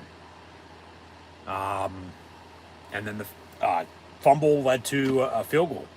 So that 3 points could have been 21-15. You know, another angle to look at it, you know, late, you know, Penn State has, you know, the 2 2-point tries that are good rather than that failed. Or just the 2, you know, extra points, you know, get the ball back on the onside kick, drive and score, win the game. Let alone the field goal early, you know. That's sort of when it started, but it really started with a fumble in the third quarter. Because they couldn't fucking punch it in. After the defense got 2 3-and-outs to begin the game. They were up 3-0. You know, that should have been a touchdown. Because then remember, Michigan had a touchdown. Then it had another touchdown. You know, Penn State scored again before halftime. They wouldn't have went for 2 to cut it to 14-11. Should just kick the extra point anyway, 14-10. But then you have 2 touchdowns, you're tied at 14 going into halftime. And then, okay, fumble led to 3 points to Michigan, 17-14. But then, you know, okay, they score again, 24-14. You score as you did. You know, you kick the extra point again. You hope it still probably would have came down to a kick of some sort, the onside kick, you think about it, because they couldn't stop the fucking run. Defense made stops when they needed to, but then late they broke. They gave up almost 230 yards rushing today and 3 rushing touchdowns with a field goal to Michigan. So just frustrating, because Drew Aller finished 10-22 for 70 yards passing and a touchdown. Fat Man was 1 of 1 passing for 4 yards. Remember, that was to Aller for 4 yards on a 4th down right before halftime, and the next play he walked in on a touchdown. And then they cut the lead 14-9, decided to go for 2, don't get it. Okay, 14-9 at halftime, should have kicked it. That did sort of come back to bite him in the ass. Should have kicked it again rather than going for 2, but they decided to go for 2 again. It's like basic fucking math, folks. Like I was saying, like, even though it's single digits at 9, it's still 2 scores. Like, you kick the extra point rather than down 24-15 as it ended up being the final score. Kick it, you're down 24-16. You know, all right, and then you get the ball back on an onside kick, drive, score 2, tied up 24. There you go. But no, I mean, you go for 2, don't get it. 24-15 as it finished up. You're down 9. And then, you know, okay, you don't get the onside kick, but if you do, and even if you score and go for 2, you're still down 1. Like, it all adds up, folks. Like, somebody didn't count right. Drew Aller, 10-22, 70 yards passing and a touchdown. Had the rushing touchdown as well. 10 carries, 49 yards rushing in the score. Singleton was 13-43. The Fat Man had 12 carries, 72 yards rushing. It's not like Penn State couldn't run the football. They just couldn't stop it. You know, that's how more physical and powerful Michigan is with running the football, you know, being as old school as they are under Jim Harbaugh, who once again did not coach today. Watched the game from a local hotel room in State College because he was suspended by the Big Ten yesterday, en route to Happy Valley, and then found out about the news when they landed. As Penn State as a team had 35 carries for $164 and a touchdown, but Michigan had 46 for 227 and 3 touchdowns. You know, so there's your difference. The run game, as it, you know, sort of always is. It always comes down to the line of scrimmage. You know, it always comes down to the run game. Can you run it? Can you stop it? You know, when you need to. You know, the turnover didn't help for Penn State, you know, giving up 3 points to Michigan there. I mean, it could have been a hell of a lot worse once more. You know, I mean, Jesus Christ. I mean, neither quarterback played great, you know, and then the receivers really didn't get the football, but it's like the Penn State receivers are either there or they're not. There's no in between. They need somebody to, step up. And that's why the tight ends have been the, number 3 receiver for the most part, if not the number 2, let alone the number 1 at times. And Tyler Warren led the way in receiving for 25 yards receiving today on 2 catches. Caden Saunders behind him, catch for 13. Cephas 2 of 11. Theo Johnson 2 of 10 in the score, which was late. Okay, didn't matter. Okay, it added on the scoreboard, but then no, not really, because they still went for 2 and didn't get it. And you're down 9. You should have kicked it. Should have kicked it both times when he went for 2. That's another difference in today's game on why they lost. It really wasn't one play or anything like that. It was because Penn State wasn't able to stop the run and stupid decision making. Rather than kicking extra points, they decided to go for 2 when they didn't need to. That's why Penn State lost, along with Michigan being the better team today. That's how I look at it. Let me know your thoughts in the comments below. Lambert Smith had a catch for 6 yards. Singleton had a catch for 6 yards. I mean, as did Drew on that 4th down. And then he fumbled it, threw the pick. Remember, that was overturned, though, so they got the ball back. And then they did drive and score. But Winston played his ass off, had 12 total tackles, 5 of them solo, along with a half tackle for loss. Kobe King did as well with 9 and 6. They only had 1 sack. It was denied Dennis Sutton, either the first or the second drive of the game. And then they had a total of 7 tackles for loss today. 2 by denied Dennis Sutton, who had the sack, so he basically gets a sack and a tackle for loss, 1 apiece. Deesa Isaac had 3 tackles for loss. Curtis Jacobs 1.5, and then Winston on the other half. But I mean, they weren't effective in the return game. In special teams, special teams, not even get a chance to kick extra points because they decided to go for 2 as well, too many times, and it didn't work. Even though Falcons was good on his 20-yard field goal, that field goal, you think about it early, probably should have been a touchdown. I mean, they're right there at the fucking goal line. They can't punch it in. I mean, give me a fucking break. And, I mean, the defense made stops when they had to, but just overall, at the end of the game, they broke because they couldn't stop the run. Because then the offense, wasn't out there a lot. They were, but they weren't. But they weren't, doing anything. So they weren't taking up time. They weren't doing this. They weren't doing that. I'm surprised they scored fucking 15 points, to be honest with you, today. They really left like 2 points to 4 points off the scoreboard. So it's still, less than 10, 1-score game, even though it's less than 10 at 9, 2-score game. But they had 17 first downs to compare to Michigan's 15. Michigan was 6 of 13 on 3rd down, Penn State 4 of 14. So that's got to change because they still have a lot to clean up too. Like shooting themselves in penalties, turnovers, 5 of 33, 6 of 50 for Michigan. The rest were letting them play early, and then the second half, boom, early 4th quarter, flag.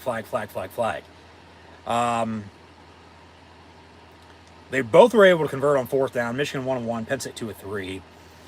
But then that 4th down they didn't convert. The very next play, Michigan scored, and that was all she wrote for the most part. Even though Penn State did score again, but it was too late because then it's basic math, folks. I mean, come on. You shouldn't have went for 2. Should have kicked the extra point, not once but twice. Where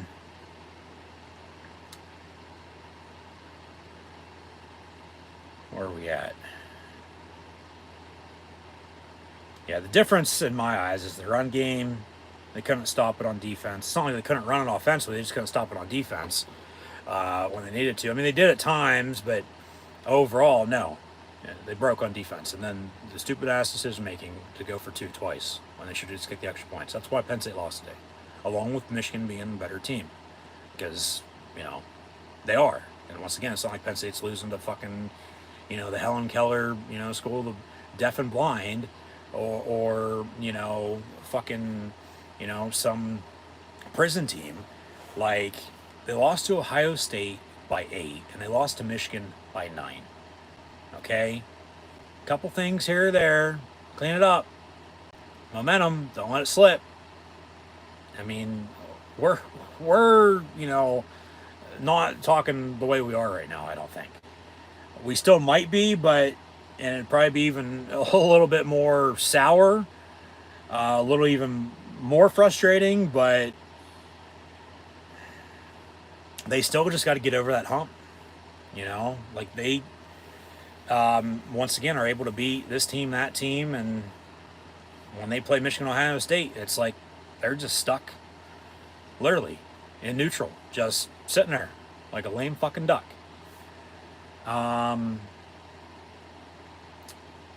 So 1 turnover is by Penn State, fumble to 3 points to Michigan. Yeah. Penn State had 74 passing yards compared to Michigan's 60, but Michigan had 227 yards rushing compared to Penn State's 164 as both teams finished with under a total of 300 yards. 287 for Michigan, 238 for Penn State. 6 penalties for 50 yards for the Wolverines, 5 of 33 for the Nittany Lions. 1 turnover, 3 points once again. But then Michigan controlled the clock in the second half. Winning that battle officially 33-12 to 26-48 when Penn State was up at halftime. That's another, way to look at it too. And even Penn State's defense was able to get off the field. Offense didn't do enough. So it's just, yeah. Of course, is what it is. Because we're not coaching, we're not playing. We're just watching the game and, calling as we see it. So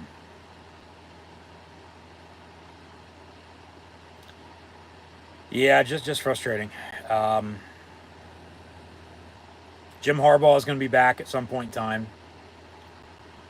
Just a matter of when. Penn State falls to 15-4-1 on Veterans Day. 2 of those 4 losses to Michigan this millennium. The other 2 losses before 1900. So, yeah. Can Penn State please not play Michigan on Veterans Day anymore? It's been the last meeting between the two for a few seasons, I might add, with the new upcoming Big Ten conference schedules for the foreseeable future with realignment. I like I said, believe they're just off next year, then they'll play in 25. But if it's off next year and the year after, they'll play in 26. But it's Penn State going to the Big House. I know that much. I'll have to look.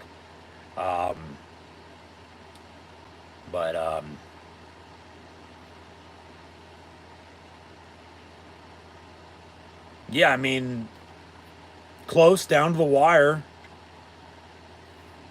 Hard-fought win for Michigan, no doubt about it. Got to give them credit. Even without Jim Harbaugh, they said bet. And as their backs were against the wall, like, people thinking, okay, as they're pissed off because of everything, okay, we can't win without him. Well, they just went out and won without him. It's not like he didn't coach all week and the game plan was already set by the time he got suspended anyway, and he can still coach for the week with this suspension anyway. So it's not like anything's going to change. But he's currently suspended for the rest of the regular season by the Big Ten Conference, but appealing that, and they'll go to court next week. So we'll see when he comes back. He'll come back at some point in time, just a matter of when. Because if it ain't at Maryland or hosting Ohio State and Michigan makes a Big Ten championship game, it'll be then. And if they win that, you would think, okay, they're in the playoff again as they were last year, and then, voila, come bowl season, more football. But what else we got? It's just, the sign stealing shit, taking the integrity out of the game, and, you're allegedly cheating. Like, no, there's no room for that.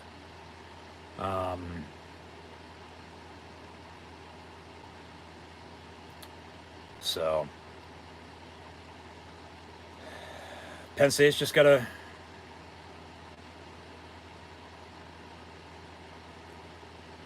figure out a way to get over the hump. I'm interested to see what James Franklin's got to say in his post-game press conference, to say the least, because when they lost at Ohio State, he was getting pretty chippy with the media. with a short fuse. Didn't want to fucking hear it. And rightfully so, but then, facts are facts. I mean, you going to answer them or are you going to run? That's the thing, as, once again, as I mentioned earlier, taking winning for granted because the wins feel like losses. Well, like I said earlier, yeah, I can understand where he's coming from. I can understand what he's saying, but, well, then what does losing feel like to you? Like, I would think a hell of a lot worse. Because he always says, well, we're going to celebrate this win and, move on. 1-0 mentality next opponent, which they host Rutgers next Saturday at noon. So be sure to tune back in live here on YouTube for that. So yeah, Michigan's 10-0 now. Penn State falls to 8-2.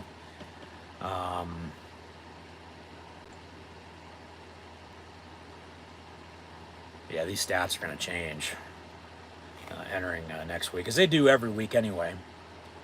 But just, yeah, they gave themselves a chance, but it was still too much, up against Michigan. And, doing stupid shit here and there when they didn't need to, along with not being able to stop the run, is why they lost. Plain and simple, end of story. I can't state that enough. Just, it's frustrating. Very, very frustrating, to say the least.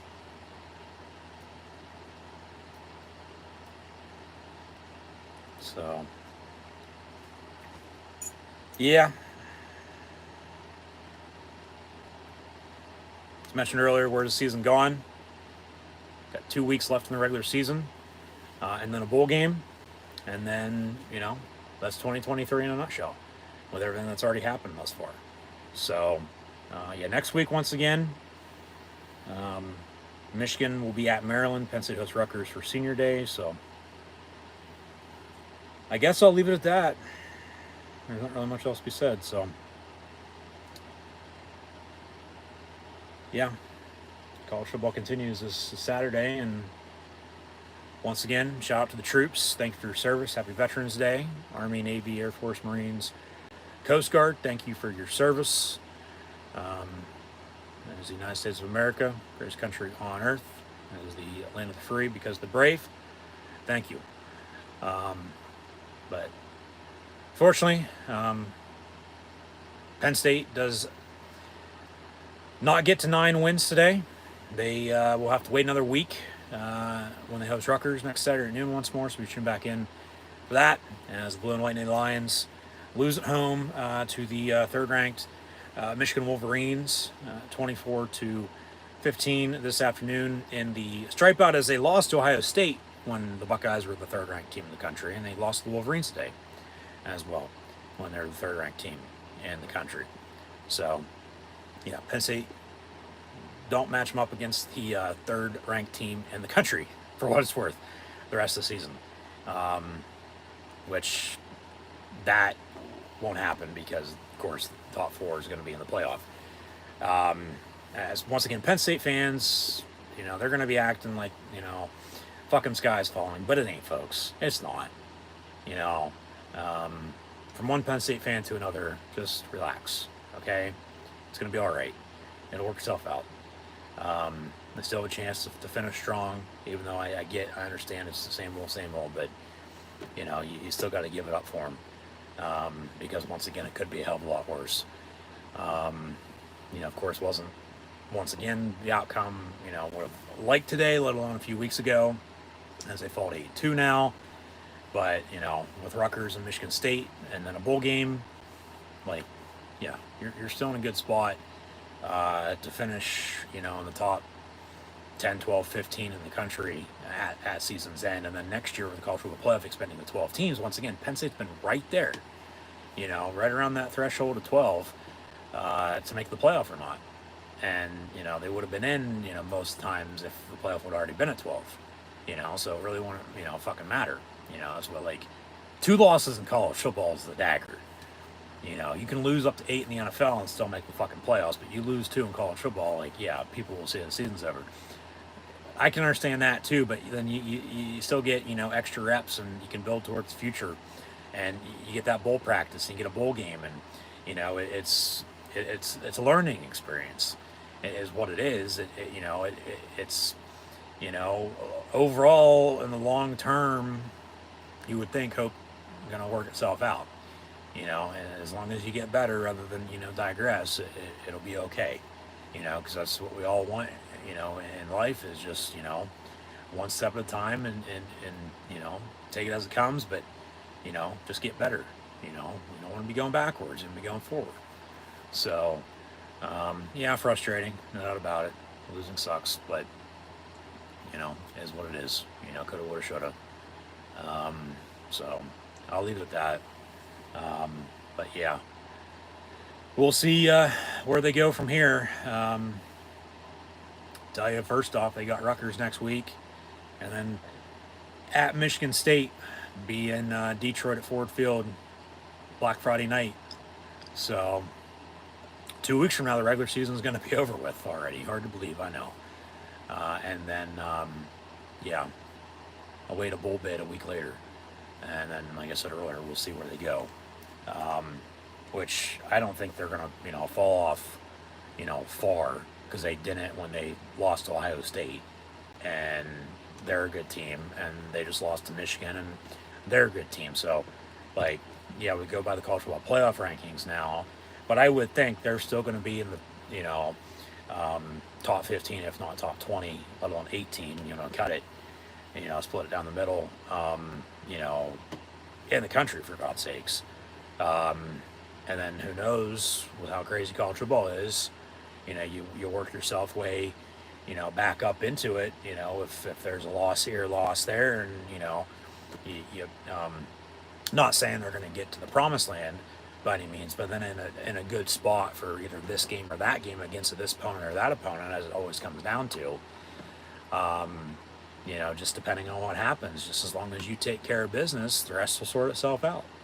Because it's one thing at a time, and that's where the 1-0 mentality comes from. And I mean, they know who they play for the whole season, but yeah, you just want to look at what's in front of you. You don't want to look ahead, you don't want to look behind, you want to just look what's in front of you. As I stare at myself, talk to you.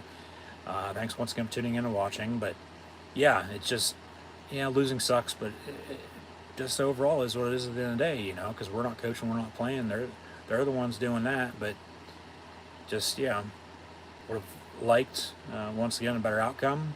Didn't get it, and now you got to live with it, which we'll get over it eventually, just a matter of when. Sometimes these don't take as long as, you'd think they take to get over, but then sometimes they just fucking drag. And it's like, well, circle back to this, circle back to that, coulda, woulda, shoulda, if only, blah, blah, blah, etc., with this or that happening, and then it didn't, and like, that's the thing, they're so fucking close, they are, but yet they're also so far away, because it's, once again, the same old with the way it's been. So I'll leave it at that. Said everything there I wanted to say. If not, you should tune back in next week. I'll add it then, as I always do anyway. But yeah, just as always, thanks for tuning in and watching. Always thankful for the support. So always greatly appreciated. Once again, be sure to like, follow, and subscribe on social media. Links in the description below. And I'll see everybody tomorrow, and then next week, and the days, weeks, and months to come, for more college football, NFL, professional wrestling, live watch-along reactions, live right here on YouTube with myself, Bruce, Encyclopedia Sports, Cohen Luke 96. So, yeah, once again, thanks for tuning in and watching. Be sure to like, follow, and subscribe on social media. Links in the description below. As Michigan defeats Penn State officially 24-15 today on Veterans Day. And once more, shout out to the troops. Thank you for your service, Army, Navy, Air Force, Marines, and Coast Guard. Thank you.